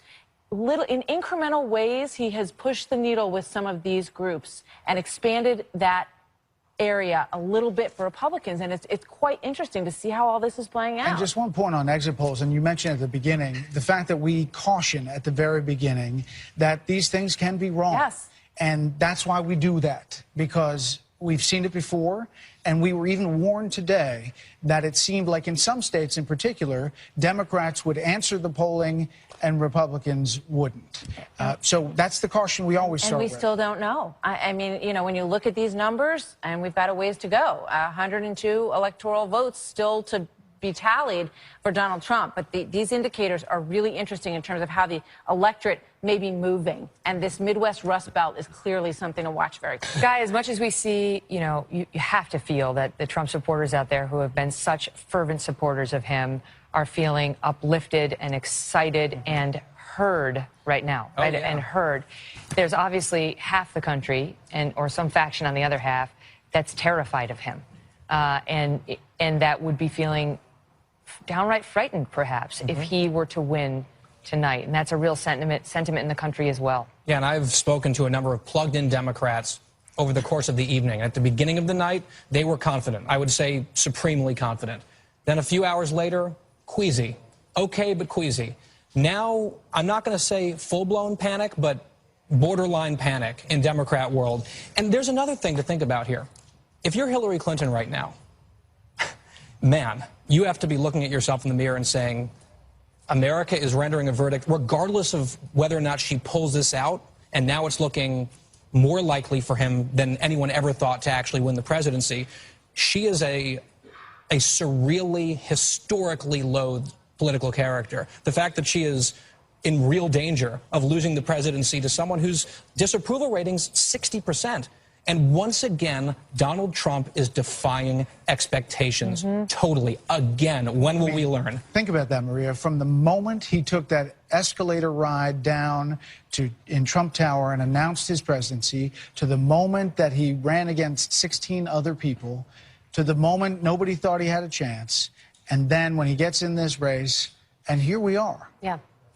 And I think the reason is his message resonates with the working man and woman out there. And we have a recovery that is underway in the economy from the massive upset back in 2008. But most American families are not really feeling that recovery. We're seeing these economic numbers month after month that seem to be showing improvement, and yet people's wages are the same as they have been 20 years ago. And yet people cannot find a job that they have the skill set for. So you have an economy that is growing about 1.5%, 2%. We had a pretty good GDP number, better than expected the last reading, but you're still averaging slow economic growth, and people are worried about opportunities for themselves. He resonated with that population, and that's why he's doing as well as he is. And just to follow up on a point we were getting to earlier, Obamacare. We haven't spent a lot of time discussing it, but that is one of those issues in the way that gas prices affect your actual pocketbook and grocery store prices affects your actual pocketbook. Obamacare has begun. Maybe implosion is too strong, but certainly brush fires in many, many states has begun in earnest. Megan, you're absolutely right. That is the #1 issue in terms of the regulatory story that businesses and individuals are upset about. You're talking about these increases in 2017. That was not good timing for Hillary Clinton to see that we're going to see 116% increase in Arizona, for example, for Obamacare. This is the one issue that keeps coming up when I'm speaking with managers of businesses and CEOs, the reason that they don't hire more workers, the reason that they're not investing in their businesses, and that resonates. So Obamacare is the #1 regulation that his supporters want to see repealed and replaced. Okay, we just have one quick update before we hit a break. Britium. Okay, this is the New York Times live presidential forecast. The New York Times. This is not the betting odds. This is what the New York Times, which is no friend of Donald Trump, says. Chances of Trump winning the presidency, 91%. Wow. I mean, it updates all the time. It sees, huh? I say, where did they get that? Well, they're just projecting based on, whatever data we have, the states that have been called. And I mean, I don't know what goes into their black. All these projections that these guys do, and some of them have been very good, some of them have failed at times. They go into some kind of a digital black box, and out comes a projection. All right, so I don't know that they all know what all is. Nobody hacked into your iPhone, right? I showed it to you, right. Brett. You Okay. can see it. There I it got is. it. It's all All to right. see. Well, we have to check in. All right, polls closing in 5 states at the top of the hour, including California. Plus, we are still waiting to hear what is going to happen in Pennsylvania, in Florida, and North Carolina. One of the biggest prizes, Ohio, already gone to Donald Trump. Stay tuned.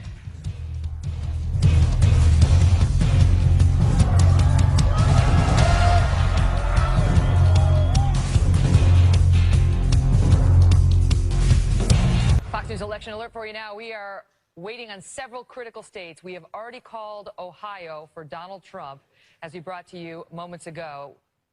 We are about to make a major call. Fox News Decision Desk is now projecting that Donald Trump has won the state of North Carolina. And that is huge for Donald Trump. This is exactly what he needed to do. Win Ohio, win North Carolina. Florida's part of it, and then pick off a blue. That's what he's trying to do. That's what he's hoping to do. We're waiting on Florida. We're waiting on several states, including Pennsylvania, Michigan, Minnesota. But right now, if you're in the Trump camp, with the exception of Colorado and New Mexico, which have gone for Hillary Clinton, you've got to say this night is going directly according to plan.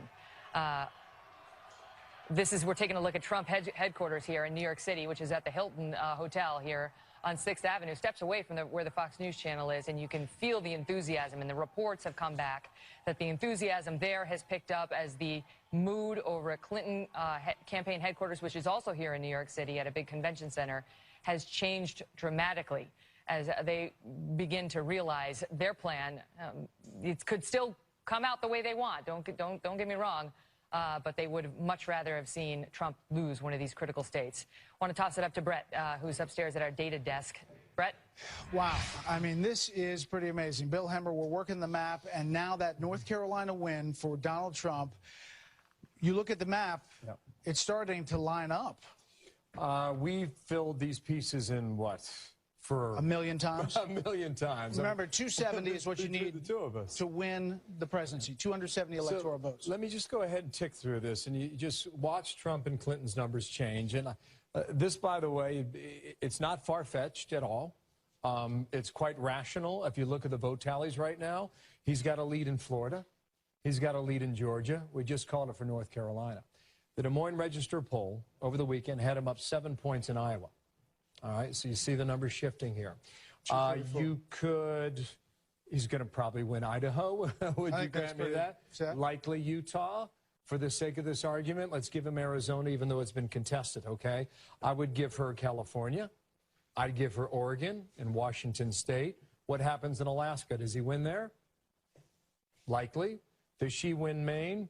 Probably most of them. And so now we're at 258 to 209. I think for the sake of this argument, Brett, go ahead and get her Nevada based on the early voting. And give her Pennsylvania. Okay, so then you're at 258, 235. 235. I'd give her Minnesota, and she's at 245. And then I would come back to him, and I'd put my focus on Michigan. And if that happens, he's the president of the United States now, at 274. Aren't we now shifting?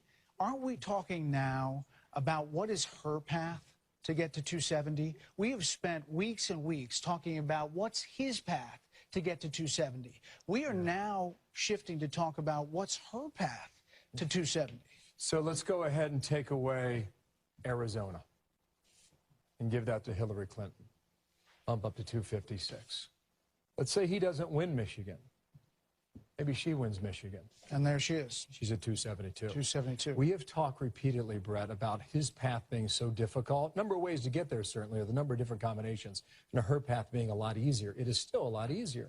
I would point to New Hampshire because we're not quite sure which way that's going to go as well. But you know, she's got the easier run at it right now. But at the moment, he is pulling the inside straight that we've been debating now for months. If Florida is very close. What are the chances that Hillary Clinton is the one that says this race is not over and we are sending lawyers down to Florida and you and I are back looking at Chads like we were in butterfly 2000? ballots, right? I'll tell you right now in Florida, this is the breakdown. You know, Trump has a lead of about 135,000 votes. That's the state of that race at the moment. Just dip in there real quick. Yeah, I show you Michigan. Look at all the red counties here in Michigan as they fill in. Now, a lot of the vote to come in. I will go to Wisconsin too and just show you quickly. Look at all the red counties that they're filling in for Trump, and this, you know, they're still adding them up. And I would also make the case this, and perhaps this is the story of the night. Trump came out and said they're ripping you off, folks. They're taking your jobs. They're shipping them overseas. And he talked about Western New York and Western Pennsylvania and Ohio, up into Wisconsin and Michigan, and also North Carolina. North Carolina's lost 250,000 textile jobs in the past 20 years. This was his message. And right now, if you tick through these states and you look at them, well, you know, it's working for him. Which is why he made those stops. Look at Northern Ohio. Look at all the red counties here. And 4 years ago, it was all blue. It's all been transformed tonight before our eyes as we watch it. It's a completely different map, and we are now, Megyn, talking about what is her path to 270. Back down to you. And we have big news here as well, Brett and Bill. Want to make a projection now in Wisconsin, where Fox News is now projecting that Senator Ron Johnson will beat back a challenge from Democrat Russ Feingold in a hard-fought battle. Ron Johnson will win that state. This was one that was not at all certain and that the decision desk had been waiting on, but Russ Feingold occupied the seat until he was ousted by Johnson in 2010, and now this will stay in Republican control. This is one of the seats that the Democrats had very much been hoping to pick off as in their, what they hoped would be march to control of the upper chamber, which has so far not materialized tonight. Want to bring in now Dr. Charles Krauthammer, who's back with us, along with Karl Rove, Mo Elleithee, Monica Crowley, and David Wohl. Let me just start with you on the Ron Johnson call, Karl, and the significance of that. Huge. He'd been behind most of the campaign. Something happened in the last 3 or 4 weeks. Everybody piled into the race. Spent millions of dollars here in the last couple of weeks, but I think people spent it not thinking he was going to be able to win, but hoping he would, and he did. And it says something about him because, he was written out by all of the sort of powers that be in Wisconsin. He's a decent, really decent guy, a good member of the Senate, but not well known. And he has clawed his way back into a second term in the Senate. Mo Elleithee, your reaction now as a Democrat who's worked for the Clintons on what we're seeing tonight on Clinton's electoral plans and the Democrats' plans for the Senate, which have not been materializing. Yeah, I think the Senate is becoming increasingly tough, not outside the realm of possibility, but certainly not as optimistic as maybe coming into the night. And that Ron Johnson is a pretty big blow. I will say I've been getting lots of texts from friends tonight asking me if I'm freaking out yet. I'm nervous, but I'm not freaking out yet. Trump needed to win the big three. He needed to win Ohio, North Carolina, Florida. If he had lost any of those, it would be game over. He's still in it. And, you know, if current trajectory holds, he'll hold on to Florida. Michigan, though, still is very, very much in play for Clinton. Wisconsin is still very, very much in play for Clinton. She's already won Virginia and Colorado. Nevada, people on the ground are feeling cautiously optimistic. New Hampshire could be one of the make-or-break states at the end of the night. So there's reason to be nervous, but there's always been reason to be nervous. We're hearing a little bit more about Nevada, though, that which you know, that some had been projecting that's done. It's over for Trump. And now, tonight, they're saying maybe they were out ahead of their skis, that maybe the early vote, while it was very heavily favored to Clinton, may be outweighed by the voting day response from pro-Trump voters, based in part on what we're seeing in other states. Yeah, and that's the big question, right? I think a lot of people got out ahead of their skis in a lot of places heading into tonight. And I don't think there's any question that there's some sort of phenomenon going out there, and there's going to be a lot of deconstruction, no matter who wins tonight, about what actually happened, and whomever the next president is, trying to bring us all back together. Are you starting to feel that Hillary Clinton might lose this thing?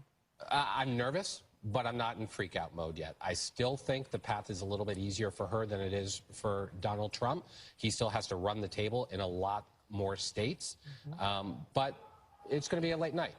Charles, your thoughts on what we're seeing here? I think we're seeing, if the current trends continue, and I would make one prediction, there's 100% certainty that Grid Hume is going to cite the betting odds before the evening is out again. If it continues and Trump wins, this is an ideological and electoral revolution of the kind we haven't seen since Reagan. What this means ideologically is that the Republican Party has become a populist party, and the country is going to be without a classically conservative party. What Trump has done is not just to awaken the white working class, but to win it back. These were the Reagan Democrats. They drifted away, and he brings them back. Now, what's interesting is he brings them back on issues he says of the cause of their misery is immigration and trade, which you don't see getting a lot of support. I think the reason he got them back is he simply said, I'm your voice. I hear what you're saying. And what this is part of a worldwide, the Brexit revolution of these countries in the West understanding that globalization and the advances that we get from this new economy, the information economy, have brought tremendous benefits, but no one has addressed the needs of those who are the net losers.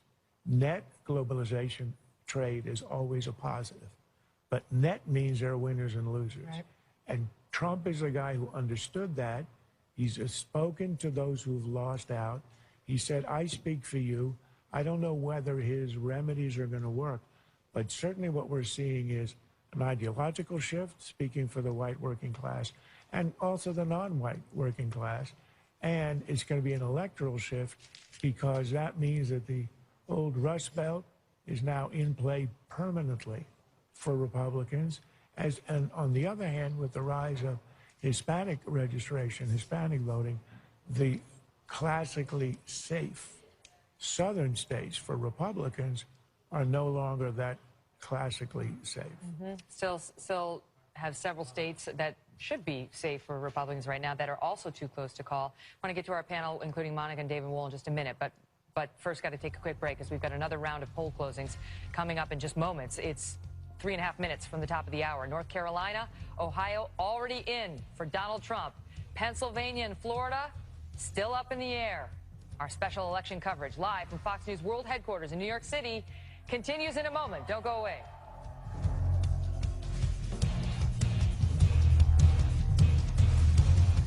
Welcome back, everybody. We are moments away now from another round of poll closings, just about a minute out from being able to make some calls, this time in 5 states with 82 electoral votes up for grabs. And the biggest prize of all is California with 55. It hasn't really been in contention. This is, Trump and Clinton had both said they were going to win places like California and New York and New Jersey and so on. They never really moved out of the presumed Democrat column. But we also have a big call to make now. A big call right now. Donald Trump will win the state of Florida. According to the Fox News decision desk, he will win the 29 electoral votes in Florida. A very tight race, but he is pulling that off. As you can see, the crowds outside here cheering. 49% to 47% right now, but we can project that he is going to win Florida. That means he has won Florida, North Carolina, and Ohio. This is the triple states that he needed to win to make the path possible. And as you just saw, Megyn, upstairs, it's very possible as of this moment. If you need the inside straight, he is well on his way, although it's not yet over. It is 11 o'clock here in New York City. Polls have just closed in 5 more states, representing another 82 electoral votes, most of which will go to Hillary Clinton. Fox News can now project that Clinton will win California's 55 electoral votes, the largest single batch in the country. Our Fox Decision Desk also projects that Mrs. Clinton will win the states of Washington and Hawaii, which collectively represent another 16 electoral votes. On the Republican side, Donald Trump will win Idaho's 4 electoral votes based on Fox News exit polls. That leaves Oregon, which votes entirely by mail. So we'll have to wait a bit longer to determine who will win that state's 7 electoral votes, but we can probably project that it heads towards Hillary Clinton's way. Nice cliffhanger, Oregon. Fox News can now project that Republican Senator Mike Crapo of Idaho will win a 4th term by defeating Democratic challenger, Jerry Sturgill, according to the exit polls. And the Fox News Decision Desk can also project that a trio of Democratic senators will win re-election by defeating their Republican challengers in the following states: Washington, where Patty Murray has prevailed over her challenger; Oregon, where Ron Wyden will beat his challenger, Mark Callahan; and Hawaii, where Brian Schatz defeats John Carroll. In California, Fox News can now project that Kamala Harris will replace fellow Democrat Barbara Boxer as the next U.S. Senator from the Golden State. Harris will defeat Loretta Sanchez, another Democrat, according to the Fox exit polls. And it's interesting, in California, you have the system by which the top two finishers go on to run in the general election. This time it was two Democrats, so there was no Republican challenger in the U.S. Senate race. That makes it a little bit tougher for the House races out there, trying to gin up support for some of those Republican House races. I want to go to our panel now. Brit Hume, Chris Wallace, Katie Pavlich, Mo Alithi, and Monica Crowley. I don't know where Chris is. Chris Wallace is He's very actually thin. not here. He's blown us off. No. He's. But, Okay, we're not going to go to the outside. No, I want to get Monica want Crowley. I want to get Monica Crowley's reaction because I promised to go to her before the last break. And as somebody who's been a Donald Trump supporter, believer, I guess is a good way to put it from the beginning, what does this feel like for you right now? Well, I have to tell you, 3 weeks after Donald Trump announced for president, back probably early July of last year, I came on Fox News and I said, stop laughing, do not underestimate him, he can win the whole thing. At the start of our coverage tonight, Megyn, I told you that tonight has the potential to be a totally realigning kind of election, that there are so many cross currents at play, that the reliably predictive models that we've used in the past and that pollsters have been using in the weeks leading up to this election may in fact not hold true and steady. And I think that's what we're seeing tonight. For a very long time, 70% plus of the American people have told us that they are unhappy with the direction of the country, that this will in fact be a change election. And what we have seen from the exit polling coming out tonight, and what we're hearing from voters across the country, is that they wanted a strong leader and somebody who was going to be a change agent, reverse a lot of what President Obama has done over the last 8 years. That is, I think, the primary reason why you're seeing Donald Trump do so well. He is a movement candidate. He has said often that he is leading a movement, and what you're seeing now happening across the country, in previously blue states as well, is that movement taking hold. Mo, we're just getting word from our producer, Serafin Gomez, from Hillary Clinton campaign headquarters. Speaking to several Hillary Clinton campaign aides, they tell me that they are, quote, expecting a long night, adding nothing has ever come easier for her, and she has had to fight for everything her entire life, close quote. Yeah, I think this election has proven that. And I think that's true. I think it is going to be a long night. There are a lot of states that are still out, and a lot of them are looking really close. I think to something that Monica said, though, look, I'm a Democrat. I'm a Clinton guy. I've worked for both Hillary Clinton and Tim Kaine, and it wasn't that long into the Trump candidacy that I was saying, stop laughing, take this guy seriously. He could win the whole thing. And I do think that there is a big realignment happening here in the country right now. I think the paradigm of left versus right is blown up. I don't think that's the conversation that the American people are having anymore, even though the political class is. It's now much more of an up versus down, people versus the establishment paradigm. And that's something, again, no matter who wins tonight, we're going to all have to address, right. Democrats and Republicans. Does this match, as Donald Trump said in the final days, the Brexit vote? A lot of people said, this is going to be the Brexit, that Great Britain just voted for to exit the European Union. Is that, in your mind, what we're seeing tonight? Look, I'm reluctant to draw too many comparisons to Brexit because they were very different in a lot of ways. But I do think that what we're talking about is not just a U.S. phenomenon. I think this is a global phenomenon right now, where the old paradigm is blown up, and we are talking about a global populist movement. There's a reason why during the primaries, Bernie Sanders supporters and Donald Trump supporters hated Washington and Wall Street equally. Right? They both hated both of them. There is a realignment, and I think both parties are going to have to struggle to figure it out. Even if Donald Trump wins tonight, the Republican Party is going to have a major internal fight to try to figure that out. One of the other questions will be, if she doesn't manage to win tonight, how soon do the Democrats call for the head of Jim Comey? And I mean, already. I don't think they're waiting. But you know that they will try to attribute this to Jim Comey as opposed to to her flaws, to her decisions with respect to her own email, which we saw in the WikiLeaks releases. Her own team thought were terrible and really poorly advised. And then you've got an FBI director who was praised by both sides prior to any of this as a straight shooter, as somebody we could trust, who's really taken it on the chin. Your thoughts, Katie? Look, as Mo said, we don't have to wait for that. But the reason why Hillary Clinton was even addressed by Jim Comey 10 days before the election is because she made a decision to set up a private, unsecured email server and to put her convenience under the priority of the national security of the country. And based on the exit polling that we're seeing, people across the board found her email situation troubling, including Democrats. Her own staffers, as we've seen in emails, were concerned about the fact that she had used a private server while she was at the State Department. And I think going back to the point of things changing in the country to respond to what the Clinton campaign is saying, if Hillary Clinton loses tonight, it's not going to be because she's a woman, first of all. We've heard that argument. And second of all, it's going to be because she's a corrupt representation of the past. And we've seen this election with Donald Trump as the candidate be a natural progression of the 2010 historic turnover of the House and the historic turnover of the Senate as well. Those were both similar elections. We didn't have the candidate with Mitt Romney, and Donald Trump came along, and I think is a natural extension of that kind of attitude towards the Washington establishment. I should point out that Donald Trump is now 64 electoral votes away from becoming the next president of the United States. 54. Right? Yeah. What did I say? You said 64. Oh, I said 64. I meant 54. I'm sorry. 54 electoral votes. They told me there'd be no math. 216 to 202. I was an English and poli-sci major.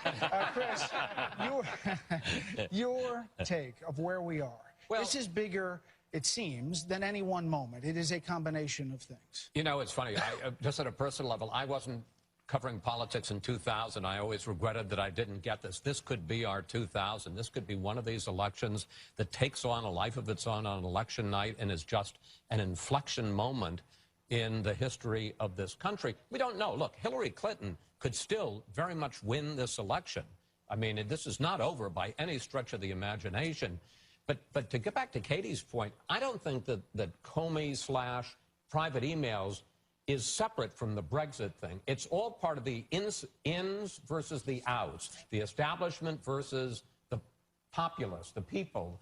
And I think that just shows that there is and which we didn't fully detect, but we had an inkling of it, that people are just, a lot of people, millions of people, are fed up with politics and politicians as usual, and they just, even if they're not sure about Donald Trump, they figure it isn't, let me just say that it isn't working. Let's just throw them all out. We'll put them in, and if he doesn't work, we'll fire him in 4 years. Just want to stand by 1 second because we have a call to make, Britt. Fox News is ready to make a projection on the state of Utah, projecting that Donald Trump will win the state of Utah, which has been very contested. Evan McMullin and third party, a Mormon in Utah, gave Donald Trump and Hillary Clinton a run for their money out there. And that was very much in question, whereas it's almost always gone Republican. But this year around, there was a question about it, and Utah has now gone for Trump. 6 electoral votes puts us up to 222. 48. I got you. I'm there. I have the calculator. I got your back, buddy. All right, thank you. For what it's worth, that is all still part of the base plan of getting the Romney states, plus getting Ohio, getting Florida, and getting 253, and then adding Utah, 17 right. Somehow after Just that. To pick up on Chris's excellent point, which is one person, the outsider, was the one who saw this political reality, and it was Donald Trump. Ted Cruz had the same insight, but he fell by the wayside because he was too much of an insider in part, I think. Donald Trump had the insight. He understood that there was this tremendous force in the electorate, this sentiment, and he capitalized on it and got himself nominated, and now he may well have gotten himself elected. And that owes something to one other thing, which is when it got down to the end and the things began to turn his way, all of the stuff he had been doing all along stopped. There was no picking fights with people smaller than himself. There was none of that. He campaigned in the most disciplined fashion. The campaign took the Twitter feed away? Yeah, the campaign actually took his Twitter feed away, and he obviously allowed that to happen. But his disciplined campaigning at the end, and he summoned the self-discipline to do that, I think is something that goes a long way tonight to explaining how he was able to get this to the posture it's in right now. Mm-hmm. If this continues going in this way, I'll ask you this, Tucker. Do you think, people like John Podhoretz tonight are suggesting that Barack Obama will have effectively presided over the collapse of the Democratic Party. Now, we've seen every time we do one of these elections, whoever loses, the other side says, they collapsed, they're dead, they'll never come back, right?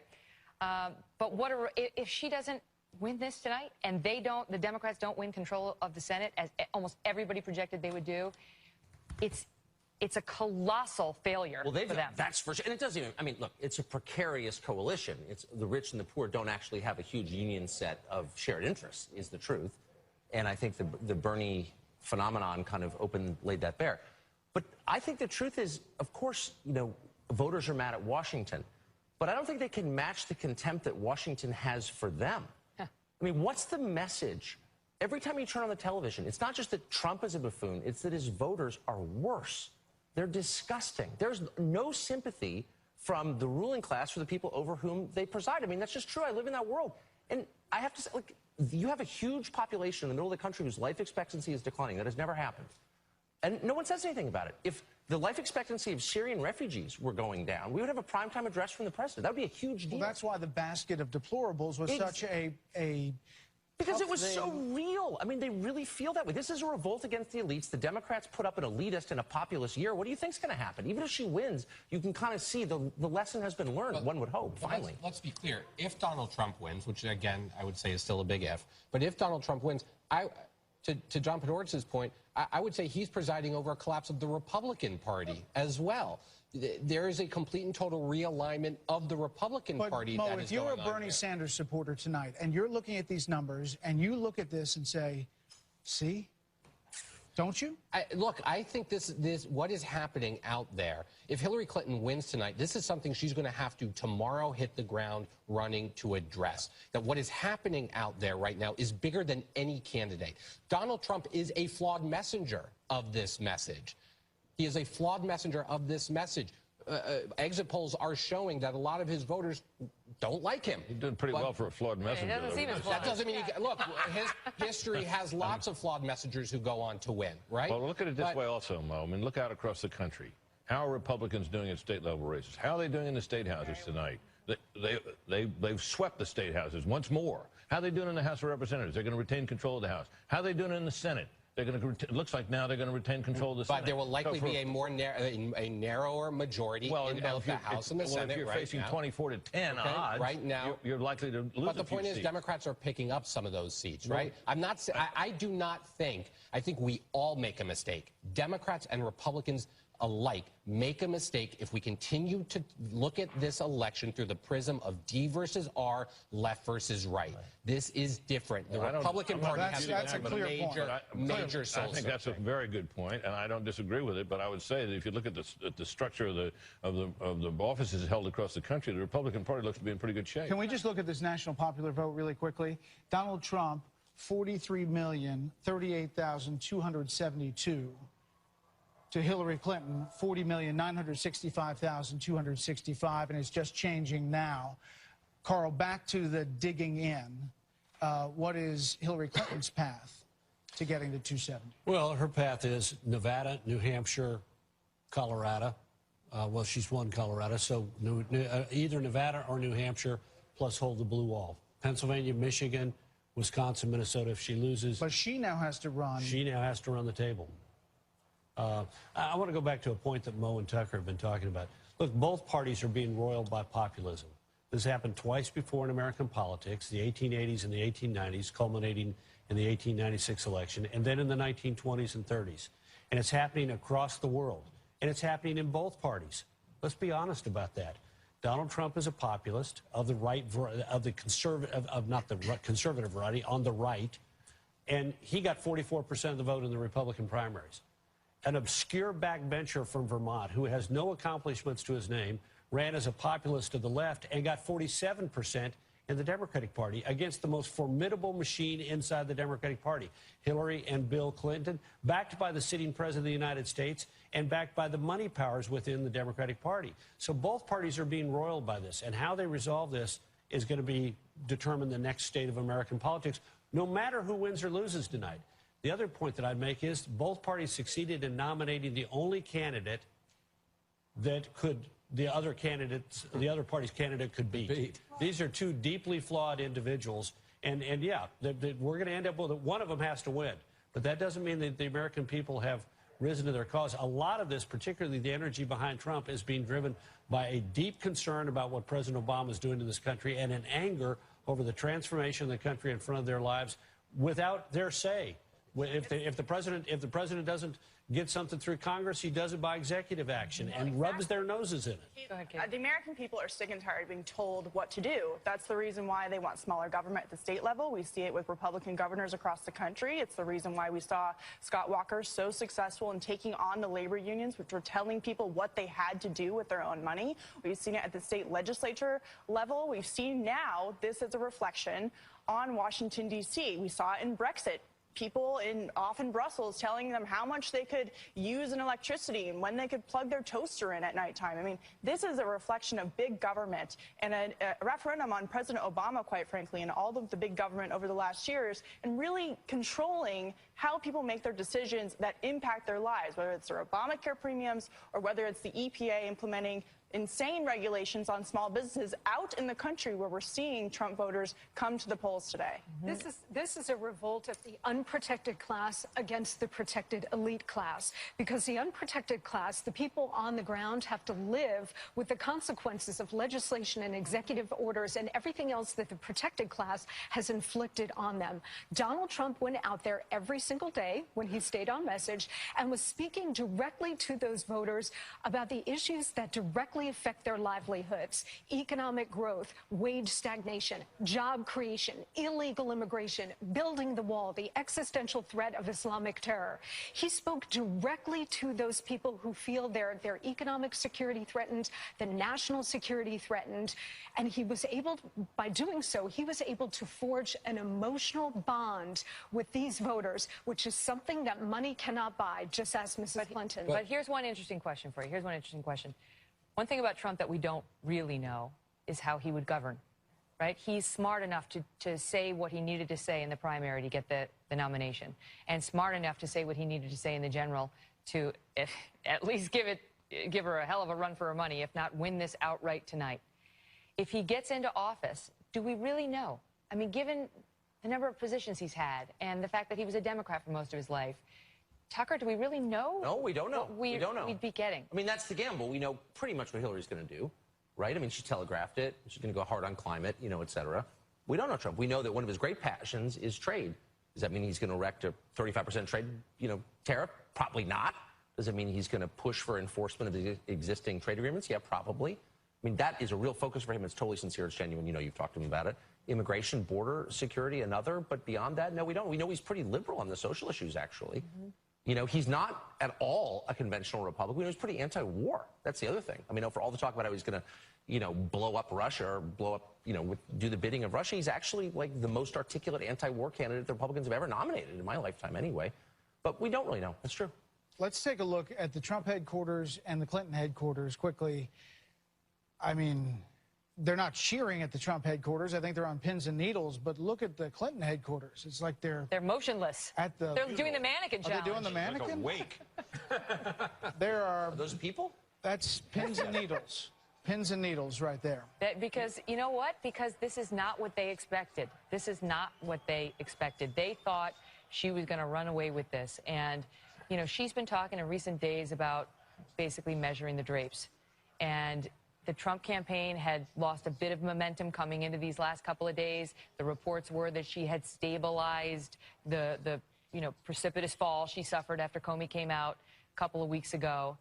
And the American voters appear to have had something very different in mind from what the pollsters had been projecting, or at least that's how it looks so far. This is precisely the moment, 11 o'clock at night, when we projected that Barack Obama was going to win in 2008, and around 11:15, 11:20, that Barack Obama was going to beat Mitt Romney. And I think a lot of us thought this night was going to be over in this half hour. And we're a long way from it being over. I just want to go back to one point you asked when you said, do we know how Trump's going to govern? Do you think Trump knows how Trump's going to govern? I mean, a number of people who talked to Donald Trump after he won the nomination, he admitted to them, I never thought I was going to win the nomination. I never thought I was going to get here. And my guess is that deep in his heart of hearts, I'm not sure as he sits there tonight that he really thought that he was going to be the next president of the United States. And you look at the extravagance of some of his promises about how he's going to do these things and it was going to be easy and it wouldn't take long and all that. Well, none of those things is going to be easy. Right. But it'll be a lot easier than it would have been if it doesn't look as it appears now, if the Republicans hadn't kept control But do you of the Senate think, and the House. I mean, we all saw the movie The Candidate with Robert Redford back in the 70s. Do you think Trump might be sitting in the Trump Tower right now saying, what am I going to do now? What do we do now? Right. Well, we've got to run to a break, and we have more to come. More calls to come. We are watching. Donald Trump has the momentum right now. He's had North Carolina, Florida, and Ohio, all going to the Republican nominee. But a few big states are still up in the air, including Michigan and Pennsylvania. Stay with us live from Fox News World Headquarters on an unbelievable night.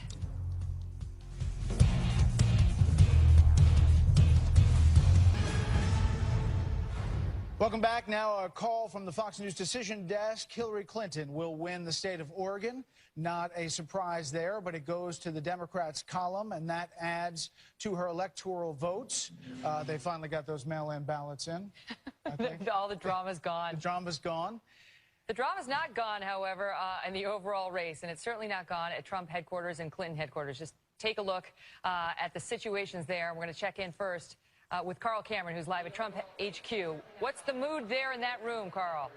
Hi, Megan. I just got a call from a senior Trump official who was clearly very optimistic, clearly pumped up about what they're watching, and keenly interested in what's going on in Michigan, Wisconsin, Minnesota, New Hampshire, Iowa, all these states where they are seeing the possibility of accumulating what they need to get to 270. The biggest target here is Michigan. The Trump campaign, Donald Trump and Mike Pence, campaigned there into Election Day as the last campaign event of their entire pre-Election Day campaign last night. They were able to say when the clock struck midnight that, hey, it's now Election Day. Everybody go get ready to vote. There was such symbolism in that, and frankly, a lot of skepticism. They were leaving Ohio and Florida and other states to go up into the industrial Midwest, to go to Michigan that hasn't voted Republican since Ronald Reagan. It was back in the 80s that the Reagan Democrats in Michigan were invented. And now it looks like if he can pull off a victory there, they will be Trump Democrats, Trump moderates, Trump independents coming out of Michigan that has the potential to put him over the top. It's still going to be a nail-biter. It's still going to be a late night. But they've got lots of real estate where they can pick up the necessary electors to get over the top tonight. Megan, Brett? Carl, thanks. 222 to 209. Let's go over to Jen Griffin at Clinton campaign headquarters. Jen, we looked in there, and it was very still. Absolutely. It is subdued. There are moments where you could hear a pin drop. We have not seen any top campaign aides for several hours now. So they are not coming out. We are told from sources on the campaign that they are very nervous right now. They do say, however, that nothing Hillary Clinton has ever gotten in her life has ever come easily. So they are not ruling out that she could still pull this out. But I would say this is a nail-biter here. It is not what they expected.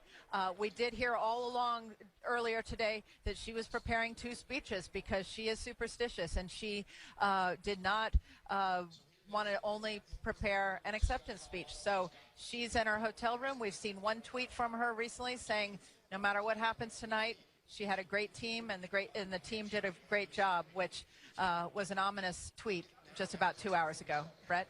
Okay, Jen, just to point out that we have not called Alaska, Arizona, Georgia, Iowa, Maine, Michigan, Minnesota, Nevada, New Hampshire, Pennsylvania, and Wisconsin. That's a lot of real estate. Wow.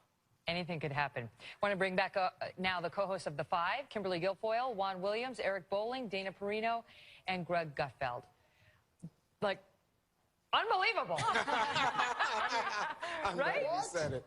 Let me start with you, Juan, as the Democrat. I mean, what's the truth there at Clinton headquarters? They have to be in full-on panic mode now, no? I think so. I don't think there's anybody watching tonight who's a Democrat who is not just bewildered, but sick to their stomach. I mean, like, how does this make sense? It's just out of the blue. It's not only that it doesn't comport with what we have seen in terms of the polls, and the polls say they don't think he's qualified, he doesn't have the temperament, it doesn't comport with the strategy, oh, we're going to turn out more white working-class voters than Mitt Romney. They really haven't. They got a little higher percentage in terms of the vote for Donald Trump than Mitt Romney did from that cohort. But overall, you just have to say, what is the heart of this? Now, I've heard people say, oh, the independents, the undecideds, clearly went strongly for Trump in all of these states. So people who were late deciders, people who were coming to the table, shifted towards Trump in this last few minutes. Does that come back to something that you two were talking about earlier, which is Comey and the FBI? I don't know. I don't know. But something has happened. And it is just, it's to people who work in Washington, to people who know the political structure in this country, it is revolutionary. Can I address what Juan just said? I think the mistake here was portraying this as insider versus outsider. This is culture versus culture. When you're in a small town and Katy Perry and Lady Gaga and Funny or Die and Miley Cyrus mocks you for your unhappiness and for your beliefs, you now see millions of people saying, I've had enough of that culture. I don't need you anymore. This was the FU to popular culture. Hillary is less liked than the flu, but it's more than that. It's about the people that assumed that she had this to begin with, that she was entitled. Very rare will I give a mea culpa, but I got to give it to Michael Moore. You had him on. Absolutely. He was the most correct person on this because he was on the left and he saw what was happening. He saw a wide swath of people that were unhappy and were ignored by the left and the right. I have to buy him his favorite pie because he nailed this. Lastly, the one thing about Trump, ideology is dead. He killed it. Hold on. Stand by. There's a big old call to make right now, and that is Fox News is projecting that Donald Trump has won the state of Wisconsin.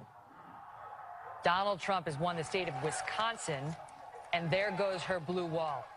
That's 10 electoral votes. That brings Trump up to 232, and he has officially pierced the blue wall that she needed to hold on to, which is momentous. Wisconsin was barely in play. Once we saw Ron Johnson win that Senate race, we knew Wisconsin was going to be a different picture. But Donald Trump, at 232 electoral votes, is now 38 electoral votes away from winning the presidency of the United States of America. Do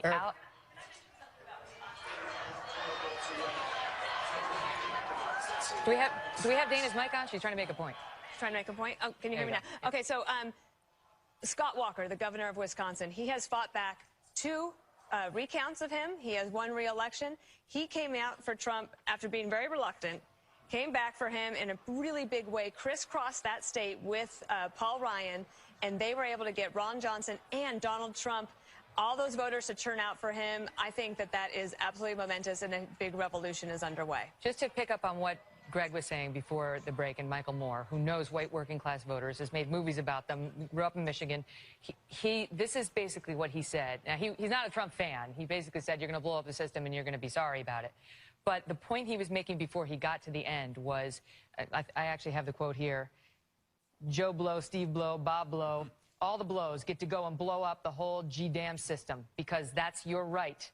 Trump's election is going to be the biggest FU ever recorded in human history. Right. And it will feel good. And then he said, for a day, and he predicted doom and gloom after that. But he understands this group of people, this group of voters, Kimberly. Yes. And had been saying all along to the Democrats, dismiss him at your own peril. You're right, and he started saying on your show as well. Stand by. Oh, can we get another one? Fox News can now project that Iowa will go to Donald Trump.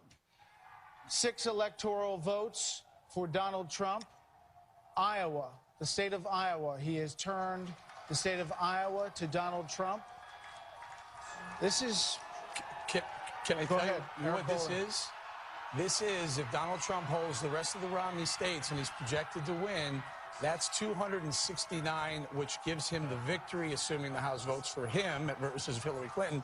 He needed 16 between Michigan or Wisconsin, plus Iowa. Iowa 6, Michigan and Wisconsin are 10 each. There's your 16, folks. I mean, you're watching history being made. And let me just add, I think the country is speaking. I think what we didn't see, we didn't see We didn't. It's unpollable. For months, we've talked about people who would not admit that they were going to vote for Donald Trump. They would poll, I'm either not going to vote or I'm going to vote for Hillary Clinton. And then when they got in there, they ended up voting for Donald Trump. But what you just said is really important on the numbers. If you presumed that Trump was going to keep the Romney states in the Republican column and was going to also have Florida and Ohio, that would get him to 253. And the question all along has been, how is he going to get that extra 17? You know, his best defenders could get him to 253, but they couldn't get him the extra 17. He's just won Iowa, which is 6, and Wisconsin, which is 10. That's 16. This is assuming he wins all of Romney's states, which he hasn't yet done, but it's assuming. So that puts him at 269, one electoral vote away from winning the presidency. No, that's it. Well, if there's a tie, your point it has to be a tie then, because there's only 538, so it has to be 269, and then, you know, the House votes and hands it to him. Yet the House is not going to vote to take it away. You're right here. He doesn't. It doesn't have to be a tie. No, he could still win outright. Of course. I'm saying, but at the very minimum, if he just holds the rest of the Romney states where he's leading, he's got the presidency. As we sit right here, I mean, you don't even need to call Pennsylvania. That's it. There it is. You don't need Nevada. I want to get back to Kimberly, but just some color for you now. Hillary Clinton's team and campaign event tonight is at the Javits Center here in New York City, this big convention center. And the report from our producer on the field is that some people are crying in the audience, and some are beginning to leave because they are feeling something very different from what the folks at Trump campaign headquarters are feeling and from what the people outside of this window right here. I mean, it's a momentous night, but we don't often have, you know, throngs of people standing outside of the Fox News channel at 11:30 p.m. waiting on every result. Kimberly, go ahead. Yeah, I mean, Trump definitely exceeded all expectations. People always said he's a closer, don't count him out. We saw that in the primaries where he defeated some incredibly capable and talented, qualified people that really would have made fine presidents. But he spoke to people, he connected to them as if they felt he was sitting at their table having dinner with them, talking to them about their paychecks, talking to them about their families, talking about drain the swamp, about turning politics and ideology on its head. It's, in fact, in many ways, a repudiation of politics the way we knew it in this country before today. Let me add, with this turnout, and look at the popular vote already. I mean, a lot of people came out for him, and the polls were in large measure not accurate in terms of what they predicted for Hillary Clinton. Dana, also, Mike Pence, Governor Mike Pence from Indiana, went around the country and said Republicans have to come home. Right. They have to come home. And they did come home. Oh, and 9 out of 10 supported him, according to the polls tonight. There's no need to blame never-Trumpers for Donald Trump's performance tonight because he was able to get 90% of the Republican vote. Maybe they came in late in terms of the deciding factor of the last 10 days, especially possibly from Hillary Clinton's email problems, because you saw in the exit polls that Martha McCallum has been reporting on that was it 64% of people said that the email story bothered them a lot. About Mike Pence, too, very close friends with Paul Ryan, the Speaker of the House. So if you go back to, I think it was August, it was Mike Pence that was able to go to Paul Ryan and say, let's try to work together, we can do this. And that's when you saw Paul Ryan say, all right, I'm on board. He's sort of been shakily on board, but on board enough especially to deliver that very important state of Wisconsin. What is the reaction to this going to be tomorrow, Juan, from Democrats who not only believed he had no chance, but feared him? I mean, this hasn't been your average election where it's like, I don't love Mitt Romney, but I could live with him, right? This has been very different. I think it's very different, and I think people still do not think this is real. I mean, it's like, oh my God, is this a movie? This is how real it is. If Trump wins Maine's 2nd congressional district, Michigan, Pennsylvania, or New Hampshire, he's the president. Right. No, I'm saying that's real. I can read the numbers. I don't know what happens in Nevada. We'll see. But to my mind, you asked about tomorrow morning and how people feel when they pick up the paper, when they hear Fox News Channel. And I still think among Democrats and even some Republicans, there's going to be a huge sense of disbelief. You know what it is? Imagine for the Democrats, this is not a hangover. It's the hangover after a 3-day bachelor party bender where you wake up and your clothes are missing and half your bank account is gone. That happens every weekend. I know. That's how I can tell. No, this is it'll be a shock to the system. It will take time for them to get over it. The interesting thing about Trump is that people, when he talked about the rigged system, all he did was steal from Obama's playbook. Obama said that the disadvantaged were rigged. America was rigged against the disadvantaged. He just replaced disadvantaged with patriot, nationalist. He just replaced it. But let's just look at the possibility tonight that Donald Trump could win the presidency, Republicans could hold the Senate, right. and Republicans can hold the House. And guess what? What does that mean for the country? What does that mean for the U.S.? I think in the first 100 days, I think you do repeal and replace Obamacare with something that would be more palatable to business and small business. I think that would be number one. The second thing I think that you'll see, definitely Supreme Court. I mean, that's just huge. It's huge for Republicans. The other thing is border security. That he made a promise early on. He'll definitely keep it. Stand by. We have another call to make. Fox News Decision Desk is now projecting that Donald Trump has won the state of Georgia, which is also important. It wasn't. This again is part of the Romney coalition, so he needed to win this. This is part of the assumption to that 253, but an important one to him, and it has gone red. And it did take a long time to get there, but she did not flip it. Okay, sorry. You were saying. Those first 100 days will be very important. Kimberly makes a great point about the Supreme Court. They also have so many appointments that will have to be made, and it's very interesting to find somebody who is not a Washington insider. Who do you choose? Like, who is your circle that you're going to put in to run the government? Eric Bolling, do you think he still means that Sarah Palin is going to be part of the cabinet, as he promised a while back? I don't know if he does, but I will tell you, the man said... Juan does not support that notion. The man did say he was going to build the wall and Mexico is going to pay for it. I will tell you, that is the only true shovel-ready job in America. But much more shovel-ready than Barack Obama's trillion-dollar spending spree he went on. He still says he's going to build the wall, but he says we're going to pay for it, and then he's going to sort of... Very quickly, Brexit. Well, the peso drops. I don't know if Brexit doesn't be able to pay the Cubs, Donald Trump, all underdogs. No one saw it coming. I called all three of those. I had history in all three of those. Look, can we also bring up the ones you didn't call? What? Can we bring up the ones you didn't call? Greg, I've been here since day one, my friend. I called every single one of these through the primaries all the way through. It's not about you. It is not about me. You're 100% right.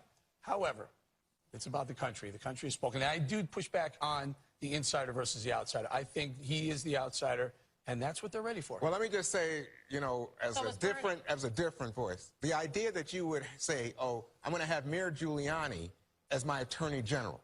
I'm going to have Newt Gingrich as my Secretary of State. And Dana's talking about, well, where do you find qualified people? Where are Republicans who, let's say, have been in the last Republican administration who are now willing to come on board? I think this is a shock to people that goes beyond the immediate glee that Republicans or Trump people may be feeling at this moment. But you know what, Kimberly, there is concern in Republican circles as well, especially from a national security point of view. There are a number of Republicans who'd never signed on to Donald Trump's campaign because they were concerned. They were concerned about national security vision. They weren't ready to give Hillary Clinton the nod, but there was concern. Before you answer that, Kimberly, just look at the screen. Look how remarkable this is. Look at the faces of the people at Clinton campaign headquarters. You can feel the concern. Look at the furrowed brows.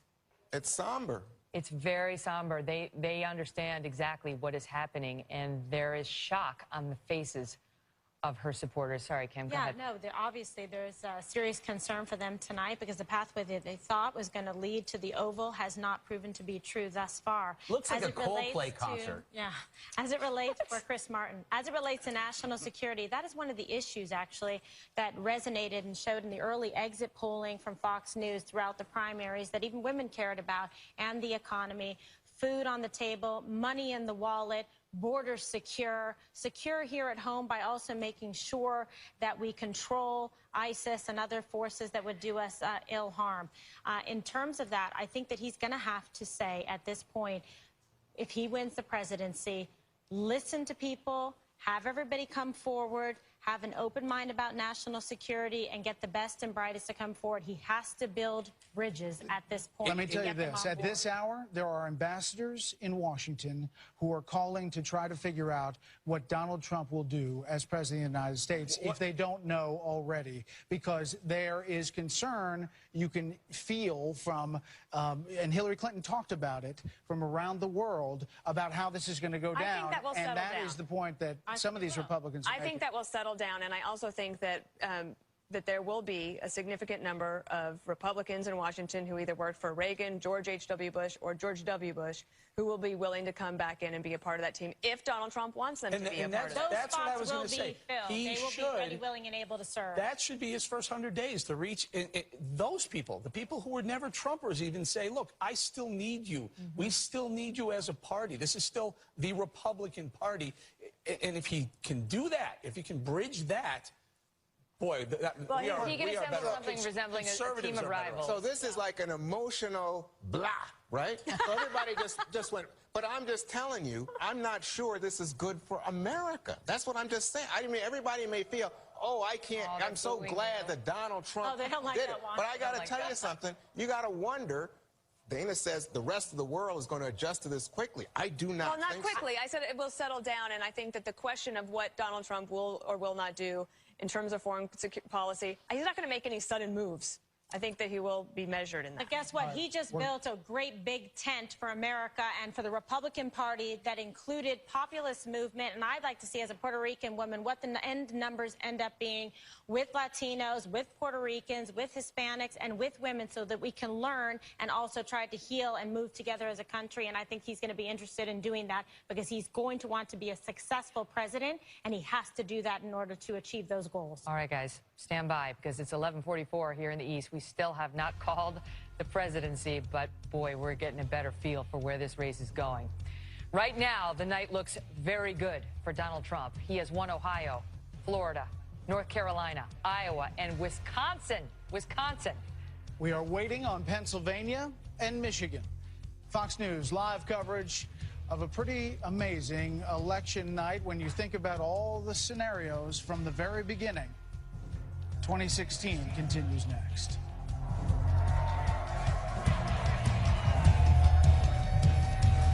For electoral votes to Hillary Clinton's 209, he is on the verge, potentially, of winning the presidency of the United States. Sean Hannity joins us now by phone. Sean, your thoughts on this night? Hey, guys, how are you? By the way, you got to get Juan Williams off that ledge he's on right now. We got to help him. Look, Brett, what everybody has missed here is Donald Trump has had to go against a Republican establishment, a Democratic establishment, a media establishment, a globalist establishment. And fundamentally, the main thing that they've been missing in all of this is very basic, and that is we have 13 million more Americans in poverty, 13 million more Americans on food stamps, 8 million more in poverty, the lowest labor participation rate since the 70s, the lowest home ownership rate in 51 years, the worst recovery in 40 years. And if you look abroad, I heard you talking about this earlier, you know, how's the world going to react to Donald Trump being president? I think there's going to be a healthy bit of fear, which, by the way, I don't think they would have had with either Hillary or Barack Obama. Fear in a good sense that America is going to rebuild its military and probably not get involved in foreign conflicts. To me, this was predictable, but on the other hand, this is a modern-day political miracle you're witnessing before your eyes right now. And that is to go up against everybody and all the pundits and all the pollsters and all the prognosticators out there and defy all the odds. And it's the American people that have said enough is enough. They're tired of the corruption, the cesspool, draining the swamp. All of these things were resonating. You know, when you look at a state like Wisconsin, what are they saying? They want their jobs back. They want the labor participation rate to be lower. In other words, more people having jobs. They want America to be energy independent. They're tired of a horrible educational system. They're tired of Obamacare rates going through the roof. This is not complicated. What's happening now is not working. And these guys, and Donald Trump has gone out there and he outworked Hillary Clinton and he put forward a much better agenda. And America said enough is enough with failed policies. That's what this election was about. Sean, it's Megan here. Question for you. Just a couple of weeks ago, you were walking into the studio, right as my hour was ending, you were coming in, and it was the night of the Comey announcement, and you were relieved and were feeling like it was a game changer, like it was going to restart momentum. Do you feel like that was the moment, that was the tipping point that switched things back after what had been a hideous month for Trump, or was it something else? What was it? You know, I think it's all the things I just mentioned, Megan, and I remember the night well. I put my hands up in the air and I said, we're back in the game. We're back in the game. But, you know, fundamentally, you know, what drives elections? Peace and prosperity. America's not prosperous. America's not working. Hillary lied about her emails, lied about Benghazi. She's corrupt. She's so dishonest. Look at the exit polls tonight. And at the end of the day, you know, is Donald Trump like every other person? Are we all flawed? Have we all sinned and fallen short? Yeah. And maybe he wasn't spending his entire life running for president, which is why he probably went on the Howard Stern show. If my plan is to run for president, I probably wouldn't go on Howard's show. And with that said, Americans saw through that, and they saw a guy that was really successful and really had a dream that America could be a lot better. Look, we have nearly 50 million Americans in poverty, nearly 50 million Americans on food stamps, 95 million Americans out of the labor force. These are millions of our fellow citizens that are suffering. Things are getting worse. This president's taken on more debt than every other president before him combined. And Americans are looking at their children and grandchildren and say, this is immoral. This has to stop. And that is the reason why I felt confident coming into tonight that he had a very good chance, although a difficult path, as we've been following the news all night. And he was able to pull it off because the American people, deep down inside, they cut through the clutter, they cut through the noise, they cut through all the spin, and they said, we're not on the right path. Sean, and that's what drove tonight's election. Yeah, go ahead, Brett. Is this a country that has changed its demographics? Is it a country that is now, as you say, ready to kick the table over and say Washington doesn't work? Where do you see this? Where do you see the state of the country right now? I think the state of the country is simple, Brett. You know, look, it's not that complicated if you really think about it. For example, is it really that hard to get away from NEA, top-down education, run from Washington, Common Core standards, or better to give it back to states and local municipalities? You know, when Washington promises keep your doctor, keep your plan, and save $2,500 per family a year, and people lose their doctor's plans and are paying, on average, $4,100 a year more, and then they're seeing increases next year of 100%, you know what? They begin to realize they've been lied to. When they see a foreign policy where there's 600 requests before the Benghazi attack, and our government did nothing, they say government's failing. When brave men and women fight, bleed, and die in Mosul, Ramadi, Fallujah, and Tikrit, and Baghdad, and then we pull out and create an opening for ISIS, they say that's a failure. When you give $150 billion to the #1 state sponsor of terror, that is a failure. And on every objective measure, you know, thank God the American people, this is about one thing. They see that Washington is broken. And by the way, Republicans are just as guilty. Paul Ryan is not going to be the Speaker of the House in January. I was going to save that for my program tomorrow. He's not going to be the Speaker. His state went for Donald Trump tonight. I mean, it's an amazing turn of events because the establishment on both sides, Republican and Democrat, have lost touch with the real lives of real Americans that are really suffering. And Donald Trump has now opened the door and said, we're going to fix it, and we're going to turn that table over. And you know what? I wish him all the best because it's not going to be easy because all the same people that opposed him in the lead-up to tonight are going to be opposing him tomorrow. Sean, have you spoken with him tonight at all? About 3 times, yes. What did he say? What's the mood? If whatever you can share. You know, he's kind of superstitious. Like I've talked to him nights before he do debates and stuff. I don't want to talk about it. You know, so he's kind of been, you know, just holding his breath like the rest of us and waiting and watching. And you know, I think he's very sober about it. And I think, you know, he's a guy that loves a big challenge. I mean, when you think of, you know, it's not something I do, although I worked in the building industry, hanging wallpaper and painting and framing and laying tile. But if you take a piece of land and you say, all right, I'm going to build 150 stories and go straight up, it's a pretty ambitious project. And I think he views this the same way. Do you think even he had an understanding that he might win this thing tonight? I mean, of course, you always hope and you think, but realistically, because some of the messaging we got out of the team, the Trump team, early in the evening was like, well, you know, we wish we had more support, but it didn't seem like even they expected this. I told him yesterday and I told him tonight, do not believe the exit polls. No matter what happens, don't buy it. And, you know, when the exit polls came in, sure enough, I mean, you guys were both on the call, it didn't sound good for Donald Trump early on. And I just felt that, you know, like what we have seen in Great Britain. Look, I'm going to tell you other issues that are resonating. You know, the fact that our borders are wide open and you have 95 million Americans out of the labor force, and then you have 11 million people that didn't follow the law and the rule of law, competing for jobs and driving down wages. To the average person that's out of work, that's a big deal. You know, to look at ISIS and Al-Qaeda and the threat that they pose to this country, and we see what happened in Chattanooga and Orlando and San Bernardino and what's happening in Europe, the fact that we have open borders seems really dumb to the average person. The idea that Hillary, behind closed doors, according to WikiLeaks, says we can't vet refugees, but she's going to increase the number of refugees by 650%. The average American saying, maybe Donald Trump's right. We can take care of people and be compassionate with safe zones in Syria and provide military support and food and water and blankets and medicine and supplies and baby formula. But maybe if you come from a culture that says you can tell women how to dress and you can tell women they can't drive and a man can tell women whether or not they get to go to school or work, maybe that's too big a conflict for a constitutional republic that we live under. And how do we ascertain what's in somebody's heart as to whether or not they're coming to America because they want the aspiration of freedom and the opportunity that we provide, or do they want to proselytize, indoctrinate, and advance a caliphate? You can't determine what's in someone's heart.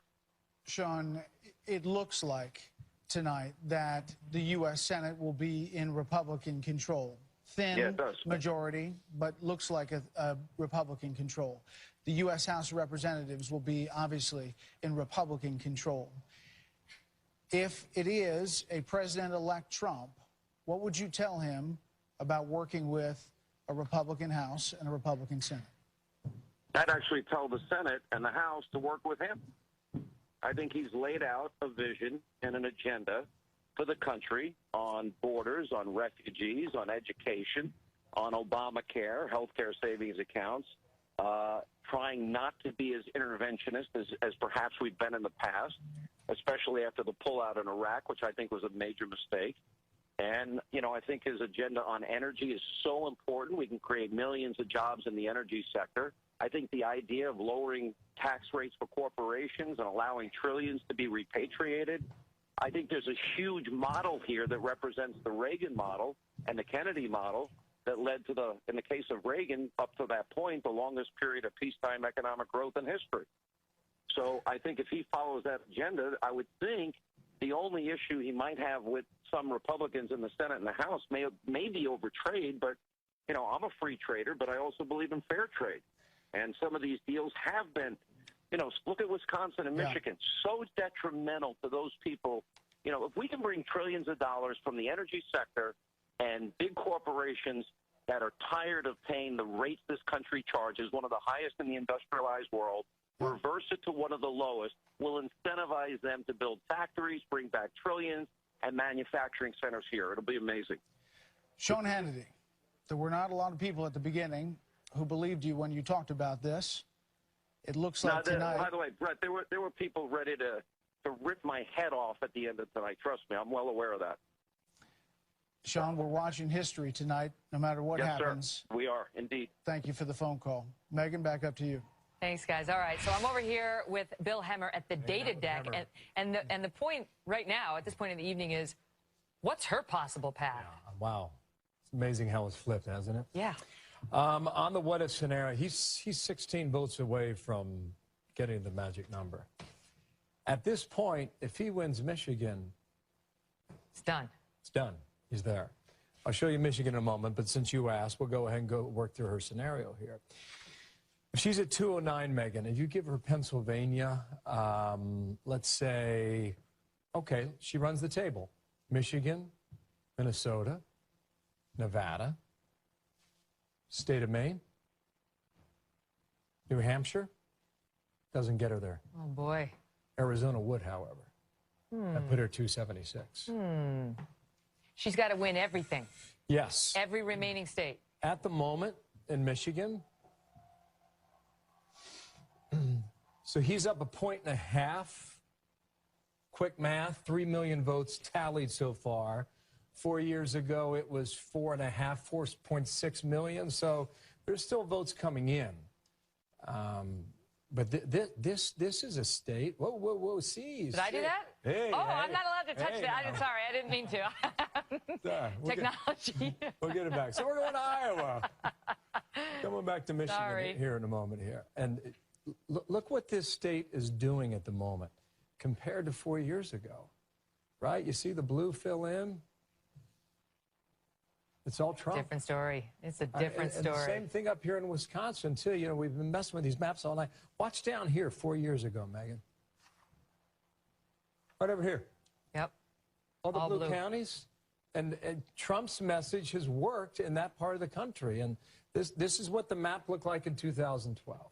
And we've been asking for months now, what's it going to look like now in 2016? And so far, this is the way it's filling in. Can she win? She certainly can. But just to reiterate, she has to win everything to win at this point? Is that how it's looking? She could lose in New Hampshire, perhaps. She could lose the state of Maine. She could lose Alaska. But everything else, I mean, back on this thread, as it stands right now, it's all Michigan. It's incredible. And that would do it. I'm not going to touch it, but those numbers in Michigan where they made a last-minute play there. Again, a couple weeks ago after Comey, suddenly we saw Trump going back to Michigan and going back to Virginia, which they realized were both very much in play, and Team Clinton was very aware of it, too, and sending Barack Obama, Michelle Obama, and you name it. Just yesterday, this is where Hillary Clinton had a rally.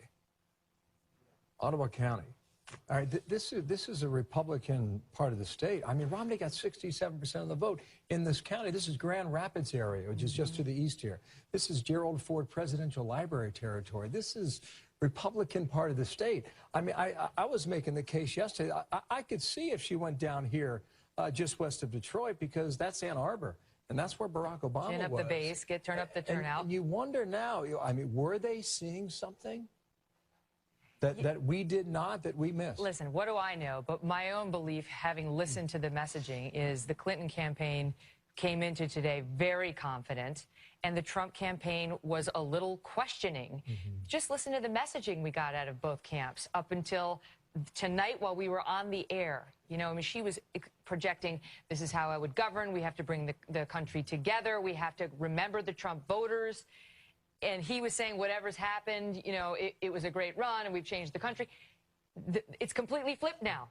On Friday afternoon, I met with 3 of the leading members in the Trump campaign, and they were adamant that they were winning North Carolina and they were going to win North Carolina. But they always say that. I understand. And they were arguing that their internal numbers show them that they're up 100,000 votes, whatever it is. I can pull up the number and see where we are. But the point is that they were debating why we still had it as a toss-up. They said at a minimum it's lean Republican. And they also felt very good about Florida, too. And we got in these debates back and forth, and that's when the whole Michigan conversation came up. I agree with you. I think in the past week to 10 days, that's when the question about Michigan was even discussed. Because prior to that, he had been hemorrhaging in the polls, right? We had the Access Hollywood. We had all the female accusers come out. Prior to that, it was the Alicia Machado thing, and there was just all sorts of traps, so the debates didn't help him. The numbers were not on his side, but there was a shift a couple of weeks before this election night, and from the look of it, she never recovered. Yeah, I would just add, you mentioned Michael Moore about 30 minutes ago. He was on another network the other day, and he said, I'm warning you, I know the people who live in my state. And I know how they think, and I know what their concerns are. And I remind you that Hillary Clinton in the pre-polling in the primary against Bernie Sanders was up 8 to 12 points across the board. And he stunned her in that state. And Michigan's notorious for bad polling, for polling that's bad. Depending on how this turns out, the Clinton team may agree with that. And they will start their own recriminations probably in about 30 seconds. Hammer, thanks. You bet. Brett? There are some sad faces at the Hillary Clinton campaign headquarters. Some people crying, stone-faced. They can't believe it. And we're back with our panel: Brit Hume, Chris Wallace, Karl Rove, Chris Stirewalt, Joe Trippi, and Tucker Carlson. Chris, we were talking about Michigan upstairs, but frankly, Minnesota's. Well, she's got to draw to the inside straight. And I mean, this is basically every election, you play the game. We'll click this, we'll flip that. Well, what if he did this? Well, what if he did that? And it's 270 this and 270 that. This is the craziest inside straight path that she would have to draw at this point. She's got to run the whole northern tier. She's got to get Arizona. She's got to do it all. Now, she can do it, but right now, Minnesota looks really hard for her. And we identified Minnesota early on in this campaign as a place that could be good for Trump if he could get these independents. This is Jesse Ventura country.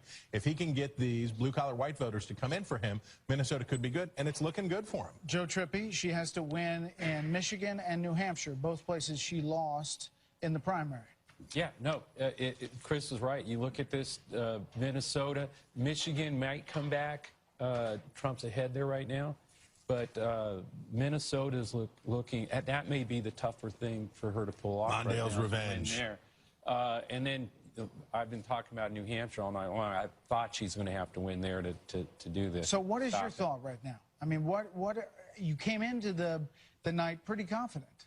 Yeah, no, I'm surprised, and yeah, you know, never. I thought. Are heads exploding of people you're talking to, or what's happening? No, I think most people. It wasn't that they thought that she was going to blow him out or anything, but they thought there was no path or very tough for him to get to 270. Yeah.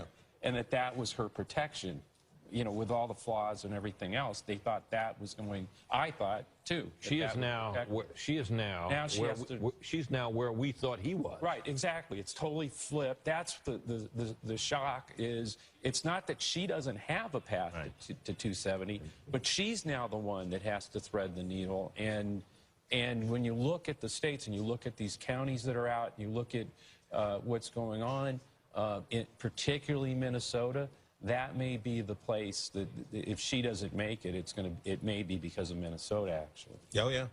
Karl Rove.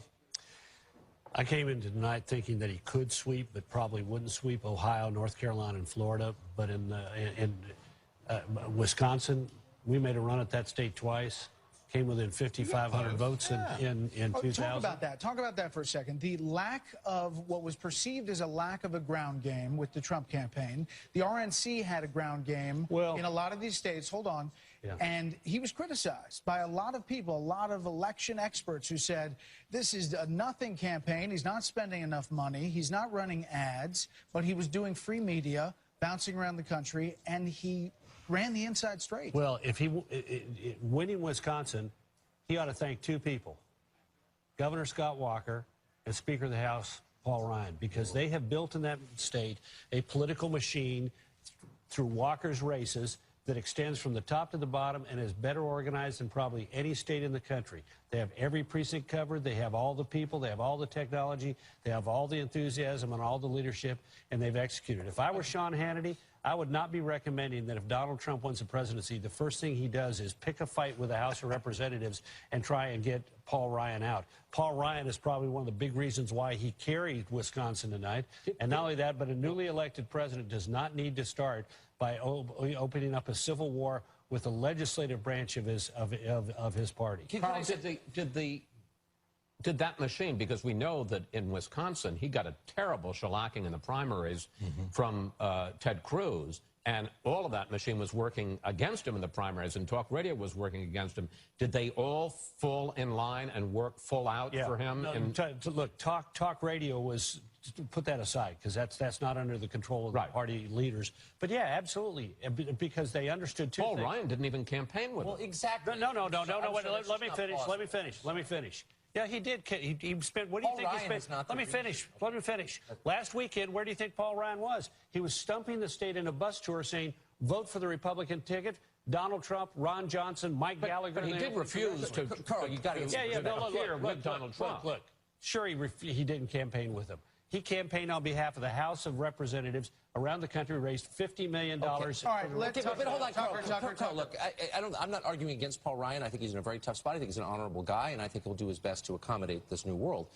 But it is a grotesque overstatement to say he is responsible for Donald Trump's winning Wisconsin. I mean, that's just like not. If the ground he was game was mocking essential. Trump. He was making the point very clearly, crystal clear, that he thought that Trump was kind of morally indefensible, which is, that's a real point. But I'm just saying you can't say he's responsible. This happened in spite of the wishes. You think the tape, the Access Hollywood tape, is morally defensible? I'm not saying that at all. You're Okay, losing perspective here. I'm just saying. Hold on. And despite that, Republicans are winning tonight. And despite right? that, I mean, I want to go back to the Paul Ryan put his shoulder to the wheel. I'm not attacking Hey, can I get a flag? Something? Let's be honest. Hold on. Trump won in spite of the desires Joe of Trippi. people who hold The office reason as why, Republicans the really reason why we're here is one, Donald Trump hit a chord with people who were fed up with Washington. Absolutely. Two, Hillary Clinton did not mobilize the President Obama's coalition.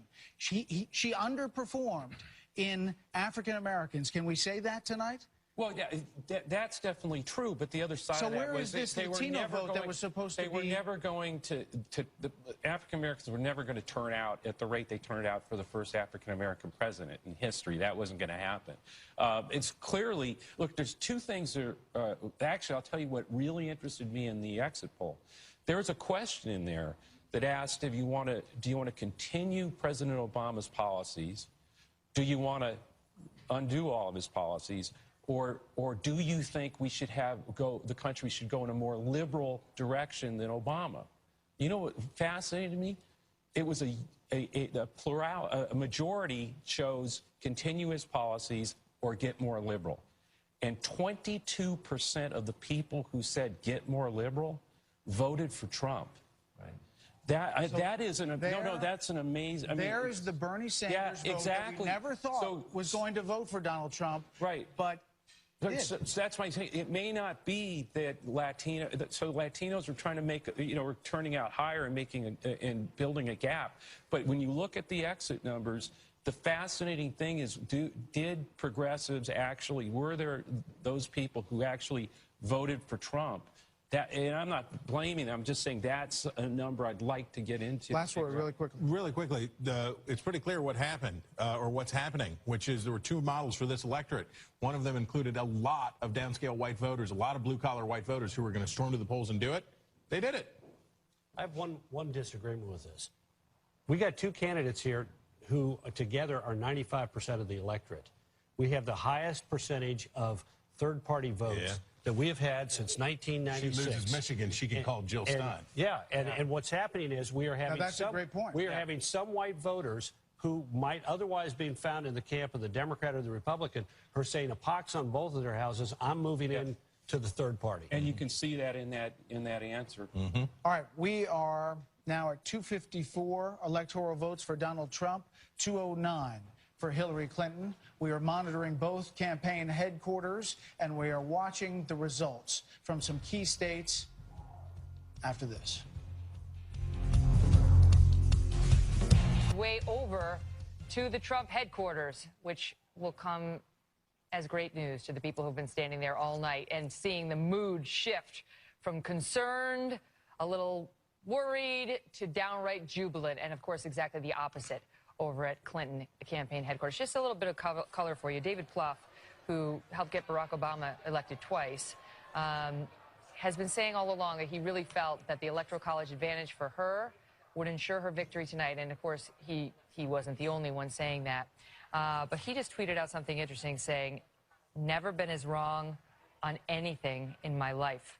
Still a beating heart in Wisconsin and the two congressional districts, presumably That's before we call presumably he means, either Michigan or this was before. Nebraska. But it was at 12:02 a.m.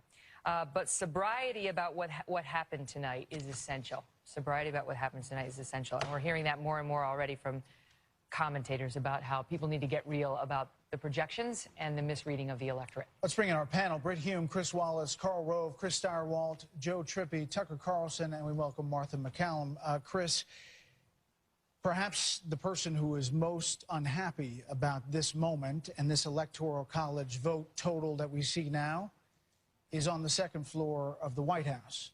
The legacy of President Obama, the Affordable Care Act that will be repealed and replaced, the Iran nuclear deal that essentially was an executive deal that can be torn up, the legacy of the 44th president of the United States is truly at 254 electoral votes in jeopardy. Oh, absolutely. And, you know, we saw both Barack and Michelle Obama campaigning so fiercely for Hillary Clinton over the last couple of months, and especially in the last week, excuse me.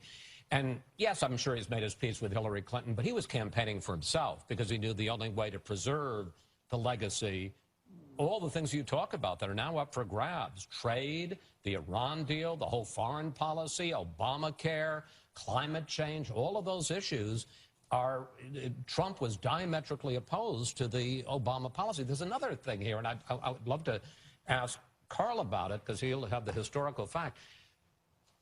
8 years ago, when Obama was elected, he got a filibuster-proof majority in the Senate and a huge majority in the House. He had all of Washington under his control. Now, it looks like if he's the president, if he's elected president, and this is what I'm going to ask Carl, when was the last time, because it didn't happen under Reagan, didn't happen under either of the Bushes, when's the last time that a Republican president had a both-house Republican Congress? 1928. 1928? Wow. So Eisenhower never had it either? Wow. That's incredible. Never Think had the about House. that. He had the Senate. You know, picking up, though, on Brett's point, the executive orders, Brett, one after the other, and the seizing of executive power. If you add up all the executive orders and all the regulations that were imposed that were simply done by executive authority. By pens and phones. Exactly, by his pen and by his phone. It is an enormous amount. And Trump has promised to just pull them all back. That could have as much of an impact as anything he can do, particularly early on, because these are things that can be done with the stroke of a pen. And on the flip side, though, Britt, on the flip side, these Democrats who defended it and had no problem with a strong executive wielding his pen and his phone in that way may feel very differently about it when it's Donald Trump's pen and phone. Of course they will. And one other thing that might be worth pointing out tonight is you got two Republican Senate candidates who moved away from Trump conspicuously. Joe Heck in Nevada and Kelly Ayotte in New Hampshire. They're both in trouble. It didn't end up helping them in those cases. And I think that's an interesting point. You've also got the Supreme Court. It's a 4-4 tie, and we thought that, you know, you had the Merrick Garland nomination. Yeah, that's gone. Well, that's right. And now you've got not only the one that will determine the balance of the court, but you've got some older Democrats like Ruth Bader Ginsburg, who I suspect probably thought, well, I can wait, and during Hillary Clinton's term, I can retire, and Stephen Breyer, and, you know, this could become a dramatically different Supreme Court. Martha, we want to bring you in. Bill Burton, by the way, on his Twitter account, my country is a different place than I thought it was when I woke up this morning. You're going to hear a lot of that.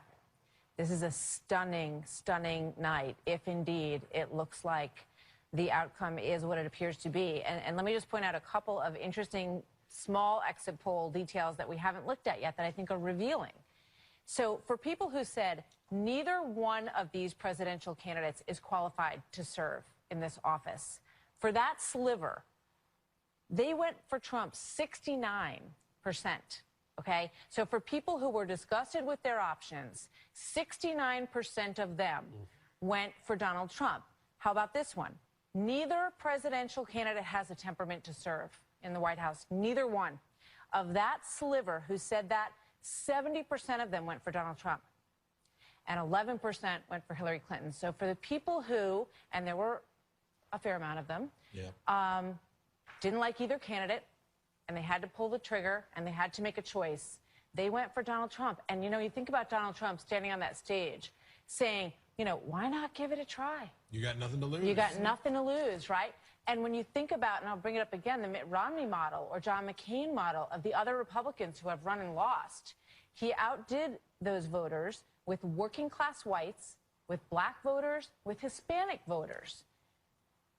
And He a also few did more it people with- identify as Republicans this Tucker, time, he which also helped him did as it well. with evangelicals. That's right. I think we're Mitt going Romney. to see more evangelical vote. I think that we've seen since back in 2004.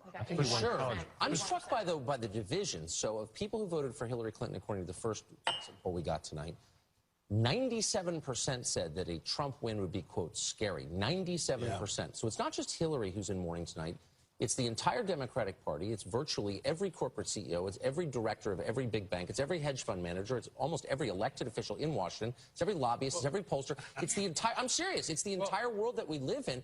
Every person's looking up and saying, you know, what is this? They didn't understand the country they presided over. Will they accept him as a legitimate president? I think that's a real question if he wins. And a serious question about that is, as you can see with these popular vote totals, as Joe and I were talking about before, so the conversation for a long time was, would Donald Trump accept the result of the election? Would he say it was rigged? Well, there's a good question that's cooking up for Hillary Clinton supporters tonight, Exactly. which is, if Donald Trump wins an electoral majority but has a popular defeat, are Democrats going to be cool and the gang when it comes to talking about? Well, let's just look at those numbers as you point that out. It's what, 52,051,000 to 59,39. But what's happening is, I'll tell you, I'll make a bold prediction here. As the West Coast comes in, she's going to go surging by Trump in the popular vote.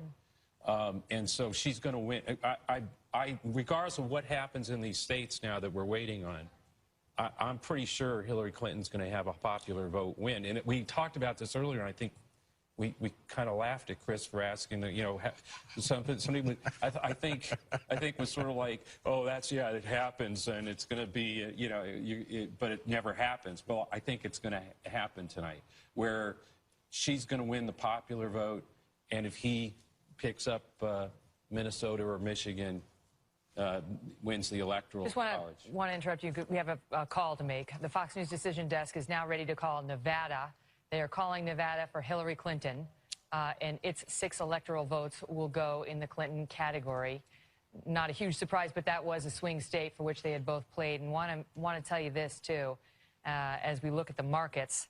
As of, well, 12:08, which is the last we looked, the Dow was down 833 points.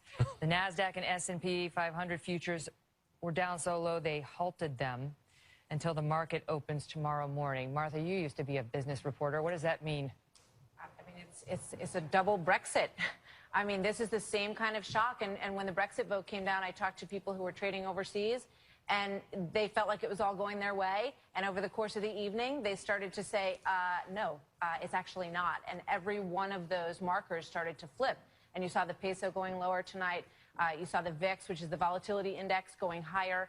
And all of that points to what you're seeing in the Dow Jones Industrials. It's just a tremendous amount of shock. And as Maria said before, it's uncertainty. However, I mean, you do have to wonder, with the House, with the Senate, with Donald Trump, if he does win this, he's going to peel back regulations on businesses. That's going to be very good for small business in this country. If he does peel back Obamacare to a certain extent, that also may have a positive effect on small business. So although there may be a bit of panic with this very surprising outcome, if indeed it happens, the day 2, day 3 story might be quite different. Yeah, that's a buy signal, right? This is more, Britt, than just panic. I mean, this is Brexit supercharged. This is the U.S., the biggest power in the world. Here's the French ambassador moments ago. After Brexit and this election, everything is now possible. A world is collapsing before our eyes. Dizziness. Oh. I mean, you know what I mean? Well, Brexit has not turned into what they thought it was going to turn into. Not getting it. Hashtag not getting it. I mean, this country has made a decision. They're sick of it. It has, and the fact that the French don't like it is rather good news to me. My view of that is, first of all, as Martha points out, this is likely to be a business-friendly administration. Right, so the panic in the stock market seems like a buying opportunity, as Maria Bartiromo suggested. I think that's right. I think it's a sensible way to look at it. You know, there's no accounting for the tastes of the people in Britain, but they, you know, or at least in Europe in particular. I don't know how the British will respond to this, but my sense about this is that they'll be fine with it, and our allies will be fine with it as long as Donald Trump acts the way I think he can reasonably be expected to act, and we don't. He's so unpredictable. That's what this is about. It's his remember when he went down to Mexico? Remember, and he had the meeting. Yeah, that's right. People talked about afterwards that he had choked and not demanded the wall, but he was very respectful, very moderate, very contained in the meeting. Very with presidential. The Mexican president. Right. Yes, he was. Right, he was. So, Then he went back to Phoenix and burned the house down on immigration. Well, all that may be so, but he shows he's capable of doing it, and Yes. I can't imagine he would do otherwise. And my sense about this, look, is that he's won. He's got his party behind him. If he gets this one last piece in place, He gets Michigan. If he gets Michigan, he's got it. It's hard for me. Or not Minnesota. Well, either one, right? Either one will do it. So he's there, and yeah, it is a new reality, that's for sure. But look, people who get so wrought up about these things, this country was built to deal with such vicissitudes, such changes, such shocks. The Republic will endure no matter what. So, I think the worry is misplaced. And in fact, to the extent that it shakes up our body politics in both parties, that's probably a good thing. Mm-hmm. And look, give this guy credit. He had guts, and he endured slings and arrows from people that were indisposed to like him, and he took criticism from the press on a level we've rarely seen, and it's going to continue. But in the end, he gutted it out, and I think he deserves all the credit that this election will give him. The media in the primaries, they love Donald Trump, and they pumped him up very much. But as soon as he secured the nomination, the tone shifted, and it was notable. And then any controversy that happened with Donald Trump, they could not get enough of it. Some of the accusers, some of the women who came forward, we don't know whether that's true or it's not true. That's up for the American people to decide. But we're given full hours on other channels to sit and tell their stories unrebutted, with no Donald Trump defender. And there is a question about, of course, Donald Trump's no fan of the media. And I think decided early on to try to disqualify the media as a group because he saw that coming. He knew about the Howard Stern interviews. He knew about the controversies in his past, and just decided to say, I've got to disqualify them as a group because I'm not going to be able to respond to each one of these individual attacks. And it was effective. It really worked. And it certainly showed that the vaunted power of the media is not what it might once have been. But put this in historical perspective. Compare it to Reagan in '80. The shock that people said, no, this Hollywood actor, he can't. He was a governor in California. For 2 terms. This is the first time, if this happens, as we expect it's going to happen, if he runs either Michigan or Minnesota, this is the first time that someone who's never been in office would be president of the United States. Or served in the military. Or served in the military, obviously. No, I would defer to Carl, who has a much greater historical background than I do, but certainly in my lifetime, which goes back to the first Lincoln administration,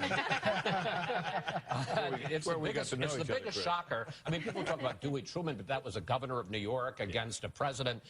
This is Donald Trump. This is, he somebody who had never served in the military, who wasn't a commanding general, who was a reality game show host, obviously a billionaire, very successful in business, that he is going to be likely the next president of the United States. Is there a bigger shock? Not since P.T. Barnum considered running for president. He ultimately didn't make himself an official. But has there ever been a president that was a bigger shock? No, I think this is sui generis and absolutely unusual. But can I just say one thing, Carl? Think about, to your point and to the thing we just discussed, New York Magazine right now is on stands all over the place with a Donald Trump close-up in a nasty-looking face and the words loser over the front of his face. That's what's on the stands right now. He may hold that up like the Tribune. That's a Dewey versus Friday. You talked to an editor. Yes, who said, I was just in a meeting, we're putting this on the cover, and I said, though I'm a liberal, should we really do that? Like, maybe, what if he wins? Like, should we really do that? And everyone in the room said, come on now. Right. You know what I mean? Get to the children's table. You're an idiot. The George Stephanopoulos clip early on in the early Republican primaries where he was asking on ABC News, who do you think is going to win? And I think it was Ann Coulter at the time said, I think Donald Trump. And everyone burst out laughing. Now, granted, the odds were against him, but he was literally a joke to so many of these pundits. He could have a Dewey moment. He could take that magazine cover and hold it up tonight if he wins. One of the other things that happened was a view was taken by many in our trade that because Donald Trump was such an exotic character, that the normal neutrality that is the style and the method in which we cover campaigns was to be suspended, because to treat him and Hillary Clinton as on a par with each other was, quote, false equivalence. And so they didn't take the idea that they felt relieved of the obligation to cover him fairly, even after he got the nomination. And that has extended. I think especially after he got the nomination. Yes, and the front page of the New York Times and the Washington Post should look to themselves. I know they have made comments about our network, but the outright bias and total lack of objectivity of the paper of record is a shame. Well, I agree with that, and I would say, look, I wasn't a big Trump fan at all. But when I took this 2 months of this job as an anchor, I felt I was still under the obligation to try to treat him fairly. And I think too many people suspended that. And I think we at this channel did a pretty good job of playing it straight for him. And we had some people in our midst who were outright Trump backers. I'm just talking about those of us who cover news on a day-to-day basis. All right, let's take a live look. Trump headquarters with the podium there and the signs, "Make America Great Again," and a shocked Clinton campaign headquarters. As we have a moment of history that is happening, we are waiting for Michigan, we are waiting for Minnesota, we are waiting for New Hampshire. And we're waiting here on Fox News Channel, election coverage 2016.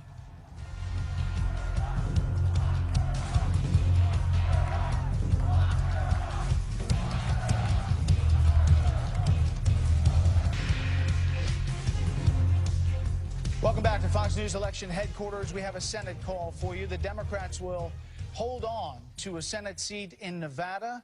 Cortez Masto, will win that seat against Joe Heck, the Republican congressman.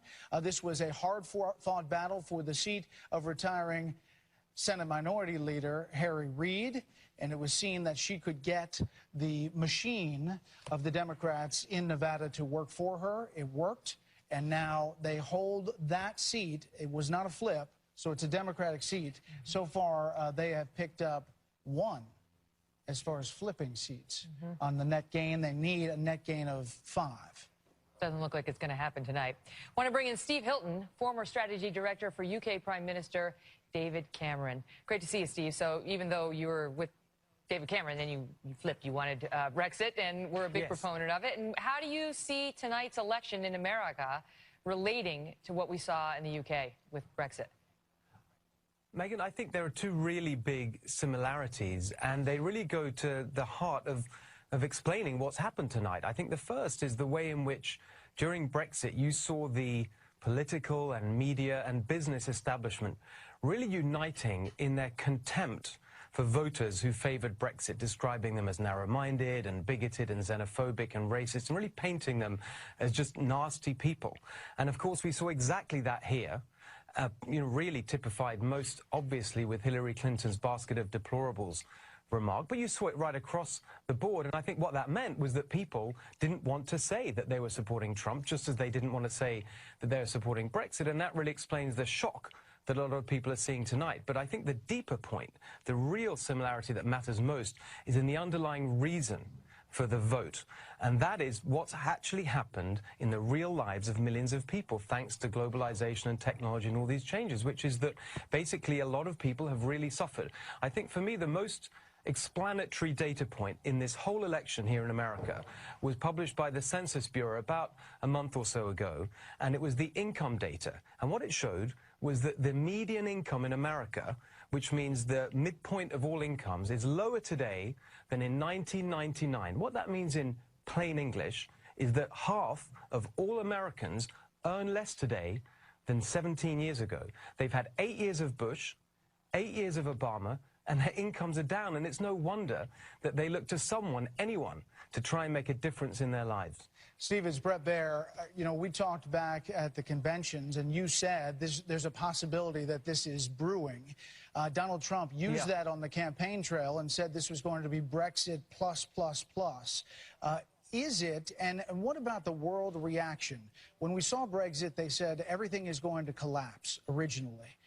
That is what we're starting to hear of concern around the world. What do you think of that? Well, here I think there's a big difference with Brexit, and a really positive one for our viewers tonight and for America, which is that this is an actual election where you have a candidate standing there on a platform with actual policies that they want to implement if they win. With Brexit, there's a lot of uncertainty, as we're seeing being played out now, in terms of what this vote actually meant. Here, the likely outcome, if everything goes as we're seeing tonight, is that you have a Republican in the White House, a Republican control of both parts of Congress. And that means that you'll actually be able to see the implementation of a real economic agenda that I think, despite the overnight jitters that you might see in the markets, over time will reassure the business community and the financial community that at last we might get some serious economic growth going that will benefit those people that have been left behind and business generally. So I think that in the end, despite what you might see in the immediate short term, this is going to be very positive. And so you think it's going to that people will be reassured as the days and weeks pass in a way that they might not be tomorrow. Obviously, half the country is going to be disappointed here either way, but this has been a particularly brutal battle between these two candidates, and people are going to be licking the wounds for a while now. Yeah, Megan, I thought you captured it really well earlier when you were talking about this, and you were saying, yeah, half the people are going to be cheering, but the other half are going to be thinking this guy who they see as a monster, someone who's dangerous and evil, is now going to be in charge of leading the country. And of course, there's going to need to be some adjustment to that, and I think it's incredibly important.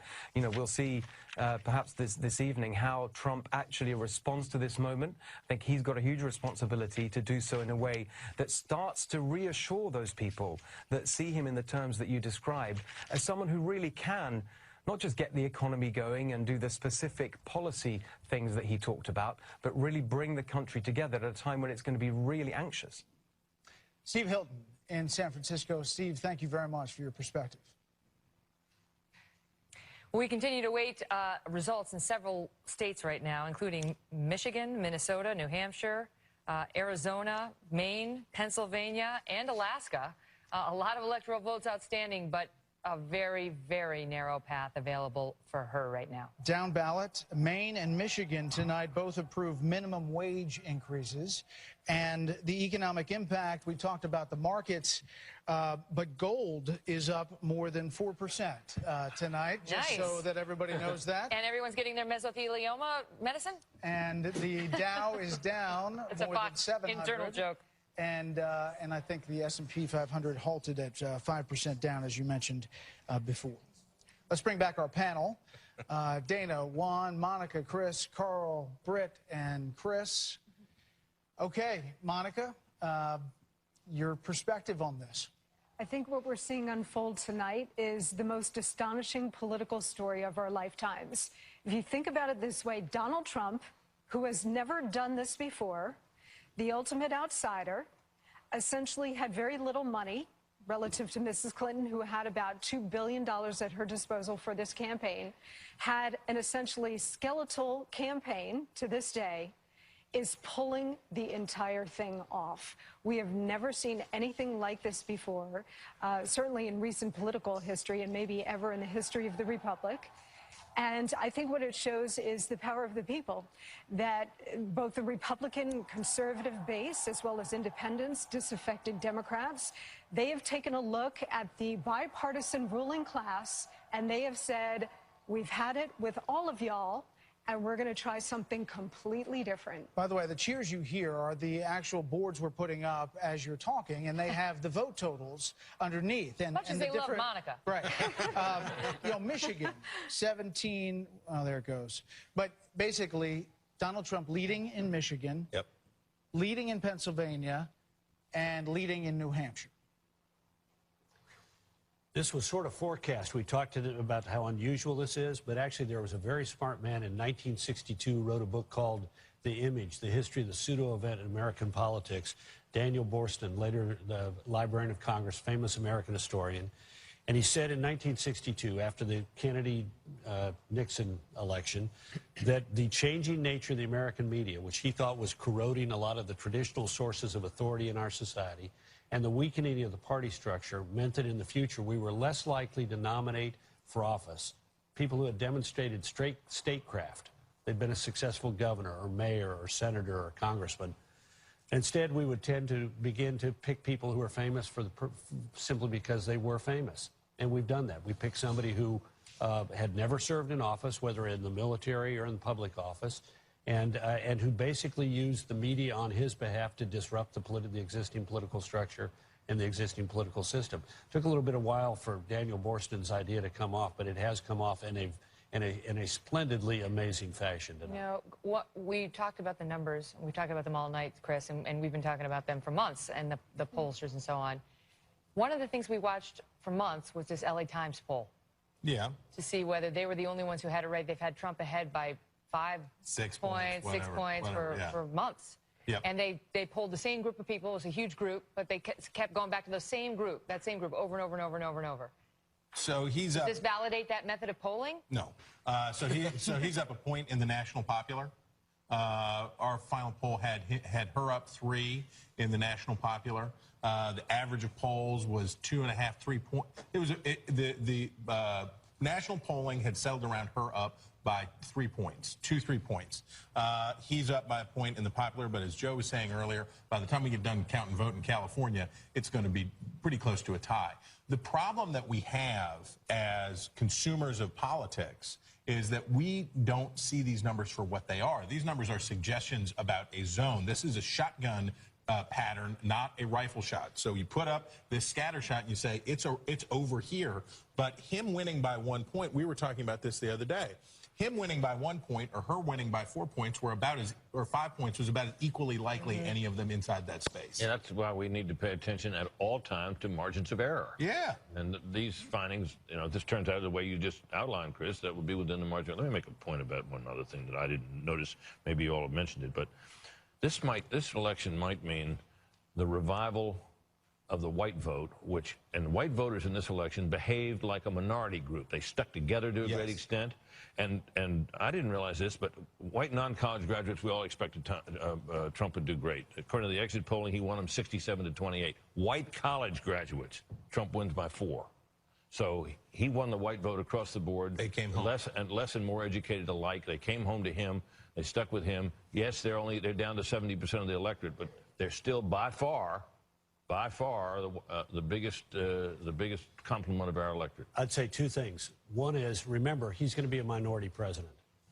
In fact, he's reminiscent of, we've had a guy just like this before. James A. Garfield got elected nationwide, won the Electoral College, got a minority, won the plurality of the popular vote, and his nationwide majority was less than 2,000 votes. I mean, we're going to have a guy who comes into office who better have a little humility tonight. Sure, he's had an extraordinary victory, but he will enter office with less than 50% of the vote, and he may end up either with her in the popular vote or behind her in the popular vote. Well, if he does, remember this, and I remember this was said about the man for whom you work, that he didn't get 50% of the vote, but he got 100% of the presidency. That's right.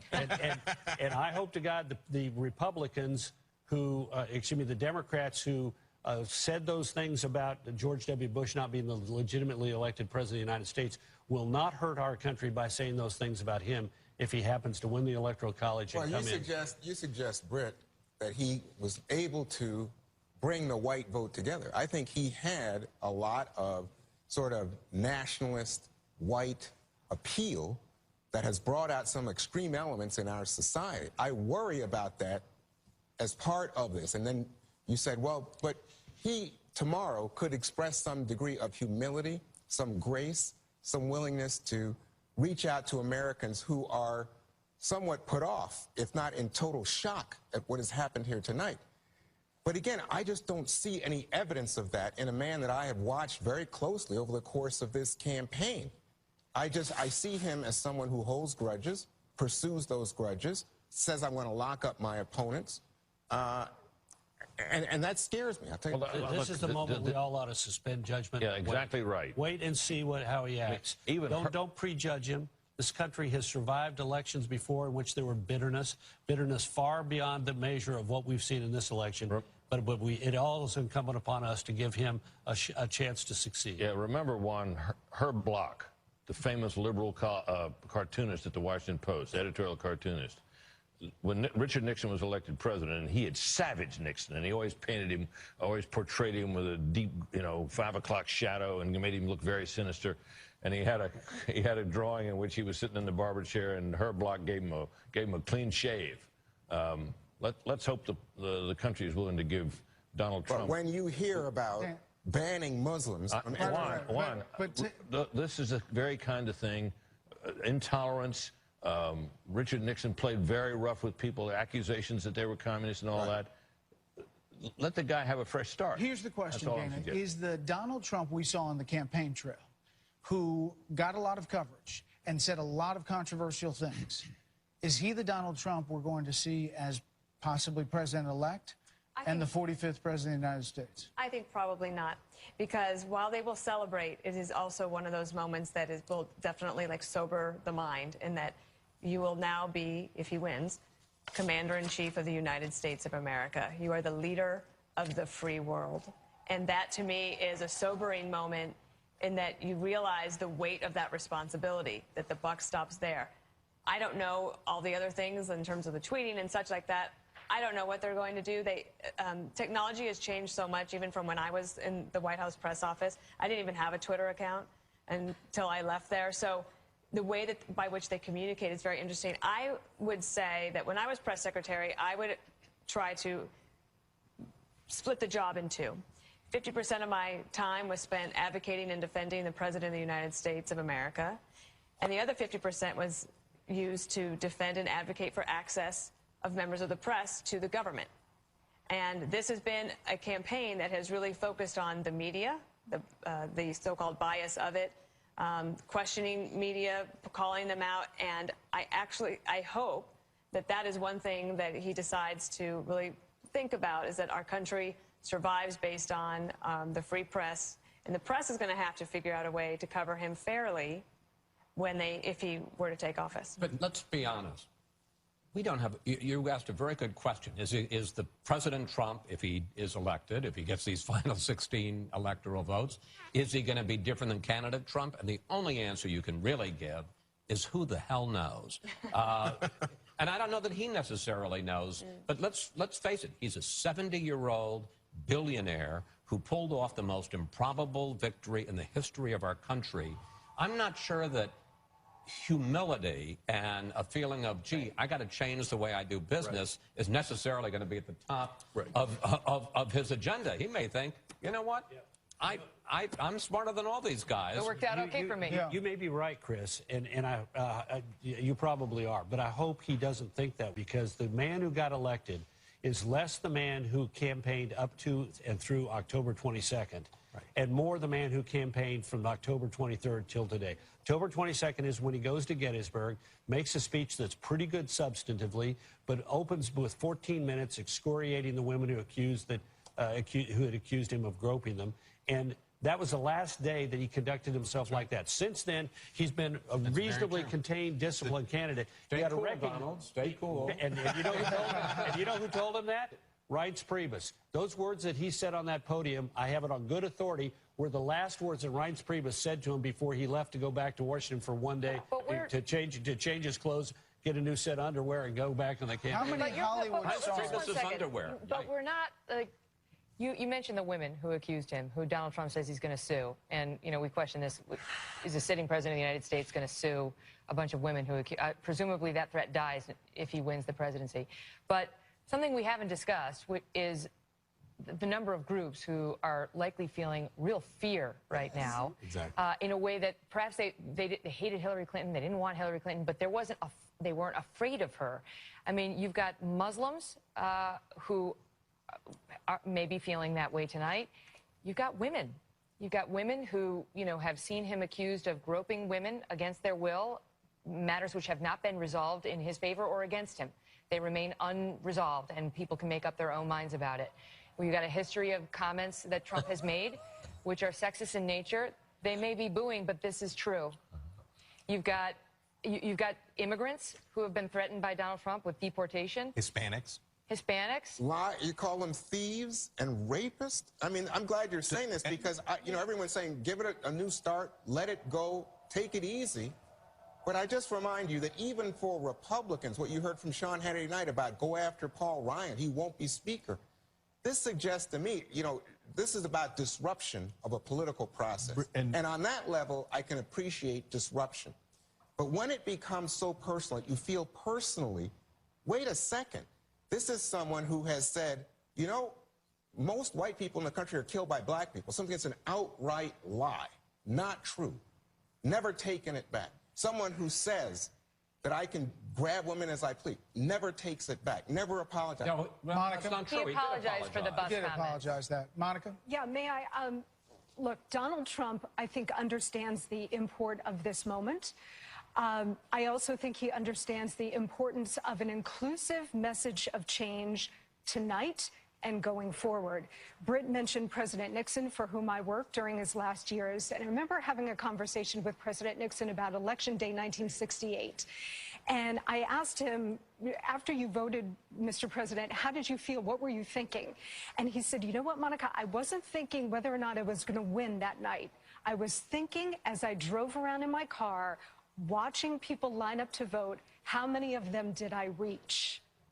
And I think tonight, Donald Trump is absorbing not just the job, which the job will change you, but the magnitude of the responsibility of that job. He has spoken repeatedly over the last several weeks in his closing argument about wanting to be a president for all of the people.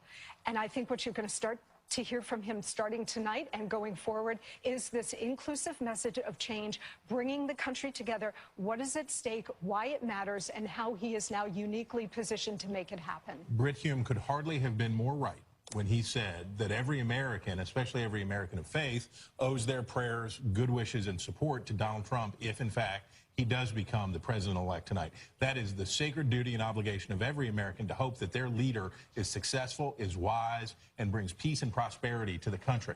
But it is also incumbent on the supporters of that president-elect, and it is also incumbent on that president-elect to reach out to those individuals who do feel frightened, who do feel marginalized, to bind up those wounds in the other direction. If we're going to be burying hatchets, which we need to do a lot of in this country, a great deal of, both sides have earth to turn over. I will just say that this looks like, at this moment, the highest evangelical vote we have seen in decades. Which is unbelievable if you think about it. Somebody wrote an article earlier this week talking about how what does that do for the Republican Party on a go-forward basis? Because there had been an assumption that you had to be, you know, strongly pro-life. You had to take certain positions when it comes to gay marriage or gay rights, you know, abortion and so on.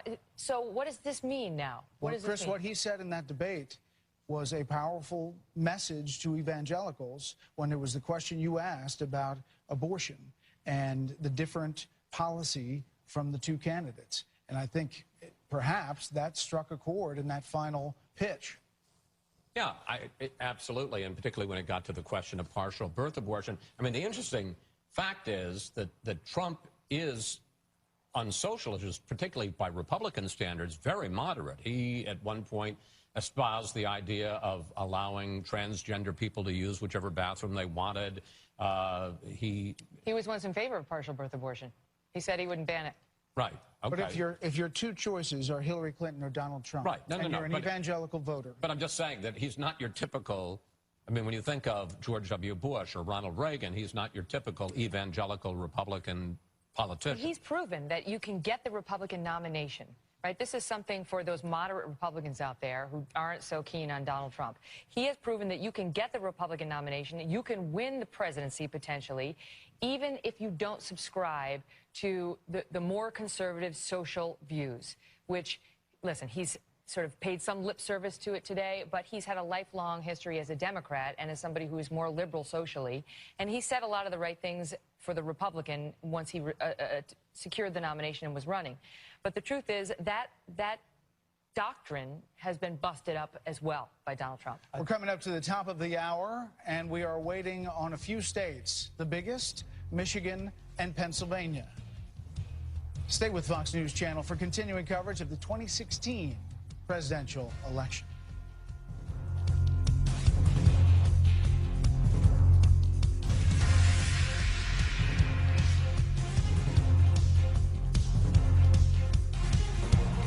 Look at the crowd outside outside of the Fox News headquarters. Remember that time we said we thought we'd be able to make a call by 11, and the early exit polls looked like that call would probably go to Hillary Clinton?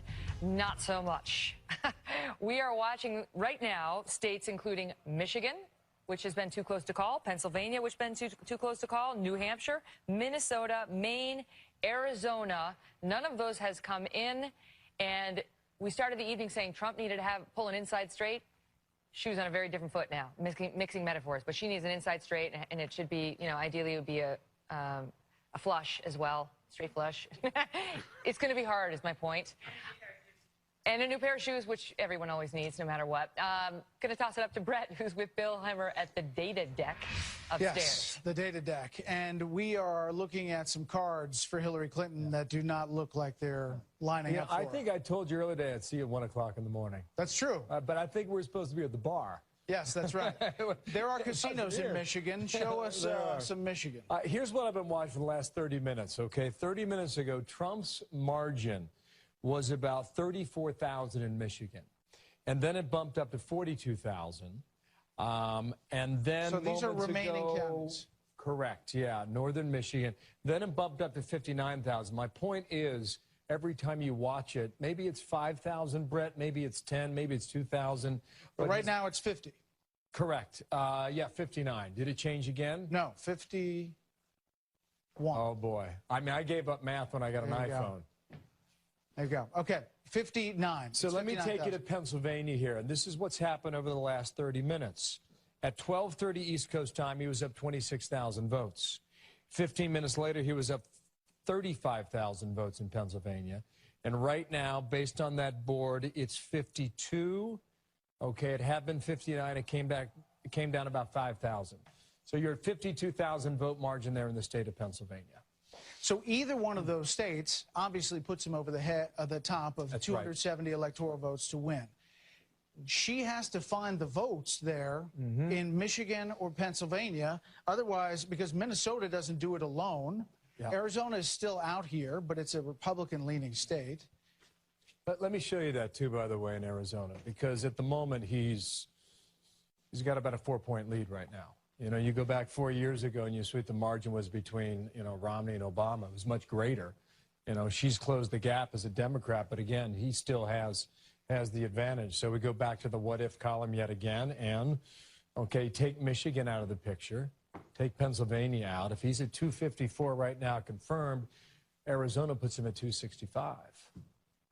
New Hampshire is too close to call. Have you seen what's going on in that state? I mean, it is just so razor tight. I'll take you there right now, and we can see the margin here.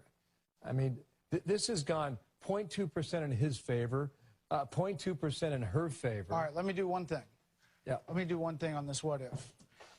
What if, let's go back here, and what if, okay, what if she pulls out the miraculous win in Michigan? And Pennsylvania. And Pennsylvania. She's at 251. Now, Minnesota looks like it's heading her way, 261. All right, you have to give Arizona Likely to Donald Trump. So then you have Alaska that goes it just Republican. It just closed a minute ago. Okay, let's just say it goes Republican. 268. Then you have the presidency of the United States hanging on New Hampshire, which, by the way, is tight, right? Very tight. Could go either way. And right here? Well, let's see where it is. Right now, you have Clinton up in New Hampshire. No, it's Maine. Oh, that would be why. That's why. See, that's why Bill does it and I don't do it. Okay. It's do another shot big there. fingers. Take two. There we go. Okay.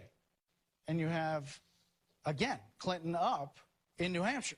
By about 1,000 votes. Click back to 2012 on the bottom right there. I'm going to give you back control. My point is that it is conceivable that the entire presidency of the United States comes down to New Hampshire, the first in the nation primary state. I only point this out because it's 650,000 votes from 4 years ago. Okay, from 2016, we are well under that mark right now. So you've got 520,000 votes in right now. You're going to get more vote in, and whether or not, well, she just jumped up 0.7%. I mean, that's what we're debating right now, trying to figure this out. 0.7% of the entire vote for the states. But it's pretty simple this way, Brett. You win Michigan, boom, you're at the number. That's it. It's pretty easy this way. You win Pennsylvania, you're at the number. Right now, in both states, he has a lead. We'll see how long this lasts. But in our studio tonight is Mr. Butterfly Ballot. Okay. His name is John Bolton, and he will tell you that all these states have a law when you go into a mandatory recount. We're going to dive into that in a minute. We'll try and figure that out for you. We are making a call now. The Fox News decision desk is calling Maine, the state of Maine, for Hillary Clinton. But this is 3 out of the 4 available electoral votes there. We have not called the 2nd congressional district in Maine. Maine is one of 2 states, along with Nebraska, that splits up its electoral votes. So now you have Maine plus 3 for Hillary Clinton, with 1 still remaining out there. Yeah. To do the math on that, at the moment, with that factored in, if she were to take New Hampshire, run the table in Pennsylvania, Michigan, Minnesota, she's at 268. She has to win Arizona or Alaska? Arizona or Alaska, according to this scenario at the moment. Okay. That's a big challenge right now. And, you know, they're breathing pretty heavy in Brooklyn at the moment. All right, we're going to send it back down to you, Megan. All right, guys, thank you. So why can't we call any of these states? Why is it hello, Michigan, hello, Minnesota, hello, Arizona, hello, Pennsylvania? Out here rather than back there doing his work. That's true. Steyerwalt is usually on the decision desk. We've yanked him out here tonight, and he's like, you can see, he's like sweating. He's like, get me back there. I don't like not knowing. Well, I do like knowing more than not knowing, but I also know this. Pennsylvania is hard to call. Now, Carl and I were just talking about, there are some places in Pennsylvania that she has very obviously underperformed. But there is still a path for her, or at least there was as of about 3 minutes ago, a path for her in Pennsylvania to get this done. As far as, you know, we want to be careful about calls even when they look obvious. So something like Arizona, right? So you look at that and you say, well, gosh, that should be enough. But we would rather be, when it's this close, we'd rather be right than be early. Just looking at so up here on the wall, you've got all the states we haven't called, right? I don't know if it's all of them, but it's a lot of them, the big ones. And look at that. So obviously Michigan is the best one because if he got 16, that's it. He wins the presidency. If we project Michigan for Donald Trump, he wins the presidency. Pennsylvania, same deal. All the others need a little bit of extra. Minnesota's 10, but you can see if he could add, 10 gets him to 264, and then he needs 6, so you can cobble together a couple more. Arizona, we haven't yet called. That's 11. If he could win Arizona and Minnesota, Arizona and one of the others, well, if he won Arizona and New Hampshire, that would get him to 269. It would mean the worst he could do is a tie, and he wins if it's a tie. And if he got in Maine's second congressional district is still out. Well, Arizona plus New Hampshire. 269. I didn't. You said 250. Oh no, 269 would mean a tie, and he's president. Okay. So Arizona and New Hampshire would do it. Oh, good. All right. So listen, we like to reminisce here. We love to go back down old memory lanes. So I'm actually going to take a walk to the decision desk and find out what's the deal with Michigan, what's the deal with Minnesota. It was so fun the last time, so we're just going to, but stakes are different this time. Tell them I missed them. We haven't called the election. We're actually just finding out why we haven't called the election, why we haven't called a couple of these key states. And it's a much shorter walk, thanks to our new studio. Here we are. Here they are. Here's all our guys. Hi, guys. Hello. Arnon Mishkin, the man of the hour. How you doing? Terrific, Megan. How are you? We meet again. Yes. All right, so what's the deal? First of all, let's talk about Michigan. What's the deal with Michigan? Why can't you call it? Right now, we're still waiting on some vote from Detroit and other places. And so even though clearly Trump has a lead, we're not prepared to call it yet. Because Detroit is considered heavily Democratic. Democratic area, yes. So what do you need to see? What the turnout there was, or what? We need to see the turnout, and most important, we need to understand what the absentee vote is. Because the absentee vote tends to be counted in bizarre ways, county by county, and so we're waiting to see what that vote is like before we can make a call in Michigan. Any idea what time that will be? It's 1:10 in the morning. Any idea, like, seriously, do they tell you what the timing would be? What they tell us is soon, and soon could mean anything. That's not helpful. I know. All right, forget Michigan. Let's move on to Minnesota. 10 electoral votes there. That could get them much closer. What's the deal there? Minnesota, we're also waiting for a lot of vote in the Twin Cities area, which also tends to be Democratic. There does seem to be, Hillary seems to have a slight lead in Minnesota, but it's a very tenuous lead. And when we look at the models, it looks like it's going to be a very close night there. Wow. Which, again, I mean, most people were not predicting. Minnesota was not supposed to be. Not at all. It wasn't considered a toss-up, really. Not at all. Okay, Arizona. Why haven't we called that? Arizona has begun counting vote in a slightly different way. There's a lot of vote that doesn't get counted on Election Day. So it's not clear we're going to be able to make a call in Arizona tonight, but we're going to try. Pennsylvania. That's the mother lode. If Trump gets that, he's got it. That's right. Pennsylvania also looks like it's ending up going to be a very close night in Pennsylvania. I wouldn't be surprised if we're not able to call Pennsylvania tonight. If we're not able to call it at all. Very possible, yes. How about Maine's congressional district, second congressional district? Man, they've gotten so much airtime this election. That's exactly right. This is the district in outstate Maine, the northern part of Maine. Right now, Trump has a lead in the raw vote, but I think it's only about 50% of the vote has been counted there. And so we don't have a model for Maine CD2, but we do have it. It looks like Trump may get that one electoral vote, but we're not ready to call that. What am I missing? Which one am I forgetting? The most interesting one you're missing is Alaska. And really? Precisely. Alaska has 3 electoral votes. Historically, Alaska has always gone Republican.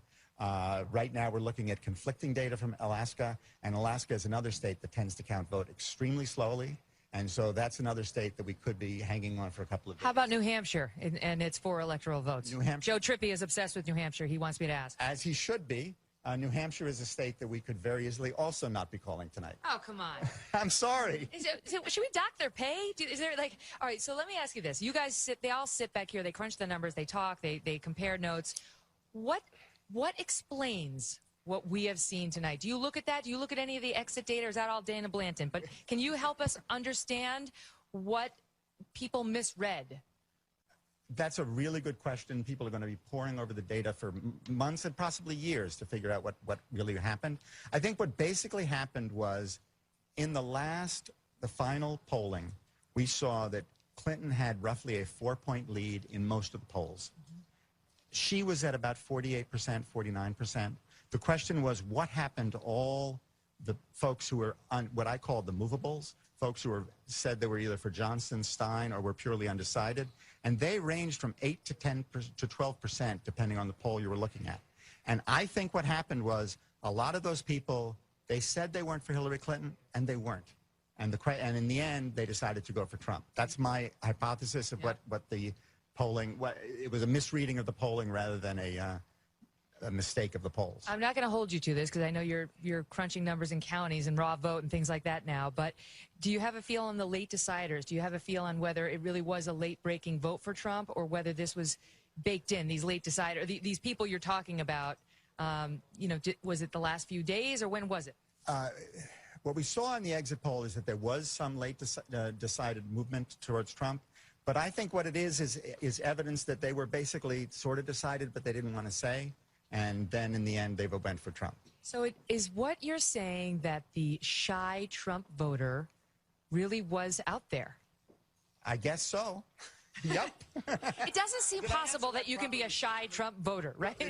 What we know of the Trump voters is they are not shy. They are not shy. Exactly. And that's the big difference between this general election and what we were seeing all year in the primaries. All year in the primaries, the Trump number from the polling was exactly the Trump number that he got in the primary. And all the undecided went away from Trump. This time, we're seeing that a lot of that undecided, in fact, wound up being a Trump vote. All right, last question. What of the states that are still out there? Oh, and one more thing. Yeah, go. The other thing to note is that right now, Clinton is ahead in the popular vote. And that was something actually a lot of analysts understood, that in fact, a Democratic lead of 3 or 4% translated into an electoral college photo finish, which is what we're seeing right now, that basically Democrats run up the score in states like California, New York, Illinois, and roughly 3% of the vote is wasted by Democrats in those states. That's just the way the Continental Congress decided it, and it's wasted in those states. And so, even though you might have a 3% lead in the popular vote, that could translate into an electoral college photo finish. All right, so I actually have 2 more questions. Number 1 is, does she have any chance left? I'm not going to answer that question. Okay, all right, I had to try. Number 2 is, what is the state you guys think you're most likely to call next? I realize you don't know. Which one are we most likely to get next? We're looking at a number of states that we could possibly call very quick. Does it begin with an M? You're a very good interviewer. You're not going to tell me? No, not yet. Arnon, thank you. Thank you. Thank you, all of you guys. You guys are unsung heroes here at Fox News and all the work you do. You too, Kath. All of you. Thank you. Thank you. It's a pleasure. Honored to work with these guys. Back on over to the decision desk. Well, away from the decision desk and back to the anchor desk. Look, Karl Rove stayed seated.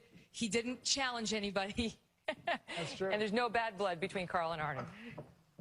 So that's because we didn't call somebody with 911 votes separating the two candidates. Were they right or weren't they? Let's not relive it. Were they right or were they right? Relive it. Woof. It's a painful moment. It's okay. We do love them. It is wonderful to work with them, but we would really like to make some calls. I think it begins with an M. He wouldn't say so, but you had to see it in his eyes. It's possible. Carl Cameron is live at Trump headquarters with reaction there as we are waiting on M states to come in. Hi, Brett. Impatient is probably the operative word of the night. There has not been a single person who has left the Trump Victory Night headquarters, is what they think it now is. The Trump family remains at Trump Tower, impatient to come over here. They're particularly interested in when Pennsylvania might get called, because after Hillary Clinton leading the polls, Donald Trump has moved into a slight lead in the actual vote count, but there's still more of the vote out to be counted. So Donald Trump and his campaign now have to start thinking about putting together a transition team. A couple of weeks ago, when the polls weren't looking all that favorable in some of the battleground states, Donald Trump instructed his transition chairman, Chris Christie, the governor of New Jersey, to slow down on the transition work and pony up some of those people to help him actually win the race. He is on the precipice of doing exactly that, which means that the transition effort has probably fallen behind a little bit. Now he's got to deal with the acceptance speech and putting the transition on overdrive in order to start forming a government, assuming that M state, or maybe the P state of Pennsylvania, or perhaps Arizona and some combination of others, including Alaska, will put him over the top. They would like very much for our decision desk to make their decision so that they can come down here and make their speeches. You know, on TV jargon, you have what's called Mix Plus, because we can hear the broadcast in the hall there. So you did an excellent job, Karl, talking through the reverberation. Got to keep it interesting. You know, he's too good. You got to throw a few softballs or hardballs at him. Just see if he can still do it. And indeed, he can. Let's see what we can do to Jen Griffin. She's over at the Clinton campaign headquarters. I bet she can do it too, but we like her, so let's see. Hey, Jen. Hi, Megan. Well, it's quite a different scene over here. There are campaign staff that we've seen in tears. The hall has emptied out quite a bit behind me. We just saw a very surreal scene where Cher walked in, turned around, looked at the board, and walked back out. We just saw Donna Shalala, who is the current head of the Clinton Foundation, walking out. She had her coat on. We saw Ken Salazar, who is heading Clinton's transition team. He just walked through the crowd. He had a very somber look on his face. A very different mood over here at Clinton headquarters, Megan. Any sign of Huma or... No, we have not seen Huma. We've not seen the Hillary Clinton herself, but certainly the lower-level staff who we've been traveling with on planes for the last few months, they are despondent, I would say. Mm-hmm. And it's, you know, it's always sad on these nights to see the side that's, in this case, likely to lose, and soon we'll know one side has lost, because they put so much effort into it. And you can feel their pain, and you can feel, you know, how badly they want it to happen. But when you look at this result tonight, Chris Wallace, you tell me whether people are going to consider that Anthony Weiner, in a way, helped bring down Hillary Clinton tonight. Sure. It certainly didn't help. They're going to look at around a lot of things, and clearly the Clinton camp isn't going to blame Hillary Clinton, right? They're not going to say, except for Neera Tanden, who seems to be the one truth teller in the group, who will say... She's emerged as the MVP of the WikiLeaks emails. Yeah, absolutely. That, you know, we'll say, why did you not get this out 2 years ago? But clearly, you know, to people who may not have followed it, because Anthony Weiner sexted, the FBI began an investigation, and they seized his laptop, and they looked at it and found all these emails, and that led James Comey, in what I personally think was a mistake, to announce that they were going to reopen the investigation. Looking back at it, and you're a lawyer, I think James Comey should have kept his mouth shut the entire time. Should not have said anything in July, should not have said anything in October, should not have said anything this weekend, just should have done what a prosecutor does, said nothing. I think you could justify him doing that, but I think you can also justify the way he did it now. I think probably the most controversial thing, in my view as a lawyer, that he did was the explanation of why he didn't bring the charges, where he really went after her and called her a liar and all that, which he didn't need to do, and I understood the controversy behind that. But as a lawyer, I had no problem with him announcing where he stood. It's not his job to manipulate the electoral process or protect her from it. It's just his job to keep Congress informed. And I do think that Hillary Clinton has only herself to blame for the email problems. I mean, as a lawyer, she pressed the limits, and she didn't do what she was supposed to do. And she's come out and admitted that now. But the only thing I'd say in that regard is it is so freighted when you say something that we're going to reopen an investigation. Normally, the FBI doesn't announce they're reopening an investigation, and he wouldn't have had to announce it if he hadn't gone before Congress and said, here are the situation under which I will announce, reopen the investigation. But what if he hadn't done it? What if he hadn't done it? And then in that treasure trove on Anthony Weiner's laptop were 650,000 documents that were classified, that did relate to national security. Well, it turns out now they could have gone through them and found out and announced it before election. Let's, if we could, take an update right now on the net gains of the House and Senate, because you have the Senate we are still waiting on Missouri, New Hampshire, and Pennsylvania in the Senate. And Louisiana is heading to a runoff December 10th. The Senate, remember, had to have a net gain of 5 for Democrats to pick up control of the U.S. Senate. If they lose the White House, they needed all 5. Well, you're talking about Blunt in Missouri, Ayotte in New Hampshire, Toomey in Pennsylvania, and a Louisiana would be a red state holding on if they flipped it on December 10th. Is the runoff scheduled. So you have 4 remaining. They would have to run the table on the remaining 4 to take control. And once we have one of these that comes in for Republicans, the control of the U.S. Senate will stick in the Republicans. Our decision desk has not called it, but the Democratic candidate in Missouri has called the race, and he just conceded to Roy Blunt. Oh, Republicans have kept the Blunt seat. Wow. And that's what you're being careful on the decision desk. That's pretty good evidence that he's done. I don't know, because I'm not back there. But maybe you should take the walk. if she can't get it out of him, you think I can? Lord, no. But if that's reported, and there's a lot of, I'm seeing a lot of stuff that people say that Toomey's got it in Pennsylvania. Yep. Yeah, I'm getting emails from the state Republican Party chairman, Rob Gleason, telling me, why is Fox not calling it? We're up by 70,000 votes. And I told him, here we go again. Get a lot of that. Let's go now to Molly Line in Concord, New Hampshire. That state is still too close to call, and we have not called the Senate race there either. Molly. Yeah, the votes are still being counted. The results are still coming in, and yet the party is pretty much over here at the headquarters in Concord. Just a few journalists struggling around. We're like the crumbs left on the plate here as things wrap up tonight. When this all got started, we knew it would be a nail-biter. The campaigns acknowledged that, and that's why we saw Hillary Clinton here on Sunday. We saw Donald Trump here yesterday. They knew this would be down to the wire and that big investments would have to be made. And that's the same in the Senate race as well. The incumbent Republican Senator Kelly Ayotte was facing a very tough challenge from the governor here in the state, the Democratic governor Maggie Hassan, and that proved to be true. And here we are, well after midnight, still waiting for the final numbers and to find out who actually won this race. Everyone has essentially gone home at this point in time, and we'll be waiting to see as those results come in and to get the final count. I mean, this was a tough, hard-fought battle, particularly in the Senate race, where these 2 women faced off against each other. Long resumes, competent, well-liked, recognizable figures here in the state, so they were very evenly matched, and in the national race as well. You know, 2 figures coming here to the state and battling it out. There was a lot of retail politicking going on. That's what you have to do here in New Hampshire, and that's what we saw up to the last moment in the Senate race today. Both Kelly Ayotte and Maggie Hassan were out at the polls today asking for every last vote until the last second before they went to their respective headquarters and got ready to give potential speeches. We did hear from Kelly Ayotte very briefly.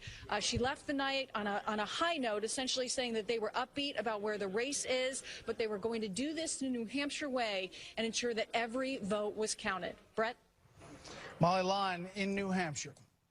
And this is a big race call for you now. We are ready to project that Pat Toomey has won the election in Pennsylvania. That's another Republican victory there, fending off his challenger, as you can see, by a decent margin. Right, yeah. Exactly, by a decent margin. So this means, if I'm not mistaken, this means that the Republicans will officially retain control of the upper chamber. That's it. So the Democrats are not going to be winning control of the Senate. The Democrats are not going to be winning control of the Congress. And at this rate, it certainly doesn't look like they're going to be winning control of the White House. And if you're right, Carl, and we don't have a call as of yet, but if you're right about Missouri, you're starting to talk about 51-49. You have still Missouri. Starwald, am I right about Missouri? I got it right here. The St. Louis Post-Dispatch says that Jason Kander has conceded the race. And there you have it. So Roy Blunt holds off the Democrat, Jason Kander, who was expected to have a win there in Missouri. So now you have Democrats held off in Missouri, in Pennsylvania, in North Carolina, still waiting on New Hampshire, and also obviously that Louisiana runoff December 10th. On top of that, we're just getting this in from Capitol Hill, where Speaker Paul Ryan called Donald Trump earlier this evening. The two had a very good conversation. The speaker congratulated Mr. Trump on his big night and also spoke with his good friend, Governor Mike Pence. And so a bit of an outreach already starting there. So perhaps we love Sean, but maybe it could be that they're on different pages. We'll see how Donald Trump reacts. The new president is going to have plenty to say grace over without picking a fight with the Republican leadership. There'll come a time when... But is that old school thinking? Let me just ask you, is that old school thinking? Because you know what? Trump is he's the destroyer, right? He's going to bust things up. It may be old school thinking, but it's 220 years old school thinking. Traditionally, the House and Senate do not like to be dictated to by the sitting president of the United States, particularly when it comes to choosing their own leadership. I don't care whether you're Republican or Democrat, whenever a president has gotten a little bit too overboard on that, he's paid a price. We've seen it throughout history, and you know, better to leave them to choose their own leaders and work with their leaders than to try and influence it. And a lot stands to depend also on who it is that Trump surrounds himself with. We don't. Yikes. We know Jeff Sessions is one of the people that he has his outreach to Congress. Will probably be his point man if he does, in fact, win one of those any of those three states up there that you see at the top of the nation. If he gets just one of those, Jeff Sessions is probably going to be a very influential human being on Capitol Hill. But who else rounds out his team? Who else rounds out that organization? That says a lot about how well he could get along with somebody like Paul Ryan. The thing is, we don't know, do we? We don't really know. We have no idea who They would be in the Trump administration. Other than Sarah Palin, I've never heard him actually say who he would put in his cabinet, and I don't know that he fully meant that. And what's Chris Christie doing tonight? That's a good question. Yeah, how about that? He's supposed to be leading the transition team. He had some other kind of transitions taking place in New Jersey, like former top aides being transitioned to felon status. I've had businessmen actually tell me that the Trump transition team has been terrific. And that it's organized and they know what they're doing, and guys say they're very impressed with these people, and I guess Christie should get some credit for that since he was the leader of it. And let me say this about Jeff Sessions. Jeff Sessions, if he wants to leave Congress and go into the Trump, again, we're all assuming that he's going to win a Trump administration. My guess is he could get any job he wants. He was the first and only senator to support Donald Trump. Secretary of State, Secretary of Defense. I would think he could get any job he wants. Trump owes him big time. As long as we're throwing out names there, what about Kellyanne Conway and what a force for good I think she has been for the Trump campaign? I think Kellyanne Conway was going to come out of this with her reputation enhanced, win or lose. Yep. Because everybody who watched this could see that the influence that she had on him was positive and smart, and she got him to do the right. And then at the end, of course, I think she deserves a lot of credit, and of course he does too, for the way he handled himself in the closing days when he was on message and effective as a candidate, and you could see it on the stump, you could see it, you could sense it. And so I think she comes out of this. As long as we're throwing that phrase around, Reince Priebus, who you were saying, one of you was saying, was the one who was saying to him, stay on message, stay calm. There's some thought Reince Priebus, who it had been thought was going to run again to be the Republican National Committee chair, there's now talk about as a possible chief of staff in the White House.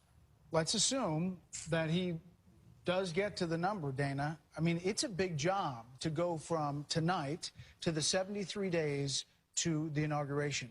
All of the positions that you have to fill, the transition on different levels of a new administration. That's a huge, huge job. It's a huge deal, and that's why they start so early. So right after the conventions is when both candidates said, okay, I'm going to set up my transition team. If you go back to 2008, one of the things that George W. Bush told the senior staff was, we will have the most professional transition from our administration to whoever wins next. And one of the reasons he was so concerned about that was not because like W's were taken off of keyboards when he came in, but because it is a time of vulnerability for the country when it comes to national security. And you know that our enemies are out there. They're looking at this. They like to strike when there's a moment of like a transition period.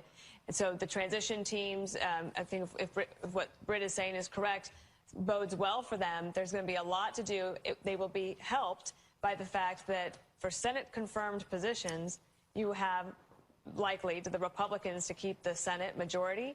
That will help and go a long way to helping getting a lot of people into their positions right away so that they're not held up in the nomination process by Democrats. Now suddenly these Republicans look like geniuses for not confirming Merrick Garland, who is a pretty moderate. And you know who led the charge on that was Senator Mitch McConnell, who said on the first day he said, we will not do this. And he withstood a lot of controversy, saying that how dare you not give the president a vote, and he never caved on that. And Democrats thought they were going to gain seats on that very issue, just that issue. And let me just say that, okay, hypocrisy has a place here, because you can imagine that Democrats now will employ the same tactics to stop a Republican president from moving on a Supreme Court nomination. One of the things that I think we've overlooked here tonight is we are a divided country. So many of these races are decided by a point or two, or we talked about the shift in terms of the undecided voters who moved late. I don't know that it was, as has been suggested, that, oh my gosh, you know, Donald Trump just handled it so well at the end by not making controversial statements. It's not like people don't know who Donald Trump is or don't know his capacity for intemperate behavior. I think it was much more a statement about we, the American people, very divided, people who are discontented for one reason or another, and people who really feel like they've been forgotten and left behind. How much does President Obama have to do with that feeling?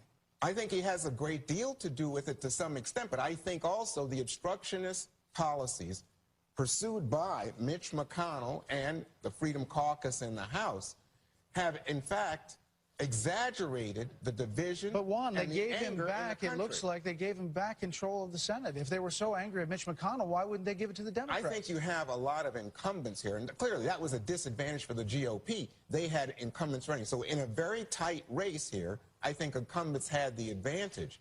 And I mean, you look at what happened in Nevada. Clearly, Harry Reid and that machine was almost as if an incumbent was running. But I think Pat Toomey, I think that what we've just seen in Missouri is evidence of the advantage of incumbency. But you speak of the hypocrisy, Juan, and trust me, we covered it night after night. When Barack Obama was handing down executive orders like it was candy, I mean, he was handing them out. It was like night after night, immigration, people were standing up, people like law professor Jonathan Turley and many others saying, this is a slippery slope. And this is not somebody who had been known for defending a lot of Republicans. This is a slippery slope if we let the executive have this kind of power. And the Democrats said, it's fine, because they liked the Dreamers executive order. They liked the other, the attempted executive order on immigration, which was later struck down by the courts. And the warning was, if a Republican gets into this office, are these same people defending this action going to defend it this way? And you know that they will not. Well, the thing is, it was a counter to the obstructionism that I was describing to you earlier. So I think among the Democrats, it was rationalized but the system is designed to be obstructionist. The system is designed to allow it. That's the point of the system, is to obstruct. That's why it's there. No, I think historically Americans have, in fact, sought to get something done. and sought compromise. And what we've seen from Republicans under Obama was exactly the They're going to get something done with the Republicans from the look of it. I'm going to see compromise and head to a break. And when we come back, we'll continue our discussion about what looks like a momentous night, probably the biggest story any of us have covered. Or will ever cover. We'll be right back.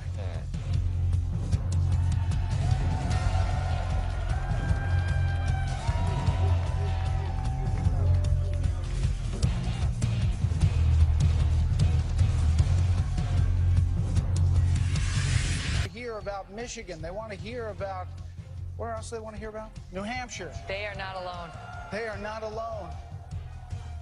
We're back with our panel, Britt, Chris, Dana, Juan, Monica, Chris, and Carl. As you look at the national popular vote, Donald Trump has now taken the lead, 48.2% to 47.1%, 55,611,000 Americans have voted for Donald Trump as of right now.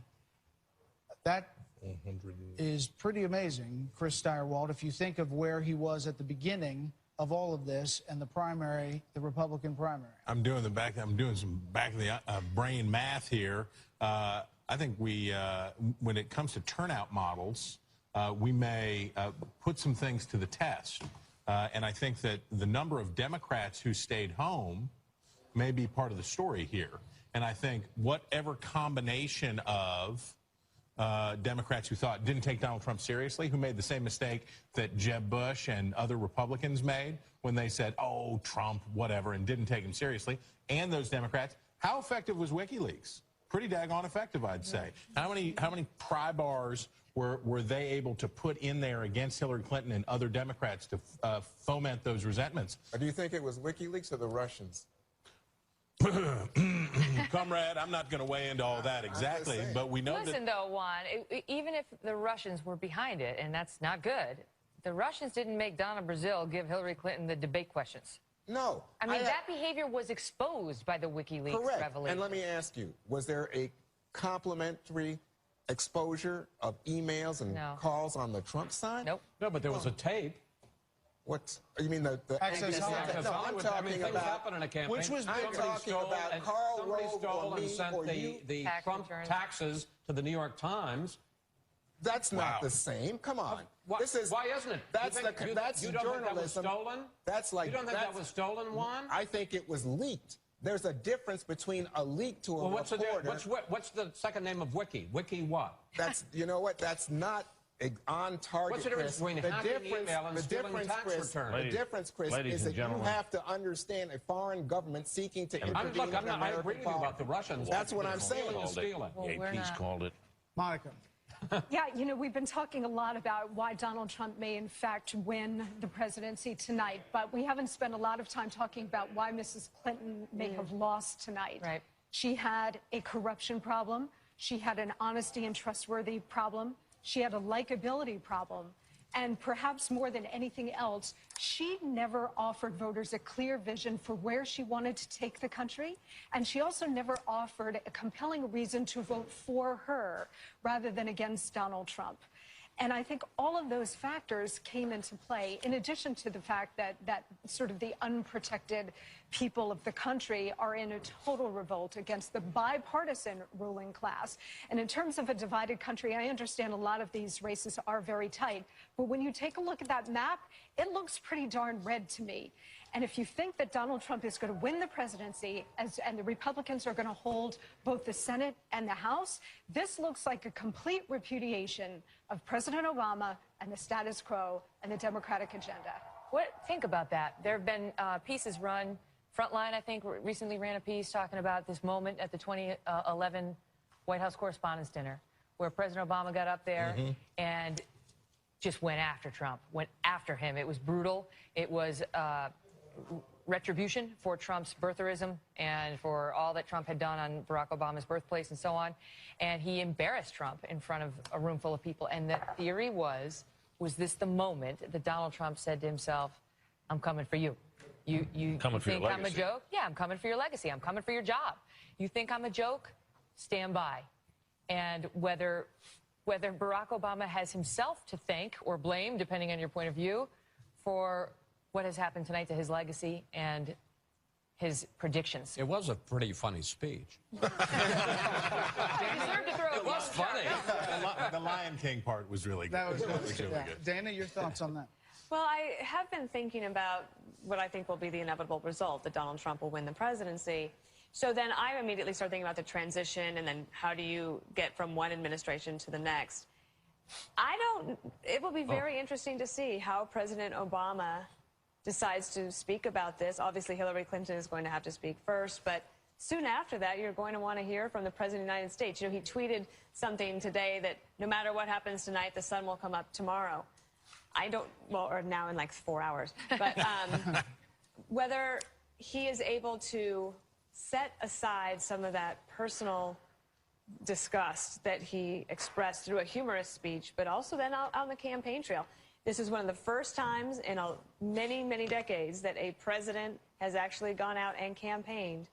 Partly that's because there was unpopularity problems, but also because he knew that it is so important to cement his legacy for him to have been followed by Hillary Clinton. And if that does not happen, that will be extremely Obama dangerous has for him. held open a day later this week to meet with the new president. Yep.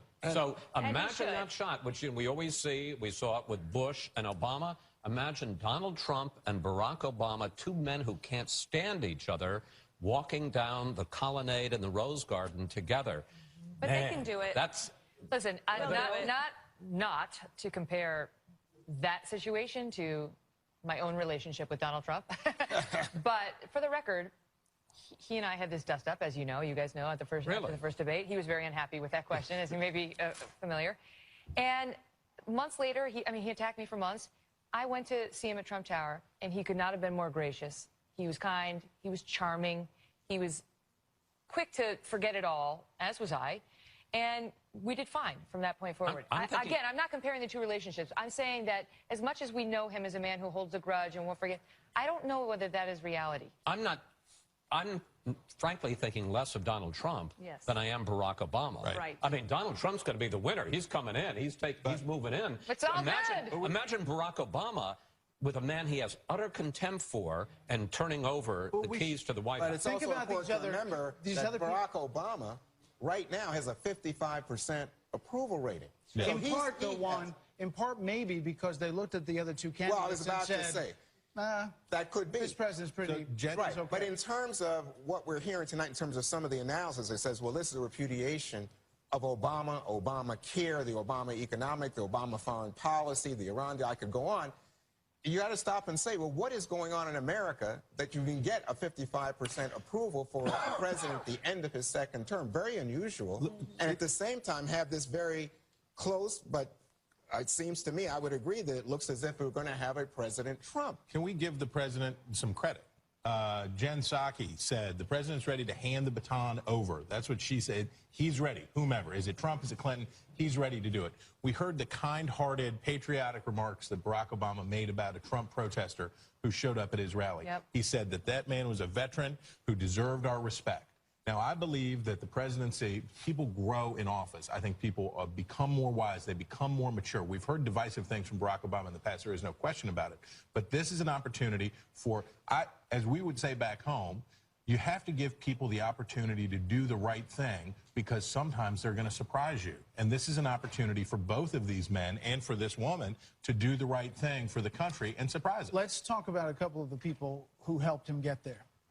Former Speaker of the House, Newt Gingrich, who today said, what, Karl Rove? 2-to-1 chance that he becomes president of the United States? He was on radio in North Dakota and said Trump's chances were 2 out of 3 of winning and hers were 1 out of 3. Former mayor of New York, Rudy Giuliani, who we talked to earlier, who was confident he was going to pull out Florida. Monica?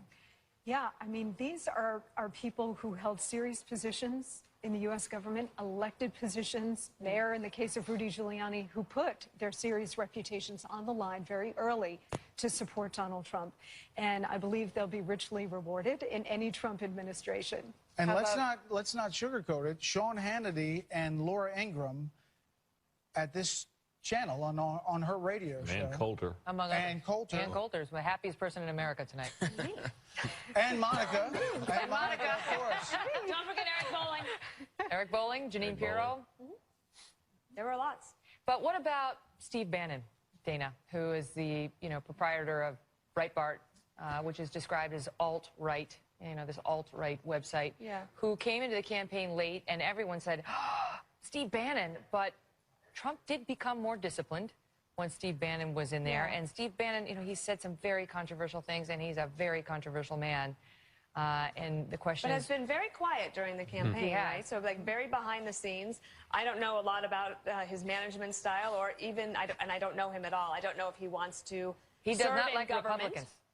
No, that's true. But I don't know if he wants to serve in government, like setting that aside. I mean, a lot of people don't like Republicans or Democrats. But so now that if they win, they get to govern. And then governing is different than campaigning. And it's wonderful. It's very rewarding. I don't know if it's richly rewarding. That's probably not the best term to use. But in terms of like your personal fulfillment and professional fulfillment, being able to serve your country, yeah, that's a big deal. I don't know Steve Bannon if he wants to actually serve. Sometimes people work on campaigns and then they're like, okay, you take it from here because I'm going to go do something else. What's going to happen to Trump TV now? Donald Trump's going to be busy running the country. White House TV. White House TV. Let's also talk about his businesses, which he's going to hand over, he says, to his family. This is going to be a problem because they're going to have to be sensitive to the same kind of concerns that Hillary Clinton was asked to be sensitive to when she was given the position as Secretary of State. On January 13th, 2009, she appeared before the Senate Foreign Relations Committee, and both Democrats and Republicans cautioned her about the potential for conflicts of interest or even the appearance of conflicts of interest that the foundation could present. Same thing's going to happen when you got an international business operating both here and abroad. But we do have a model for this. Michael Bloomberg, who ran a multi-billion-dollar empire, was elected mayor of New York City, put a lot of his business interests into a trust, turned the business over to trusted aides, ran the city of New York, and then went back to his business. John Podesta is said to be headed over to the Javits Center, and Secretary Clinton is not going with him. What do you make of that? I think they think it's over. I mean, there's this. Pennsylvania's been called, it's relevant to this story, by a number of news organizations, including the Associated Press and the New York Times. So obviously, the fact that we haven't called it may well be the right decision, but that may well be what's affecting the Clinton camp, and they're looking at this and saying there's no way. Let's go to Jennifer Griffin at the Clinton camp to get the latest there. Jennifer? Well, Brett, we just learned that John Podesta, campaign chairman for Hillary Clinton, will be taking the stage shortly. He's on his way over here to the Javits Center. It's not clear at this point in time whether Hillary Clinton herself will be making her way over to the Javits Center tonight. What we've noticed is there are a few more people streaming in. They've put on the music that we've come to expect from the campaign, what we've heard on the campaign trail for months, a little bit more upbeat atmosphere, but but the looks on people's faces still very glum. We've seen a number of people in tears, and it's hard to know exactly what John Podesta is going to say, but that's what we can report at this moment. Okay, Jennifer, thank you. Wait, so Jennifer, so you're suggesting then that John Podesta is coming over there, he may speak, and we may not hear from Hillary Clinton at all tonight? Well, there is certainly that possibility at this point, Megan. All we know at this point is that John Podesta is making his way over here, and he's expected to speak to the crowd. Well, that is very interesting. If we are not seeing the candidate go there, I mean, it's reminiscent, Chris, of Nashville when we had Daley come out and speak to the crowd there in Nashville in 2000 instead of Al Gore. And I was there, and I flew from there to Tallahassee to start the recount. You know, when I did the third debate and I asked Trump would he accept the results of the election, I didn't ask Hillary Clinton. I obviously made an oversight. I mean, because one would assume if she were going to concede that she would go over to do that in public. So the fact that she isn't going over, and if he does speak, he's either going to say it's a long night and we're not going to know anything. That makes sense. All right, But when you're seeing, and listen, we haven't called it yet either, right? But several other people are suggesting that not only might Trump win Pennsylvania, but he might win a few of these extra states. I mean, if that is the case, what good does she do herself by not coming out tonight? Is holding on for hope that she's somehow going to run the table on every single state that's still out there? Well, I think Jennifer is still out there. She asked this question about conceding, I think. Well, Brett, actually, when we flew after the third debate, we flew on the plane with Hillary Clinton leaving Las Vegas, and it was the first question that I did ask Hillary Clinton after Chris had asked the question of Donald Trump on stage, and that had been the headline from the third debate.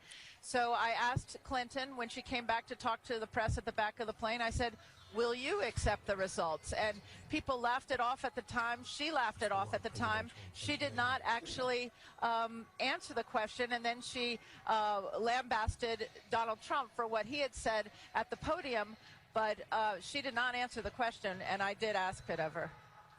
You know, you look back at this race and how, and the campaign that she ran, and of course, now it's 20/20 hindsight, and she's going to be ripped to, you know, high heavens. But truly, Chris, the lack of access that she gave to the press, right? Trump spent the whole year beating up on the press, but at least he made himself available to most people. She was in the Presidential Protection Program. She had so many opportunities when Trump was down. And you know, you saw this time and time again, where she would surge ahead of him, he'd be down here, 2 weeks would pass, he'd be right back up there again. Again, she'd be up here, same thing, over and over and over again. She could never finish him. And remember in August, after the first debate, and he attacked the Khan family, and she went underground. She didn't speak to anybody. She barely had any campaign events. Even to the end, she was having so many fewer campaign events to him up until that, you know, that last week when she saw trouble. And people believed she was a person who was secretive, who was hiding something, who was not accessible, who they couldn't trust. No, that's right. I mean, if his flaw that he had for the entire campaign was lack of experience and temperament, hers was lack of character. It was that people continued to have grave doubts, and obviously the Comey investigation and the emails, and as you say, the fact that she, one, did it, and then two, lied about it for months. You know, I mean, you look back at what she said in that original news conference at the United Nations in March of 2015, and when I finally did get an interview with her in July after the convention, I mean, just the contradictions. Forget whether what she did was right or wrong. What she told the American people and what Comey found were diametrically opposed. And in fact, in that interview, she said that they weren't. She said that Comey had cleared her, and then that became a whole issue. So over and over again, when there was a path to, you know, to put it out. Like Lanny Davis told her she should. Right. She wouldn't do it. So, and that was, if she loses tonight, going to turn out to be the fatal. We got to hit a break here, Britt. Kellyanne Conway just tweeted out, she said, things that were true. Undercover Trump vote, at Mike Pence for VP, Hillary's floor and ceiling are same, rally crowds matter, we expanded the map.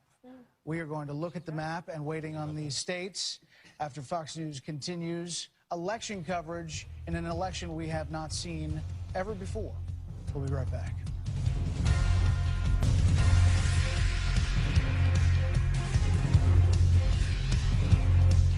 Out of the Clinton campaign headquarters, let's head over to, and there's our crowd outside the Fox News headquarters. Let's head over to Jennifer Griffin. Jen? Well, Brett, we've just learned that John Podesta is heading over here to the Javits Center from the Peninsula Hotel, where Hillary Clinton and her family have been waiting tonight. And we understand that Hillary Clinton will not be heading over to the Javits Center. So we are still waiting on John Podesta. We don't know what he will tell the crowd that is gathered here. It seems like the room has filled up a bit in the last few minutes, but we can now report that Hillary Clinton will not be coming to the Javits Center tonight. Will not. Will not. So what do we take from that, Jen? Well, I think what we take from that is it's not clear whether the campaign is prepared to concede. And so I think there are still a number of races that are very close. I think they feel that there are certain states, whether it's New Hampshire or others, that might be in recount territory. Well, let's talk about the irony of this moment. The fact that there was that much concern from Democrats that Donald Trump said he would not concede the race. there was that much uproar in the Hillary Clinton campaign that he said, I'm going to have to wait and see what happens to Chris Wallace on that third debate.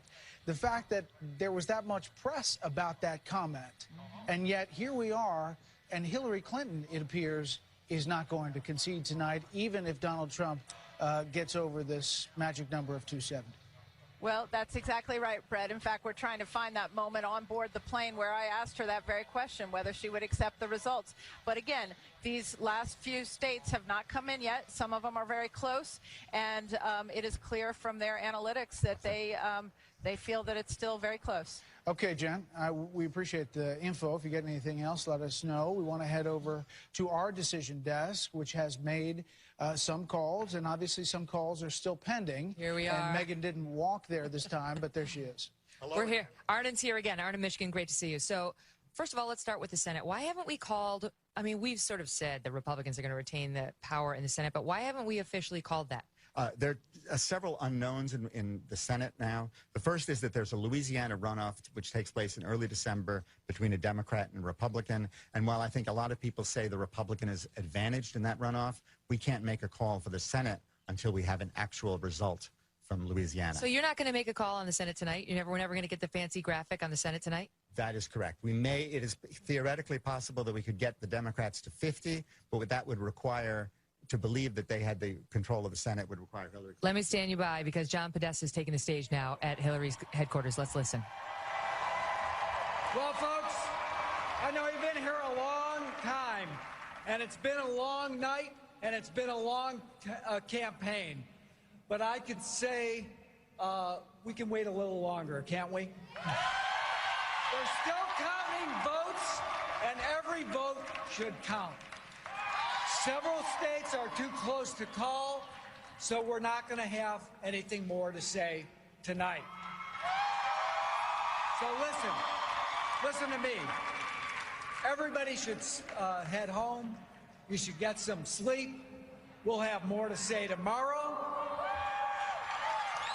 I want you to know, I want every person in this hall to know, and I want every person across the country who supported Hillary to know that your voices and your enthusiasm means so much to her and to Tim and to all of us. We are so proud of you.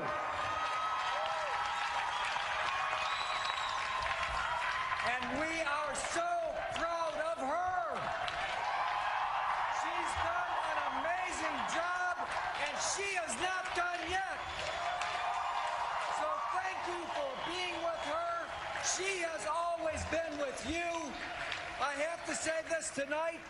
Good night. We will be back. We'll have more to say. Let's get those votes counted, and let's bring this home. Thank you so much for all of you have done. You are in all of our hearts. Thank you. John Podesta, chairman of the Clinton campaign, with a message of head home and get some sleep. Certainly not what they expected to be delivering at campaign headquarters for Hillary Clinton tonight. Now the ball is in Donald Trump's court, as none of the television networks have called this race for him, nor have they called Pennsylvania for him. Some of the outstanding states we're waiting on. The Associated Press has made some different calls. We're here at our decision desk with Arden, Michigan, who's the head of the desk, and I'm going to ask you about that. So first of all, where do we stand on Pennsylvania? Pennsylvania right now, Trump is in the lead. There are, however, a number of outstanding votes that have not yet been counted. And more important, there are a number of counties where we actually don't know how many votes are really outstanding, particularly absentee votes. And the thing about absentee votes is absentee votes tend to be different than election day votes. So until we see how many absentee votes are outstanding and get that number, it's going to be very difficult to make a call. Do you agree that that state might not be called tonight? That is very possible. Wow. All right, what about, we're back in Michigan now. What's happening in Michigan? In Michigan, we're waiting for a dump of absentee votes in a number of places, particularly in places where the Democrats tend to be very strong, such as Detroit. And until we see that, it's going to be, we won't be able to get to where we would like to be, which is 99.95% probability of victory. So you might not call Michigan tonight?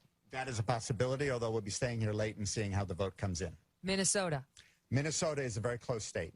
Right now, I think Hillary Clinton is up, but it's nowhere near the place where you could be callable. The state would be callable. Are we waiting on an additional vote or absentee? What's the problem there? More vote to be counted, and similarly in New Hampshire, which is also looks like it's headed. It's so small. How can we not have all the votes in New Hampshire? That's a really good question. What's the answer? I don't know. Do you think you're going to be able to call New Hampshire tonight? I think New Hampshire tonight is potentially very doubtful. Really? Yes. All right, so maybe we should start with what you think you might be able to call. What is outstanding that looks like a possibility? We may be able to call Pennsylvania president, and we may be able to call Michigan president, but that would take within an hour or two before we can call that. You'll know within the next 2 hours, you think? I would suspect, yes. Whether you can call it, not who's won necessarily. I think actually those two answers will converge. They're the same. Yeah. Okay. And so, do you agree with John Podesta's decision to come out there and tell everybody to go to sleep and go home, and her decision not to concede tonight? Well, you guys pay me to count vote. But I will say that I would argue that one of the big mistakes Al Gore made in 2000 was appearing to be about to concede and then not to concede. So I think that what Podesta is doing today, or what the Clinton people are doing today, which is actually what the Nixon people kind of did in 1960 when they didn't concede, although in the case of 1960 he sort of appeared to concede and then didn't concede. I think what they're doing is probably very shrewd from their perspective. Because she doesn't. I mean, you tell me whether you believe she's thinking she's got a good shot of still winning this tonight, or whether she's just thinking there is some chance, so I'll wait to see whether that pans out. I think it's the some chance, so I should wait to see how this pans out. And now the decision is Donald Trump's. What would you do if you were Trump? Would you wait if you've got all the networks refusing to actually call it because it is tight? It's tight. Do you go out there and claim victory, or do you still go out there and give a uniting message and a standby for tomorrow? Brett? We're looking live at the Javits Center where Democrats in the Hillary Clinton camp are leaving. They're kind of filing out of there after John Podesta said what he said. But to your question, Megan, what happens at Trump HQ? What's the decision over there? Carl Cameron is over there. And let's check in with Campaign Carl. What happened? They're still sort of trying to assess what was meant by Podesta, and then we'll have more to say tomorrow. Obviously, the Trump campaign sees victory, and they're waiting for Fox to call Pennsylvania and some of our competitors to call some of the states that we've called that they have not. At this point, there are a variety of combinations. If all of the networks had done things simultaneously where he would already be over the top.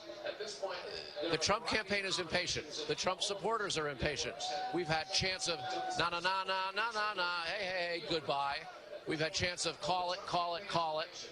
They want this over with. They came in here apprehensive, saying that it was a very difficult time for them. They were cautiously, hopefully, thinking that they could be optimistic. And now there's a little bit of righteous indignation growing here. They're screaming again, call it, call it, call it. The Trump camp recognizes that they are about to take over. But when the numbers don't come out, and when Arnon, Michigan is saying we are going to be right, not first, they're just going to have to be patient. That's exactly right, Carl, and I know how tough that is, again, when they're broadcasting our channel there in the hall. Nice job. Karl Rove, what do? You're campaign manager. What do you tell your candidate? Get a few hours sleep, polish the speech, and be prepared to speak to the country. We're all junkies. We're here in the studio, and we got a lot of people watching it. But America, a lot of it has now gone asleep. And better to do it in the next morning. You may remember this happened in 2004. President George W. Bush reelected, but it was a late night in large part because the exit polls had poisoned the media coverage so badly and nobody thought he was really going to win. And he decided, out of 2 o'clock in the morning, I remember we were in the state dining room, which is the campaign headquarters that night, war room that night, and there was a discussion, should he go out then and declare? And he wisely made a decision, I'm going to wait until tomorrow morning, and showed up at the Reagan Center the next day, and the country was awake and paying attention. But do you send your own person out, your own Podesta? I'd send somebody out. Kellyanne Conway? Yeah, I'd send somebody out. I'd send somebody, We had Don Evans. Yeah, Don Evans. We had the Secretary campaign chairman job. So, Jeff Sessions is there, or Rudy Giuliani is there. Send them out and say the candidate is optimistic and upbeat, and we're going to wait until the rest of the votes come in. But we're so confident, and we're looking forward to seeing you here tomorrow morning. Which is what shows confidence. You don't show if Trump shows up tonight and comes out and says, "I claim it for myself." This does not look confident. He's got everything is stacking up in his favor. He could hardly ask for a better map at this moment. And nothing he says tonight's going to change the outcome. Exactly. So there's no point in doing it. And as to the question of calling races, I was sitting basically in a different studio where you are tonight, Brett, 16 years ago when we called Florida for Bush, and then we had to take the call back. And it was sometime about 2 o'clock in the morning when we finally recalled it, thinking that was final. And 37 days later, it became final. And that's when Bill Daley came out in Nashville and Right. did the same exact speech that John right. Podesta said. So I think everybody's behaving reasonably, although it's 2 o'clock in the morning and it may not feel that way. And I can certainly understand the Trump people are on the cusp of this thing that a lot of This people is never their thought moment. where they never get waited to. for this moment. And they wanna thought have it was it. going to happen tonight. And I certainly understand their impatience. But I think people are doing it. Here's my advice. It'll be sweeter tomorrow morning. I can tell you from personal experience, heck of a lot better to enjoy it at 10 o'clock in the morning than do it in the middle of the Carl, can you tell us behind the scenes when that advice was given to George W. Bush in 2004? Let's wait. Actually, it was his advice. People said, "What do you want to do? Should we go out? Should we go out?" And he said, "Or wait. We're going to do it in the morning." And did Kerry concede before he went out? Yes, in the morning. In the morning, I believe. And that's another thing. You don't want to claim victory before the other person concedes. And Hugh made the right point. You look strong. You look strong when you do that, and the country feels more confident. Plus, I and think- guess what? The speech also gets better. But I also think that the winner would want the person conceding to go first. Yeah. Right. I think that would be the gracious thing to do. If I were the Trump team, I would wait, let her figure this out, polish her speech, the second one that she wrote, and then let her deliver that, and then wait a couple of beats, and then come out and have your moment. Well, I must say that even from my position, I would think I fully understand Trump supporters at this moment who just say, this is inevitable. This looks like it's a sure deal. Why can't people just call it for what it is? But I'm taken by what John Podesta said when he said, look, we're still counting votes. Every vote counts. And it triggered in my mind the thought that the Clinton campaign may be involved in legal action. They may be challenging some of these outcomes, some of the vote counts in some of these states that we have already called. That they may be taking this to another level. If you don't think that's happening, I mean, it's happening. That's what I think. But we haven't heard that. That hasn't been reported. No. I mean, they're prepared to have it happen if it gets to the- They're prepared. But I would doubt that given, I mean... They're not deploying lawyers. No. But if it gets to But a if Trump margin... wins Minnesota, or if he wins Michigan and he wins Pennsylvania, I mean, there's only so far her argument could go that it's tight enough. We need And can't fight for Minnesota. There's a when it's 4 electoral hypersensitivity. votes. Each side since 2000 now deploys armies of lawyers. If there was anything going on right now, it'd be moving across the wires. If they were looking to lock up boxes and serve injunctions and begin the whole process of Well, protest, earlier we'd be tonight going we about were it. talking about legal action, federal judges in North Carolina. Right. Taking Colorado. action in Nevada. Colorado as well. So there has been action. It's just that when I heard Podesta speak a few moments ago, what it said to me was, the Clinton campaign believes that their supporters are so aggrieved that they are now willing to fight and take steps that they had not previously taken. May I make a motion for the House that we designate Juan to be the person who monitors this through the rest of the year? Leave yourself with him. You can text us if you find anything that's serious. I lost $100 tonight, and now this. The decision desk may be ready to make a call. It's for breakfast burritos. We're going to be here. We're in favor of that. And we also love this Bikers for Trump sign because we're taking a super close-up of it. Listen, we've got a good guest here that I want to get to because he can answer a lot of our questions, and that is Jonathan Turley. You heard me mention him earlier. He's a constitutional law professor, and he joins us now. Great to see you, Professor. Let's just start where I left off with the mention of your name, not realizing you were here tonight, so that worked out well. But what extent do you think Barack Obama's executive overreaches may have played with the electorate here today? And what do you think the effect of the tolerance of it by those on the left will now have? Well, I think that the strategy of President Obama did not turn out very well. You know, his effort to act unilaterally actually produced very few real benefits. He lost repeatedly in court, and in doing so created some very negative precedent for not only his administration, but future administrations. So it didn't turn out all that well. But this bill has come due for Democrats. You know, they supported the president when he said he would go it alone. And our system really doesn't have license for people to go it alone. But it's going to be difficult for the Democrats to object to a President Trump who wants to use the same powers. And in the hearings I testified before in Congress, I would remind members that President Obama would not be our last president. And I do think that now Democrats are going to have to do some soul searching if they object to those same powers being used by a President Trump. They risk being called hypocrites. Walk us through, just remind us of some of the executive orders that Barack Obama tried. Obviously on immigration and Obamacare, those are the two biggies that come to mind. Well, those are the big ones. The interesting thing about immigration is that the president sought the changes that he ultimately put through executive authority, and those changes were not accepted by Congress. And what was a very curious moment is he had a State of the Union address where he told Congress that because they would not give him the reforms that he had asked, he intended to circumvent that. And in one of the most curious moments, at least of my life as a constitutional scholar, half of Congress stood up and applauded the notion that they were going to be made obsolete. That's something I think James Madison would have been found quite curious. I mean, he didn't believe that that type of moment would come to pass.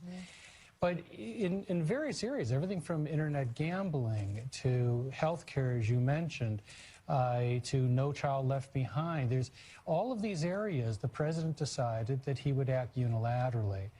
And the thing about our system is the reason we don't have that option is you only have two choices as president. You either change Congress or you change their minds. Now, if you can't do either, not much gets done in a country that's divided. So I think that he did hurt his legacy, and I think that he alienated many people who felt that his acting unilaterally deprived them of some of their representational authority through Congress. Hey, Jonathan, it's Bret Baier. Just wondering your thoughts on the decision by Mitch McConnell to hold up moving forward with Merrick Garland and any hearings for the Supreme Court. Politically, it seemed a risky move at the beginning. Now, after Governor Mike Pence on the trail talked a lot about the Supreme Court choices to come, and we see the numbers on evangelicals coming out, potentially because of SCOTUS picks down the road. Your thoughts on how that all played out? Well, I expect that Judge Garland was watching tonight's developments with particular interest. You know, it's not a good thing in Washington when everyone says nice things about you. And I think that's been the situation with Judge Garland. He is a very well-respected jurist. He is not likely to be renominated, obviously, by President Trump if that comes about. He might not even be renominated by a President Clinton. So the question now as we go forward, you have one vacancy, but there's also 3 justices who are in their advanced years, and they might retire or leave the court. That means that the next president, and it could be a President Trump, could really influence the court literally for decades. I mean, if you're talking about 3 or 4 of a 9-member court, that's going to have the most pronounced effect, perhaps in the history of this country, on the outcome of various doctrines and rules. Remember, we have a lot of major cases that are really balanced by 1 vote. It's a 5-4 split. So to replace that number of justices could rewrite the law in this country. Clearly, some cases this session were 4-4 that would have went the other way if Antonin Scalia was still alive. That's right. And in some cases, it sort of broke even. You know, in some cases, the left won, in some cases, the right won. But this level of change in the membership of the court is almost unprecedented in this country. I say almost because many people don't realize that our court has been of different sizes. We actually have had 10 justices. We've had as few as 6 justices. The number of justices is not set out in the Constitution. It's a matter for Congress to ultimately decide. But I don't think any president in modern history could have the type of impact that a President Trump or President Clinton could have. That's really true, given the number of potential vacancies we're likely looking at. Professor Jonathan Turley, great to see you. Thank you. We are getting word now that that Donald Trump has arrived at his campaign headquarters just up the road here at the Hilton on 6th Avenue in Manhattan. What will he do? Will he speak? Will he come out? Will Sean he say, Spicer stand tweets, by till tomorrow? Trump about to take the stage at the Hilton in New York. Let's go to Carl Cameron and see what he knows. Will he come out? Sean Spicer stand by till tomorrow? We can hear ourselves, Go but to there's no ourselves. Carl. That Carl's hit was a little underwhelming. Yeah. All right, let's take a... is he coming on the stage now? Do we know? Okay, so we just want to say hi to everybody, and that there's Carl Cameron. All right, there we go. there. Carl, can you hear me? Okay, so we just want to say hi to everybody, and that All right, we're having some technical difficulties here. Don't worry. We're not going to let you miss Trump or whoever it is that's going to come out on this stage and speak to Trump supporters. But we're trying to get the lay of the land to find out whether we actually do expect him to do it. Now, as you know, Mr. Trump is not shy about going in front of the cameras. And he certainly was one of the most successful reality TV shows in modern American history. So perhaps he will seize the moment to come out and do things his own way, which has been his way, right? He doesn't care how people did it before. Why else would he have gone over there from Trump Tower, understanding the situation here? And Trump Tower is not that far away from the Hilton. So we are going to stick around. Let's go, Dana, your thoughts about what he may be doing here. Well, I was just thinking that over the last 18 months, every time I give what I think is really sound advice, it's like, yeah, you are so 2008 and no longer needed. Yeah, so maybe then it's just different and refreshing. Maybe he comes out and he says, imagine for a second if the shoe were on the other foot and I was the one that was not conceding at this point, what the media would be doing, and then just go on down that road like he's been. I mean, that is an option to him. Maybe he'll do something like that tonight. Plus, I think also he has genuine affection and appreciation for the people who are gathered there. Yeah. They believed in him from the beginning. They want to celebrate tonight. I remember what it was like at the Ronald Reagan building in 2004. 2 o'clock in the morning, we thought we were going to have our moment, and then all of a sudden, like, we got to go home, and we got to come back here at 10 o'clock in the morning. He doesn't want to have to disappoint people. He could go out, and, I mean, this could be kind of a middle position where he does go out and say it's been an exciting night, and I want to thank all of you, but obviously we have to wait for the final count tomorrow. He'll probably do something in that middle Well, like that. Let's see whether Carl Cameron has got any information. We are apparently able to communicate with him now. Carl, do you know anything? Hi, Megan. Yes, we know that he is now in the Hilton Hotel here. We know that he does want to come out and talk. We don't know exactly what he's going to say, but obviously he's got lots of good things to say. Mr. Trump has called his candidacy and his campaign a movement for the better part of the last year and a half. It's been met with a tremendous amount of skepticism and cynicism, even from Republicans in his own party. Today, a big part of that was patched up when Paul Ryan called Mr. Trump and Mike Pence, the running mate and governor of Indiana, and congratulated him for, at that time, what appeared to be a likely win. Now it's a virtual certainty. The question is when the networks all get their numbers synced. Others have called other races that Fox has not, and everybody is under the 270 threshold. The Trump campaign recognizes that the Podesta message that they're not going to concede tonight and they'll have more to say tomorrow is a bit of a taunt. It was the Clinton campaign that was suggesting that it would be Donald Trump who would be refusing to concede, refusing to accept the legitimacy of the election, mobilizing the cadre of lawyers and the airlift of attorneys to various different rural parts of half a dozen swing states to litigate the possible results. Now the question is whether or not that's what the Clinton campaign is doing.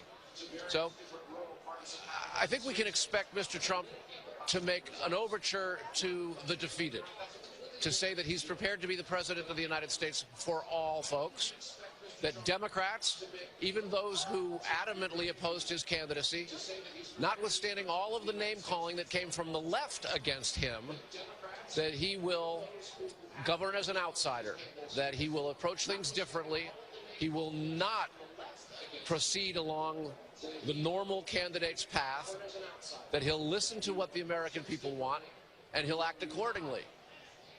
It is a potential moment for him tonight to offer an olive branch, to reach out to Democrats who are tonight despondent. There is very little way one can overemphasize how shocked half of the electorate is. This is going to come down into a popular vote possible win for Clinton and an electoral college win for Donald Trump. That's the kind of thing that can really aggravate the defeated opposition. So it's time for him to start being really presidential, because he's on the precipice of pulling off the victory. And what a victory it will be. Carl, good to see you. And so he is ignoring Dana's advice and coming out to speak to the crowd, not afraid of an anticlimactic moment at all, just priming the pump and getting the people ready for the big event tomorrow, which, now feels inevitable. And the question is whether, even if Trump in a speech, Monica, can reach out to the other side, to the defeated, which we've seen him do. He's not bad at delivering these speeches that we presume others help him with, right, who try to keep him on message. What's going to happen over the next 6 weeks as we gear up for the inauguration? And he has a very skeptical media, public, her supporters who are not prepared to give him the benefit of the doubt and who are going to continue to launch, theoretical grenades at him. Well, I think it's going to be very interesting to watch. Donald Trump is going to stay true to himself. But I also think, and we were talking about this earlier, that the job changes you and the magnitude of the responsibility of the job changes you. Let's start with tonight. I think Donald Trump's approach tonight, as it's been throughout this campaign, is never to let Mrs. Clinton dictate what he's going to do. So that's why you're going to see him emerge tonight. I also think that he's going to express gratitude. I think he is going to deliver an inclusive message of change. I think he's going to talk about how this was a very hard-fought race and that there were a lot of tough things said on both sides. But now is the time to bring the country together, and that he looks forward to being that person in the presidency, in the Oval Office, to do that. Karl Rove. Well, he's going to do it his way. I don't know if he'll come out singing Frank Sinatra's tune or not, but he's going to do it his way. But again, I think Dana gave him sage advice. Maybe it's the half measure, come out and say, compliment everybody, thank everybody, express and exude optimism, and then tomorrow have a message that's oriented towards unifying the country and setting the tone for what's coming. I don't see how you can claim victory when you haven't won the victory. There's not a single news organization. Now, the New York Times has him at 265 electoral votes. We have him at 254, other news organizations. But the consensus is that he has not yet won the presidency. So I think it would be foolish for him to claim victory. You can do a lot of things short of claiming victory, but you can't say I'm the president. By the way, after your question at the debate, you heard Jennifer Griffin reference the plane flight where she asked Secretary Clinton, would you accept a defeat? We pulled that soundbite. Here it is. Would you accept the results of the election? It was horrifying what he said on the debate table. We are a country based on laws, and we've had hot, contested elections going back to the very beginning. But one of our hallmarks has always been that we accept the outcomes of our elections. We do the best we can to have free and fair elections, which we do. And somebody wins and somebody loses. So she answered the question, somebody wins, somebody loses. They're waiting to see an official win, is basically what the campaign is saying. No, and she said that we accept the result of the election. So, and she hasn't not accepted the result of the election. She said we're going to wait till tomorrow. But the odds, I mean, realistically. No, I understand, but it isn't. No, I'm not talking about whether she should concede, but I'm talking about just reality, because what people want right now at 2:30 in the morning is results. They want to know who won. What people want. But seriously, put it in perspective, Star. Let's see. Yes, they back me up. The chances right now, truly, the chances of Hillary Clinton managing to pull off a victory here are what, 2%? Oh, who knows? I wouldn't even try. You're down to such a tight little crack that you'd have to run this thing through. It'd be impossible to say. But can I put it another way? No. But it's not that impossible, because you could do it. It's virtually impossible for her to win at this point. Is that wrong? No, it's not virtually impossible for her to win, but the odds, the preponderance, overwhelmingly against that. But if you're Hillary Clinton, you're going to leave the door open. I mean, you'd leave the door open too. But I'm done talking about that. Whether she I get it. She wants to wait for the actual results. Got it. Check. Roger. Right. But the question is whether she actually still has a chance. Yeah, and she still realistically, has a chance. the answer is what? Yeah, she still has a chance. What if it was 2%? What if it was 5%? I feel like this is Dumb and Dumber. So you mean there's a chance? But the other thing is, pop culture, Chris. What's the hurry? It's 2:30 in the morning, right? People at 2:30 in the morning would like calls. They'd also like pizza. They'd also like bed. People want a lot of things at 2:30 in the morning. For her and for him and for the country, there's no hurry. There's time. There's time to take your time and do it. Well, obviously, he's not buying this advice from Dana or you or Carl or Monica.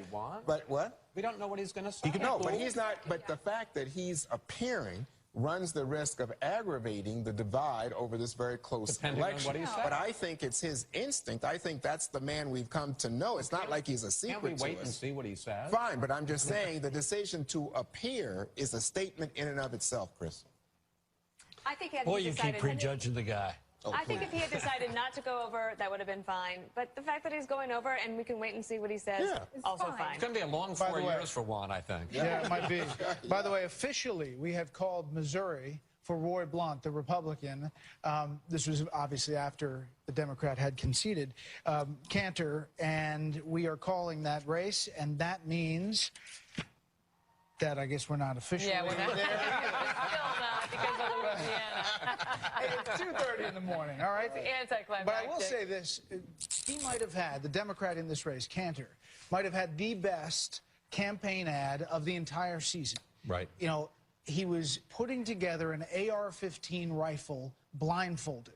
A Democrat putting it together, and he showed that he was, you know, pro-gun in Missouri, criticized the establishment, Roy Blunt. He was actually closer to Trump than Roy Blunt was, as far as what he talked about. Because he was the outsider. Because he was like the outsider. Right, because Roy Blunt has been in the Senate, well, in Washington for a long time. His wife is a lobbyist in Washington. His children work in the industry. And so Cantor was able to try to define Blunt as one of those insiders that you would want to drain the swamp from. And Democrats felt really good. He was a 35-year-old Afghan war veteran. Yeah, great They thought guy. he had a really, really good chance. In fact, that was considered a safe seat for Republicans until Cantor got in and demonstrated that, in fact, he could constitute a legitimate challenge to Roy Blunt, and then money poured in.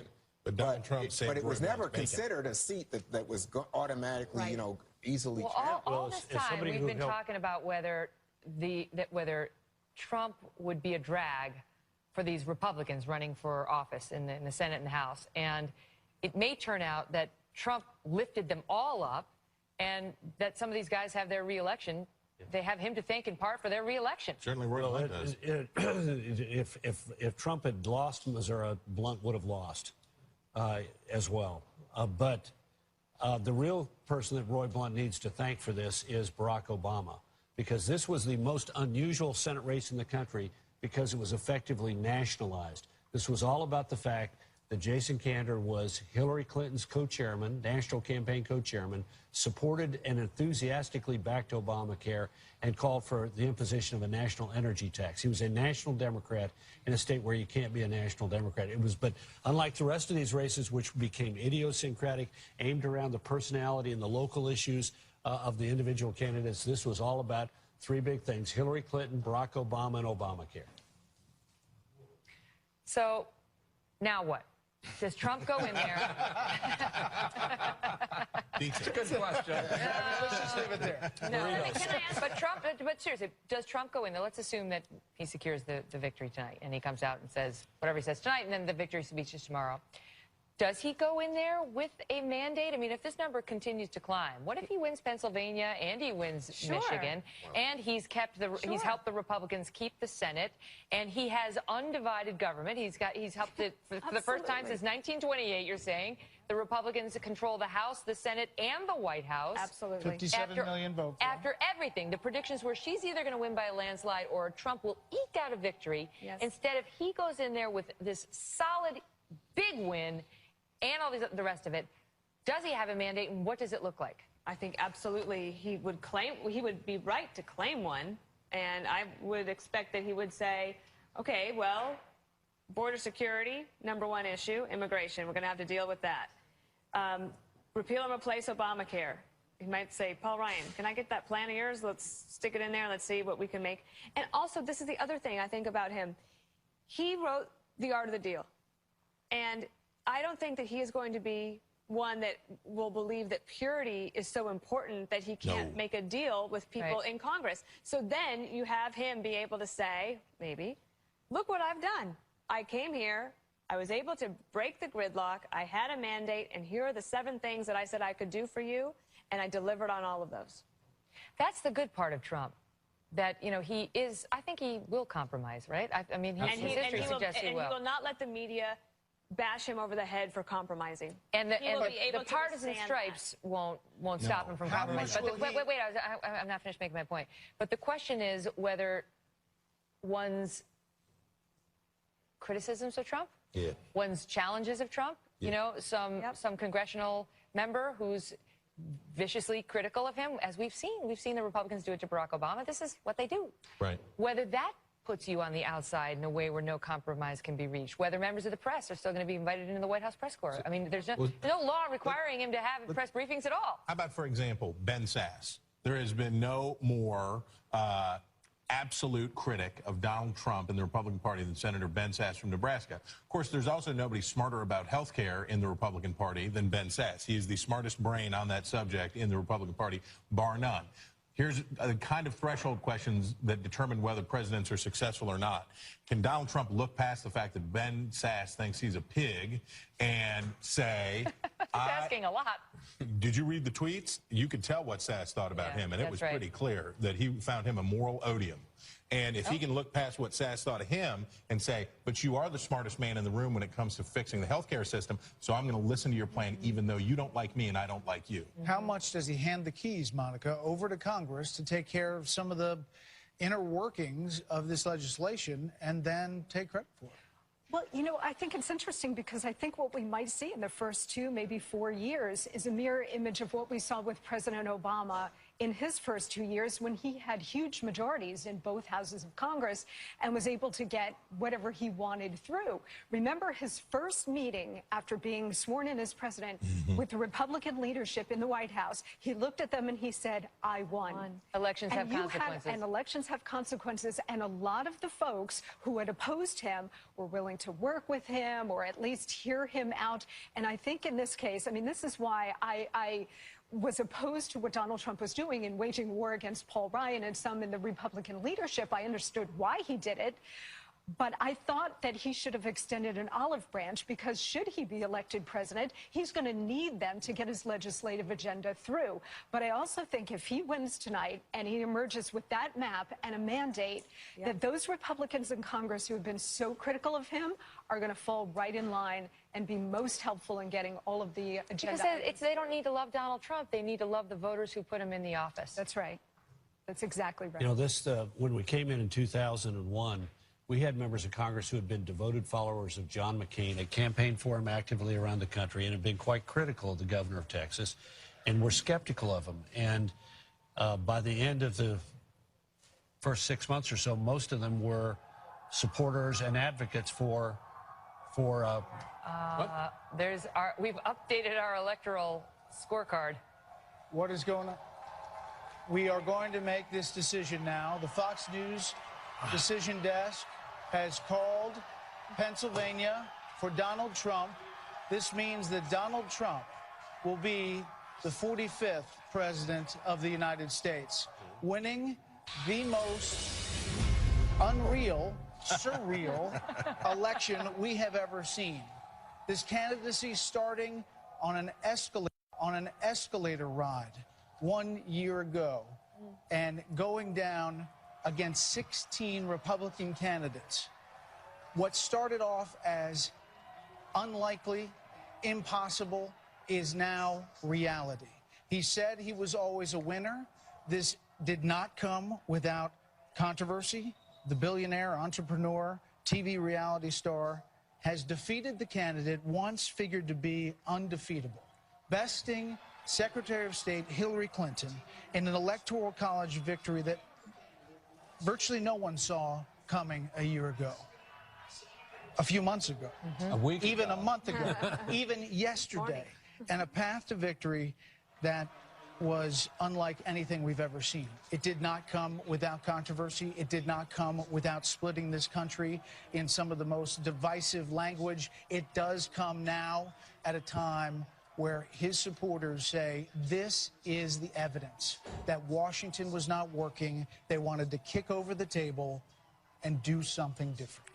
You know, he told me once that he had a conversation with Melania when he was considering running about whether he should do it. And she looked at him and said, you know, if you do it, you're going to win. Right. And he understood that as well. And there have been moments over the course of the campaign where it's been tough on both of them. Melania, too. And it requires so much sacrifice, especially for a family like the Trumps, which is very successful, have their own business. I mean, for most of us, it would be an upgrade to move into the White House. Oh, it's an upgrade. And it's absolutely an upgrade. But I'm just saying, as he said all along, he didn't have to do this. He's got a lovely life and a lovely lifestyle and a lovely family right where he is. And this required a lot of guts by Donald Trump. And boy, did it pay off for him tonight. Chris Wallace, this will go down as probably as the greatest political upset we've ever seen. Certainly that I've ever seen in my lifetime. And I have to say, you know, it seemed like it was inevitable all night, but as I look around Studio F here and I see it, Donald Trump wins presidency, I just can't believe it. It just is stunning to me that he has won the presidency. It's extraordinary. And look at the crowd outside that has waited here for hours and hours. 2:43 a.m. Feeling thrill. to get this call. It was worth the wait, they're clearly feeling. But look at the enthusiasm, which is something we saw from the beginning. And look, we all pointed out that crowd size don't necessarily translate to voters. We saw that with Mitt Romney. But in this election, there's no doubt about it, they did. And we do have word that Hillary Clinton called Donald Trump to concede. Monica, you knew from early start of this campaign that he had tapped into something. And it was simple, the Make America Great Again. Despite anything else that he said, he came back to that line that is embossed on hats around America. You know, for those of us who live and work in Manhattan, I often say, this is not normal. And when you go to the rest of the country and you really talk to the American people about what concerned them, about the issues that were dictating their votes this year, you understood that there was a massive groundswell against the bipartisan ruling class, and that Donald Trump is the ultimate outsider. Hold on. Really had a chance. Stand by, because can we pop this up on, let's see. It's Mike Pence, There we Governor go. Mike Pence. It's Governor Mike Pence walking to the stage. And not long from now, we will see Donald Trump. And sure enough, it was a good move for him to go over to the Hilton tonight, where he can celebrate his victory. Once with again, his we've been core wrong. supporters. Think about, Dana Perino, think about Mike Pence, governor of Indiana, conservative, social conservative, a choice that people didn't know how this was going to play, their relationship between the two of them. But he went around the country saying Republicans need to come home. And he was a guy who could deliver the message. Remember when he was first chosen by Donald Trump, there was a lot of criticism saying, oh, what a boring establishment choice. Let's listen as Governor Mike Pence of Indiana, now the vice president-elect, comes out to make remarks. Come both this side. Come both sides.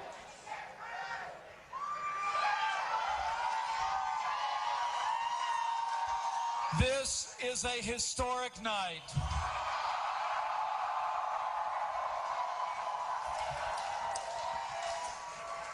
The American people have spoken, and the American people have elected their new champion.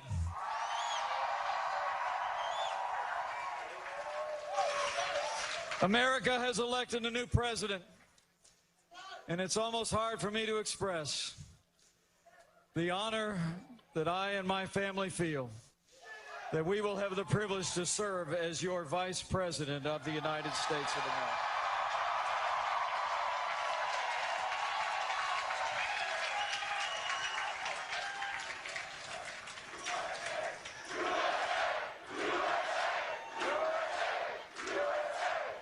I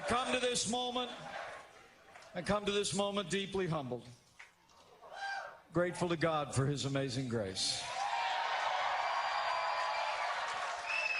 Grateful to my family, my wonderful wife, Karen,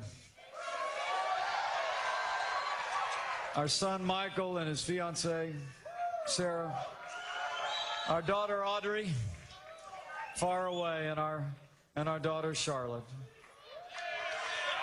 I could not be here without them.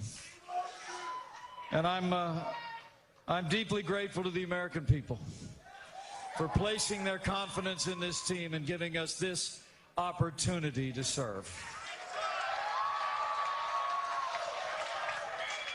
And I'm mostly grateful to our president-elect, whose leadership and vision will make America great again.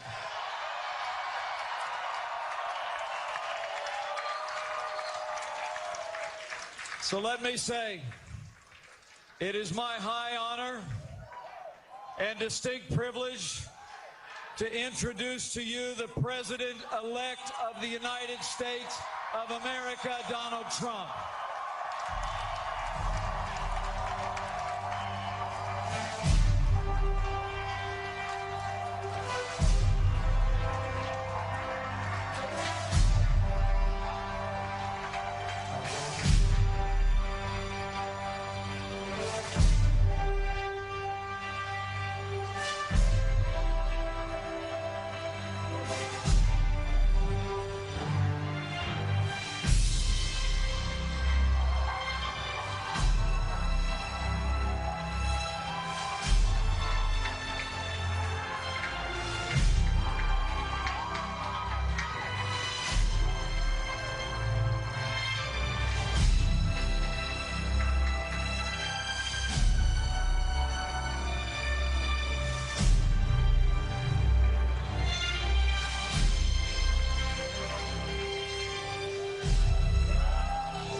Thank you.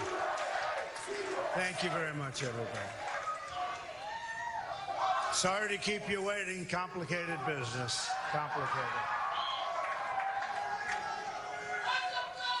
Thank you very much.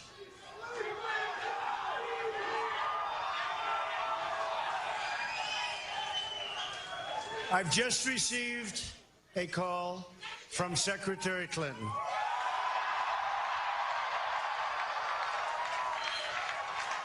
She congratulated us. It's about us on our victory. And I congratulated her and her family on a very, very hard-fought campaign. I mean, she fought very hard.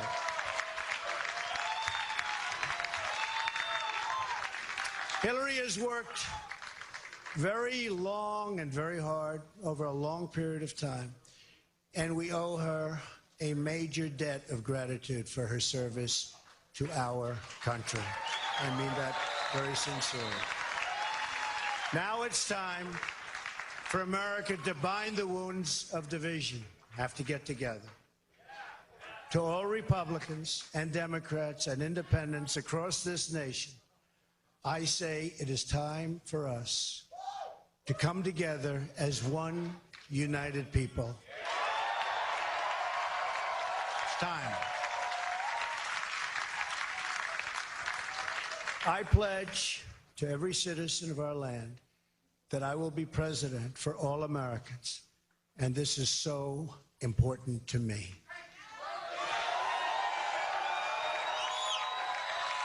For those who have chosen not to support me in the past, of which there were a few people, I'm reaching out to you for your guidance and your help so that we can work together and unify our great country. As I've said from the beginning, ours was not a campaign, but rather an incredible and great movement made up of millions of hardworking men and women who love their country and want a better, brighter future for themselves and for their family.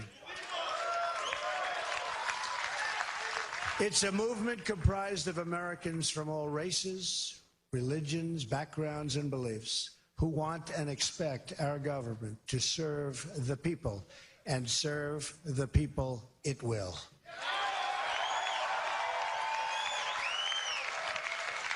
Working together, we will begin the urgent task of rebuilding our nation and renewing the American dream. I've spent my entire life in business looking at the untapped potential in projects and in people all over the world. That is now what I want to do for our country. Tremendous potential. I've gotten to know our country so well. Tremendous potential. It's going to be a beautiful thing. Every single American will have the opportunity to realize his or her fullest potential. The forgotten men and women of our country will be forgotten no longer.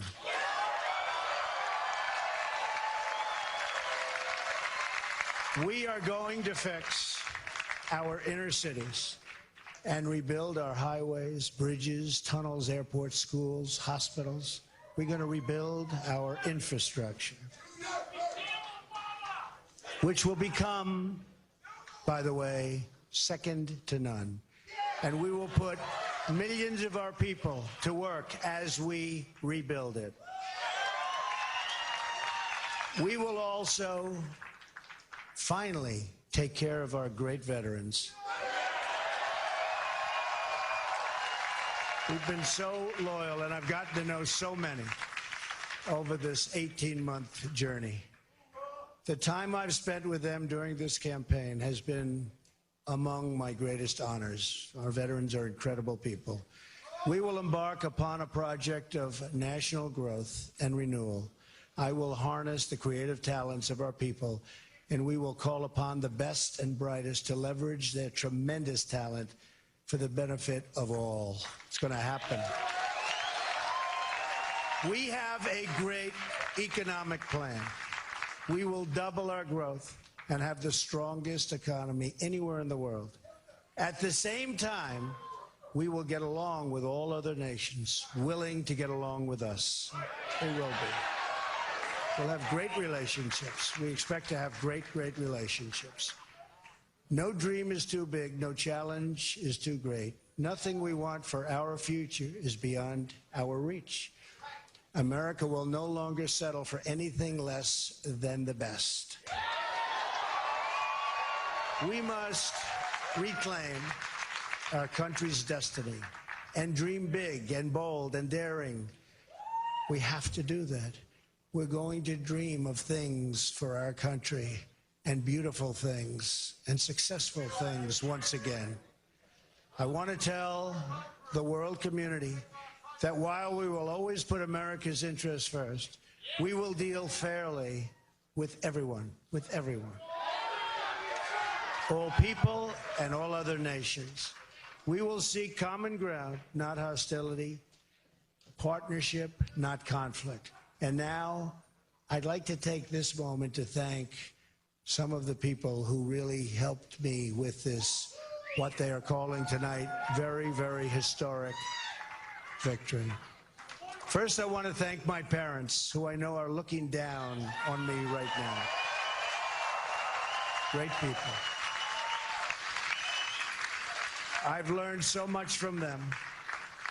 They were wonderful in every regard. I had truly great parents. I also want to thank my sisters, Marianne and Elizabeth, who are here with us tonight. And where are they? They're here someplace. They're very shy, actually. And my brother Robert, my great friend. Where is Robert? Where is Robert? My brother Robert. And they should all be on this stage, but that's okay. They are great. And also my late brother, Fred. Great guy. Fantastic guy. Fantastic family. I was very lucky. Great brothers, sisters, great, unbelievable parents. To Melania and Don.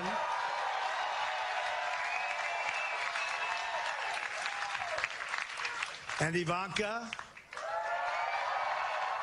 And Eric. And Tiffany. And Barron. I love you and I thank you, and especially for putting up with all of those hours. This was tough. This was tough. This political stuff is nasty and it's tough. So I want to thank my family very much. Really fantastic. Thank you all. Thank you all. And Lara, unbelievable job. Unbelievable. Vanessa, thank you. Thank you very much. What a great group.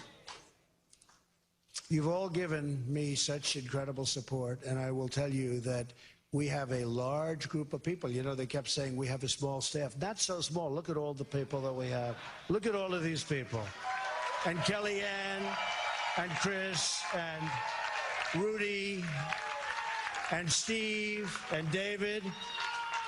We have got tremendously talented people up here, and I want to tell you, it's been very, very special. I want to give a very special thanks to our former mayor, Rudy Giuliani. Unbelievable. Unbelievable. He traveled with us, and he went through meetings, and hey, that Rudy never changes. Where's Rudy? Where is he? Rudy. Governor Chris Christie, folks, was unbelievable.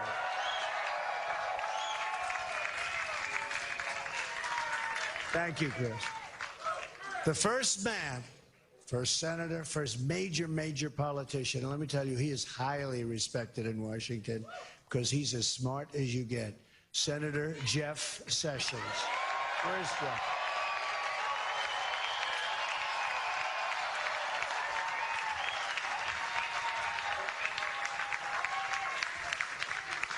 Great man. Another great man, very tough competitor. He was not easy. He was not easy. Who was that? Is that the mayor that showed up? That Rudy? Oh, Rudy got up here.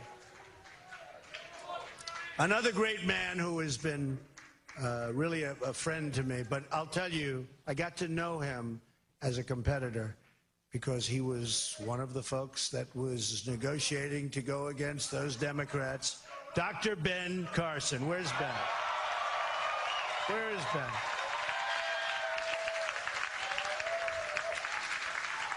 And by the way, Mike Huckabee is here someplace, and he is fantastic. Mike and his family, Sarah, thank you very much. General Mike Flynn. Where is Mike? And General Kellogg. We have over 200 generals and admirals that have endorsed our campaign. And they're special people, and it's really an honor. We have 22 Congressional Medal of Honor recipients. We have just tremendous people. A very special person who believed me, and, you know, I'd read reports that I wasn't getting along with him. I never had a bad second with him. He's an unbelievable star. He is, that's right, how did you possibly guess? So let me tell you about Reince. And I've said this. I said, Reince, and I know it. I know it. Look at all those people over there. I know it. Reince is a superstar. But I said, they can't call you a superstar, Reince, unless we win. Because you can't be called a superstar like Secretariat. If Secretariat came in second, Secretariat would not have that big, beautiful bronze bust at the track at Belmont. But I'll tell you, Reince is really a star. And he is the hardest working guy. And in a certain way, I did this. Reince, come up here. Where is Reince? Get over here, Reince.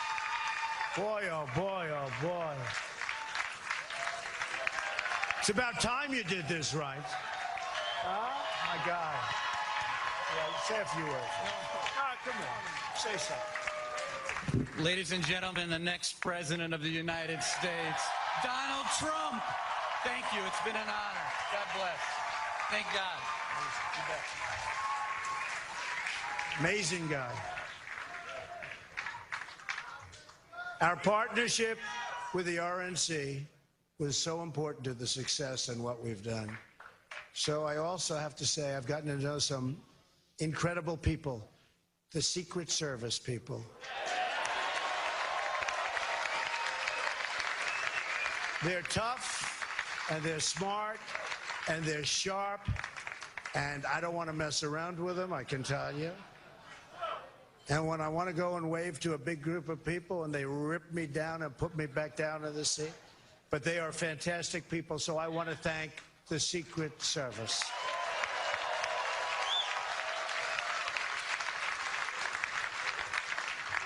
And law enforcement in New York City, they're here tonight.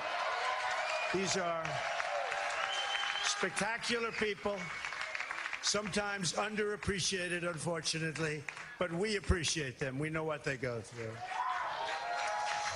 So it's been what they call a historic event, but to be really historic, we have to do a great job. And I promise you that I will not let you down. We will do a great job. We will do a great job. I look very much forward to being your president. And hopefully at the end of 2 years or 3 years or 4 years or maybe even 8 years,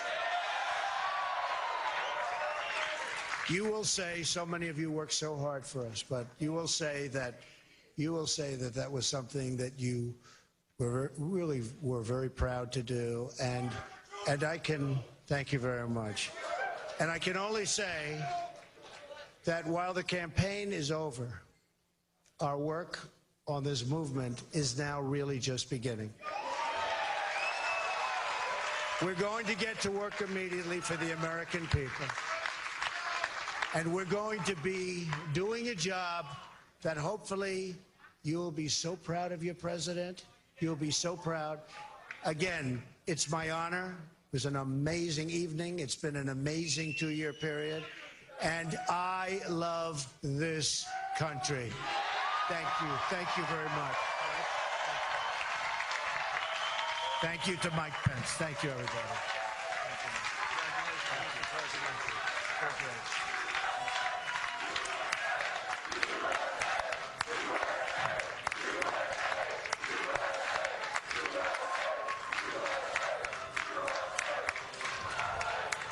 Donald Trump and his adoring family standing beside him, along with his vice president, elect at this point, Mike Pence, promising to bind the wounds of division, saying it's time for us to come together, promising to be president for all Americans, and saying I'm reaching out to you, those who didn't support me, for your guidance and your help. Speaking directly to those millions of Americans with whom he connected right from the beginning, saying the forgotten men and women of America will be forgotten no longer. And those were the people who put him into the office into which he heads in January. Typical Trump, taking a moment to offer some humor, acknowledging that this was tough, and tough it was, talking about how nasty the political stuff is. And indeed it was. He participated in it, and he was the recipient of it. And he has emerged the victor tonight, as even Hillary Clinton has now acknowledged, having called him to concede, and Trump saying that he congratulated her, too, on a hard-fought campaign. What a night for Donald Trump, and what a night for America. We have never seen anything like this. It's the biggest upset in political history ever. He says now we must bind the wounds of our nation. After saying thank you to Secretary Clinton for her concession call, he also said he has a lot to do and will work with Congress to build new roads and bridges, highways, and they'll be, in Donald Trump's words, second to none. The improbable started out by being crazy that he could possibly do this. And now, President-elect Donald J. Trump is 73 days from inauguration, from becoming the 45th President of the United States of America.